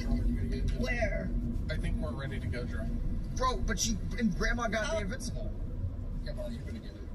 No, not a cool grandma. I gotta reload my entire game. I mean, it could be.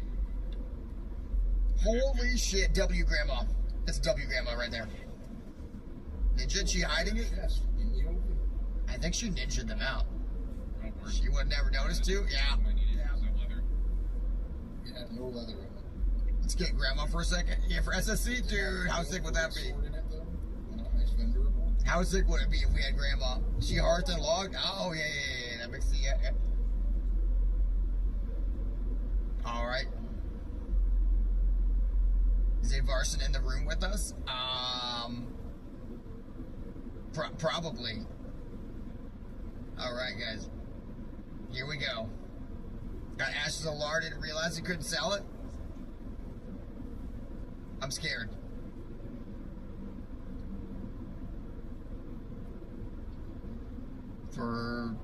So which of the warriors gets Smite's hammer? Is it Bone Cleaver, EVO, No Hit Jer? No Hit Jer. I'm hoping that I win because I need it more than everyone else, and that's a good reason to have it. I'm passing. I'm going dual wield, so. Yeah, Black Reaper said he's passing. Black Reaper's passing? Thank you. Yeah, he's passing. There's a group of dwarves and elves that are over here. Makara, all of them. Kill. If you don't Makara, kill them like you have to right now. Top DPS. What if top DPS gets it? Okay, I'll get it. Wait, I might get it. Like your Gnome Rogue? Ooh. Gnome Rogue? What the fuck, Rose? I'm not gonna ooh that, sorry. What server? Night Slayer. Skull Rock, sorry. Skull Rock, come join us. You see the sword that Black Reaper passed on yesterday? Nope. Weed Elf, hello. How was Mr. Weed Elf? Okay. I didn't take it. Insane. I just got the axe. It's Weed Elf in the house, bro. We're about to go into... what a great time to raid. We're about to do Dead Mines. Made it to 22. Let's go. I made it to 20. We're doing it. Weed Alpha's doing cool stuff. I'm sure you would love to follow one of the best RPers in the entire scene. In 600 feet, turn left. You're gonna love his streams. You're gonna love his vibes. You're gonna laugh. You're gonna love. Skull Rock is the server. Hardcore Dwarf RP is going crazy. Bloombeard, he was also doing what appears to be a Dead Mines. Bloombeard was having a good time. Making bandages. Oh, geez, hold up. With Ozzy? Ozzy died recently. He's back already. Lock picking, smart play. Do I just send it now? Lots of good RP going on. I can only imagine how great it would be. What the fuck? The dwarves were hanging out? Dark, oh my god. We need more guild meetings. This is bullshit.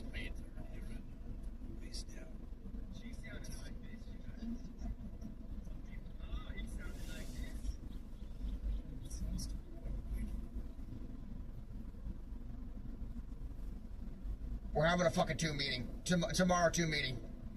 This is bullshit. This is bullshit. All the dwarves are doing cool shit and we're not. We need a tomb meeting.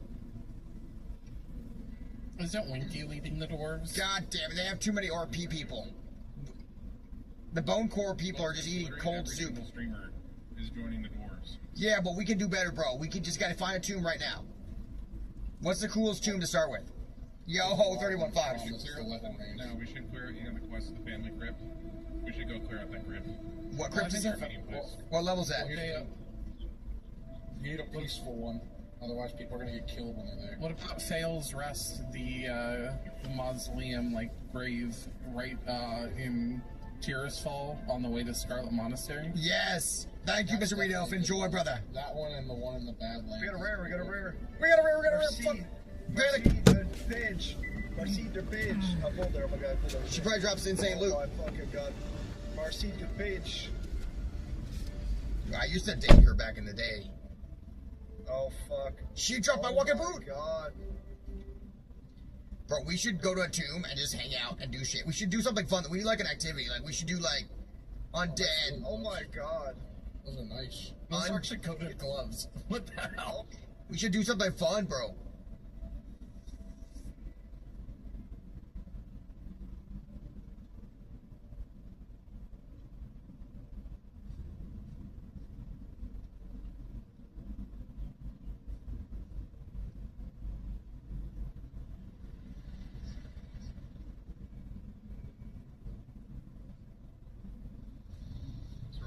I'm open to anything, but we need an event, something to do. They had boar battles at their meeting. That sounds fun. They got like a bunch of boars and like had them fight.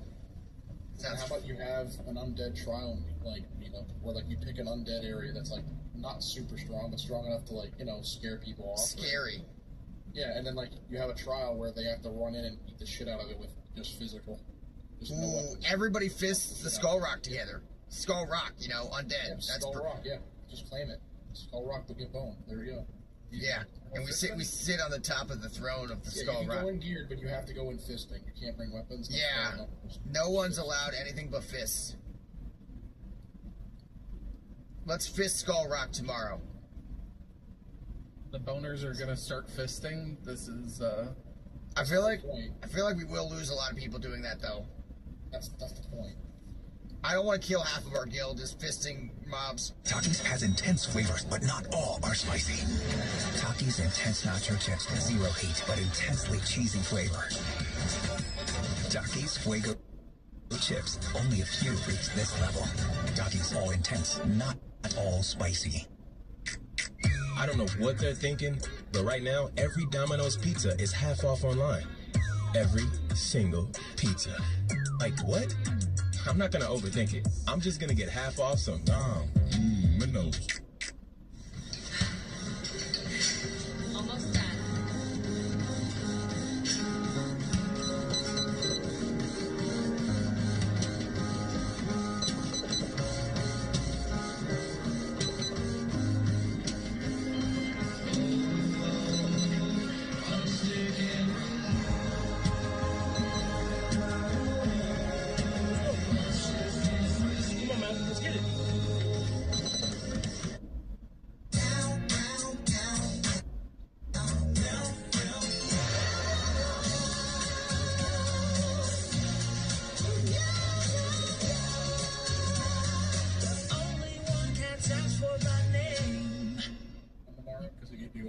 We put our tabards on and then we go fist Skull Rock. You should knight your bone people. Like I don't know. Yeah, we should have the meeting in the crypt and then go put on our tabards and go fist Skull Rock. Yeah. Everybody has to pass the trial of the Dark Lady, and when they've passed their trial, they get to don their tabard. Yeah, no one can put the tabard on until you escape. You get out of there, dude. Yes, you have to do a full lap through and fist everything, and then you can put on the tabard. Maui does not seem into this at all. Maui's like fully out. Oh, the fisting's got me just fucking thinking about it. I don't know. He's just thinking about the fisting. Maui wishes he went troll. Maui does wish he was troll. But Jerome, if you do want it done, I can help us. I'll take it. Let's do it, bro. You help me. Let's organize this together, bro. Let's make an awesome event. Let's fucking do it. Alright, I'll take care of the 10 gold. I don't know about the gold part. I don't know if you have a Skull Rock character outside of the guild. What do you mean? I'm here with you right now. You're self-out. How do you you have 10 gold at level 20? I can easily go farm it in like 10 seconds. You know, no fucking way you can get 10 gold in 10 seconds on the server. For well, not an 10 hour. Seconds. Okay, this is exactly. Yo, Cargos, what's up, brother? Big guild drop. I said your shit can't farm 10 gold. I don't think you can farm 10 gold in 10 hours, bro. No way. The big guild drop. I said your shit can't farm 10 gold. Okay, fine. How about this then? I'll take care of it. You can take care of it.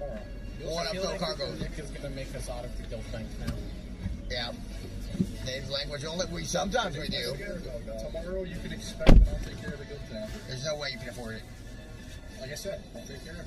I feel like your resource would be better suited planning the event with me, and then we make Cat go do it because he's level 40. I'll do both. You do it all. I'll do both, and then you'll all get paid. There we go. Okay, I just want to. The dwarves are mocking us right now with events, and it's kind of pissing me off. They're going to stop mogging once they start eating their corpses on the ground.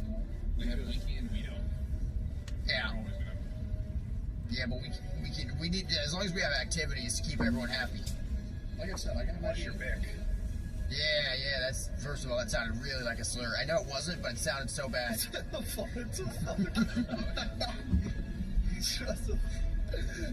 Wash your back instead of wash your back.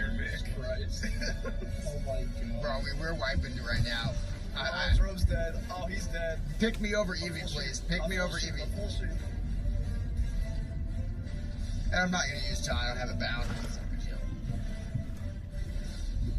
Alrighty then. Okay, Cargos, what level's your shaman now? How's it going? Shaman 2.0. Full stack, blue. Sand. Everything. You go out my back.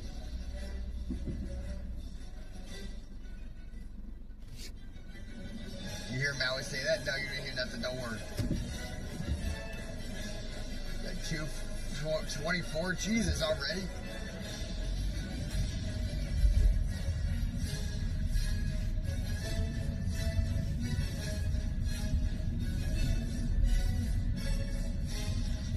Fuck. Got any cool cow events coming up we can crash? I'm up for any cow event.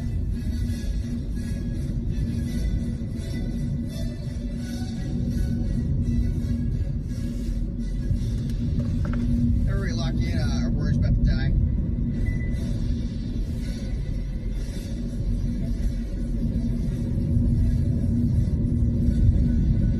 Bro, I've got cold chicken noodle soup upstairs after these 2 raids. Oh my god, I'm gonna pump it.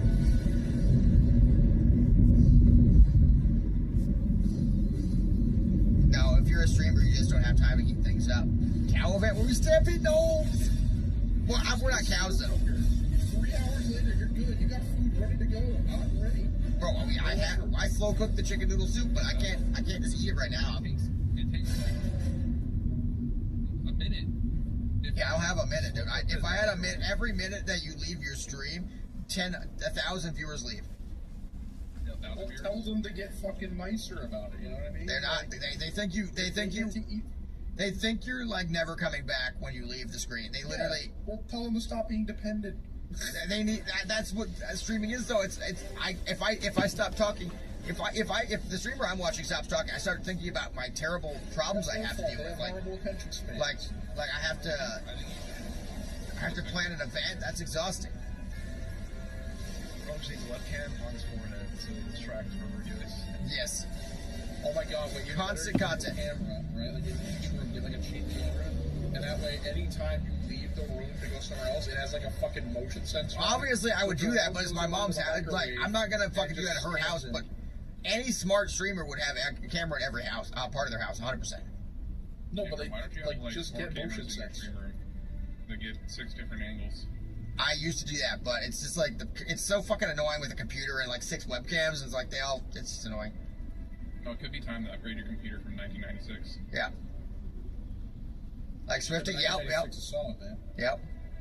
All right, boys, here we go. Are we gonna get Smite's Hammer? Big prediction coming up. Big prediction. All the mods blacked out. I'm gonna make the prediction. I can do it. I'm not professional. Oh, stop popping. Hold up. I did a foot cam once, and the reaction was very negative. People did not like it. Smite's Hammer to Jerome, boys. Here we go. You've got 10 minutes on the clock. Smite's Hammer to Jerome. That's where your fans they were pissed. They didn't like it. Smite's Hammer, yes or no? Vote now, please. We've got Jim Jork on no.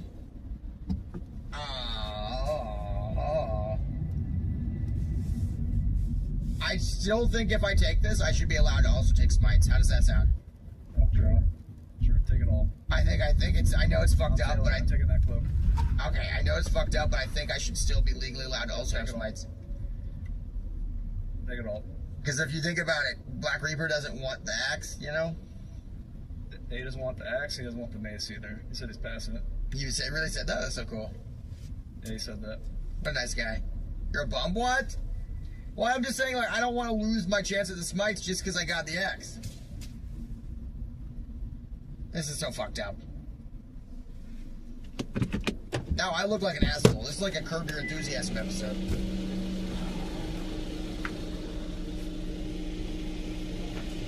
It's bullshit. All I wanted was the smites. Now I have it. Smites, hammer, wand, ring, cruel barb. Literally everyone. I think I should also be allowed to take cruel barb because I think I You're need. forgetting something. Parakeet. Oh, Evie's gonna crash out if you take cruel barb. People are calling me a loot whore. Yeah. Yep. You forgot the parrot though, man. We need that parrot.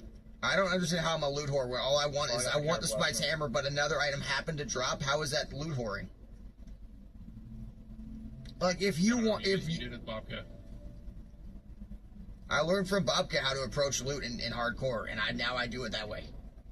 I mean, if you really want it, you can have it. Oh fuck, no, you can't. Sorry. I need that shit. I mean, unless you would it mean a lot to you, Black Reaper? It'd be pretty nice. It would be nice, but I mean, you're so good at leveling, and I need all the help I can get. Ultra Father, let's go! What up, brother? Yeah, see, I need the help because I'm not leveling with Pocket Healer. Oh, that's harsh. What the fuck? Okay, hold up. Ultra Father in the house looking good. Let's find out what he was doing today. Who's Mr. Ultra Father? This is my favorite room, all these fucking robots. Ultra Father, race locked. Probably a cow because he's on freak. I feel like we checked it on him before. A freaking cow! Oh my god! What? The... Pretty high level though. He's like 8 levels ahead of me. How was I not following you before? Before we were about the same level. We were similar levels. You did a different route than me. Now he's definitely 8 levels above me. Okay, I was right. That was a good prediction. Whoa, what is this? Oh, BFD. That makes sense. He did a BFD. Playing Ultra. Oh, shit. He's playing Ultra, too. Oh, my God. Dude, he could die so easily. If you want an entertaining stream where he probably dies, this is a place to be. Okay, if you want to watch a fun hardcore stream where the guy probably will end up dead, Ultra Hardcore is very hard and very frustrating. I don't really think I've seen that many, if any, 60 Hardcore Ultras. Did Zaryu ever get to 60 on an Ultra Hardcore? I don't remember seeing a single person do it. I remember it being much harder than anything else I had done. I got very annoyed by it almost immediately. Pika did? Really? What makes it Ultra? You lose your interface when you're dying. You never see your health bar. Your health bar is never visible at all. And as a result, you just can't trust a boner. Yeah, Christian, you're right. You're right. Never see your health bar. No health bar is actually... I died constantly. I could basically do a priest. Like, I did like 2 priests back-to-back 60. Not a flex. I was very pussy. But I did Ultra. I died like 7 times in a row. I was like, fuck this. I can't do it. I mean, we could have done it if we had like 100 hours, but... I mean, like, to like get out of the starting zone. Oh, that guy shot me medieval. That's fucking cool. Do we need to start backing out? We just need to back up so we can grab it all. Okay, just start marking shit to kill. Get on this guy here, remote control golem.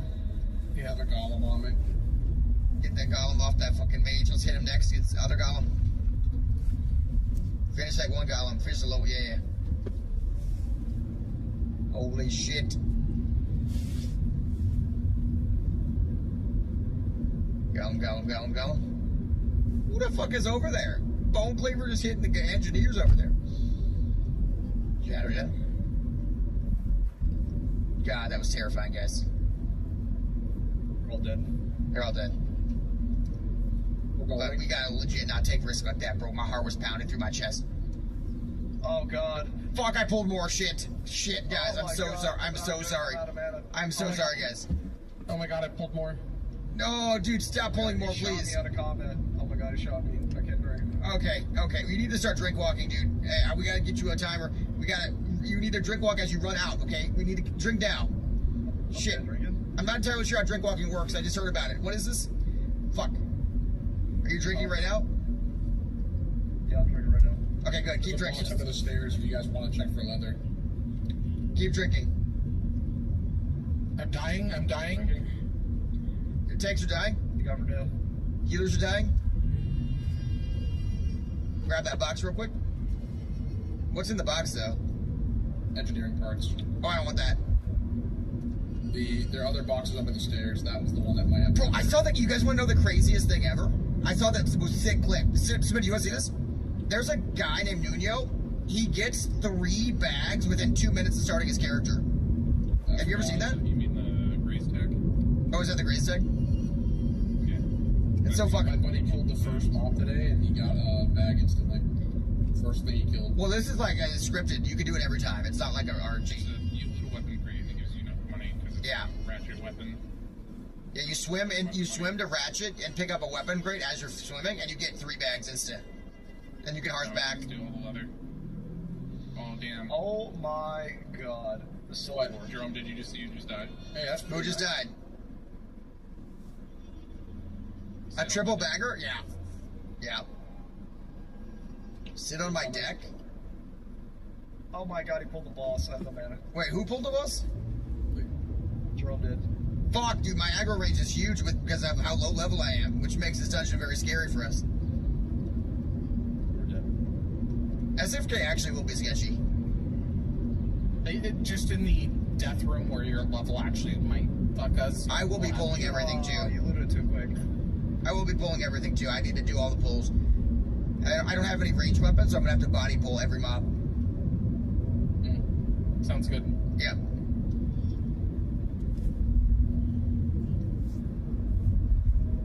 I'm not gonna taunt anymore. I'm just gonna stand Honestly, down. you know what'd be really nice is to see the rare spawn. Whoa, that guy died to Mad Maglish, bro. That's insane. Wait, that guy was. No, that guy was in our fucking guild, dude. An undead just died to the fucking rum guy. No way. Oh no. He died to Mad Maglish. That's disastrous. Isn't that the guy who does the 100-year port? Yeah. It's not a good time to die. They probably got chain stunned. But he was in the guild, though. They're probably all sad now. I mean, you don't really die when you're an undead. You just get reborn back at level 1.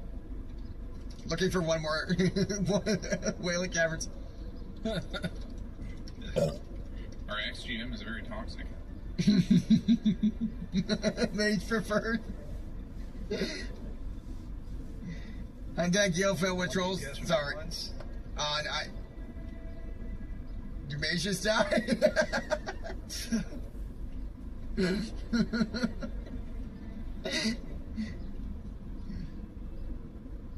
mean, why does the game sound like so quiet to you guys, but so loud to me? Is it not routed into the game? I think Jerome. Fuck! It's not routed in the game. And blow the door up. So fucking loud to me, dude. You guys couldn't hear any of that? He has to blow the door up. God damn it, bro! I hate unplugging my headphones. Of everything that runs. I'm hearing the loudest game sound that has ever existed. My ears are like ringing from it. Yeah, rage baiting, but you think I'm gonna hit 60, 100%? I don't know, man. I've never done this before. I've literally never done it. Yo, Frugo! So freaking jealous of this door, so you pissed off. There's freaking doors. I had another meeting today with the board battles and shit. I'm pissed off, Frugo. I'm pissed off by this. You know what? You guys are mogging us, and we're going to have the coolest event. We're going to go to a tomb tomorrow, and then we're going to fist mobs in Skull Rock, and then we're going to all wear our tabards, because we just made tabards. Yeah. I know we're like a week and a half late on that, but you know what? The dwarves are, like, comparatively, maybe we're not as good, but we're, like, coming up, okay? And yeah, we're going to have the coolest events, because you guys are making us, because otherwise I wouldn't. Okay, I've never clicked the cannon before. I'm scared. What will happen? Just right click it and you're good. Mobs are gonna run in and they aggro the person that blows it up. Here I go. I'll promise. Oh! Look, they're coming for you. Oh, that's where he says, you there, check out that noise, dude. It's a classic line. Rockin' Stone, yo, what's up? So what was Frugo doing? Obviously, you guys had the meetup. What else happened? What else went down? We're about to try to get a Insane Smite's hammer. Sorry, it was beeping because guy died. Toxic joke. He died outside. AFK. Well, this guy was asking if he wanted to come to Wailing Caverns. Stop opening the browser tab. Okay, well, Frugo rated. I had to check out what he was doing. He was battle checking. He was sitting there debating if it was worth him spending the interview to get. And people keep DMing about wanting to come to Wailing Caverns, and I'm like, yo, I made that up. It was like a meme. Were you making like sick thumbnails and shit? What is this? Vendetta, bro! Why are you rating Frugo? No, the other way around. Dead Mods? Classic. Pride with Ozzy, I bet. Sick meeting. You guys ever get a big bowl? Oh, God, we're dead, Jerome.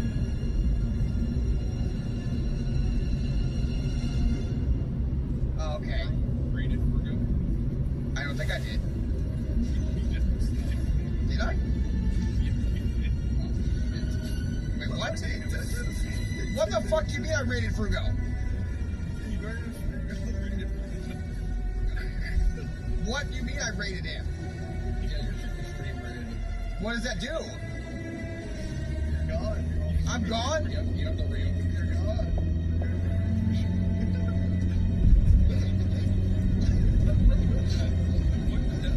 How do I move your bed? You don't. You just gotta start your stream up again.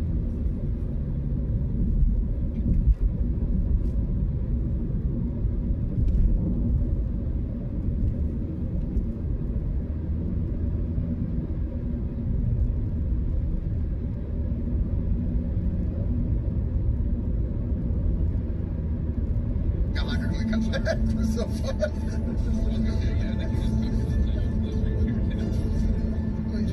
Really, like 6 people rated me, dude. I had like 500 viewers, and I just fucking rated them.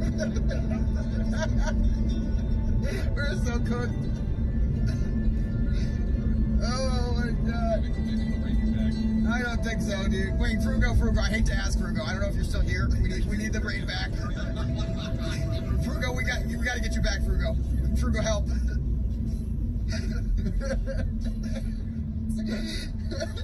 We need a raid back, bro.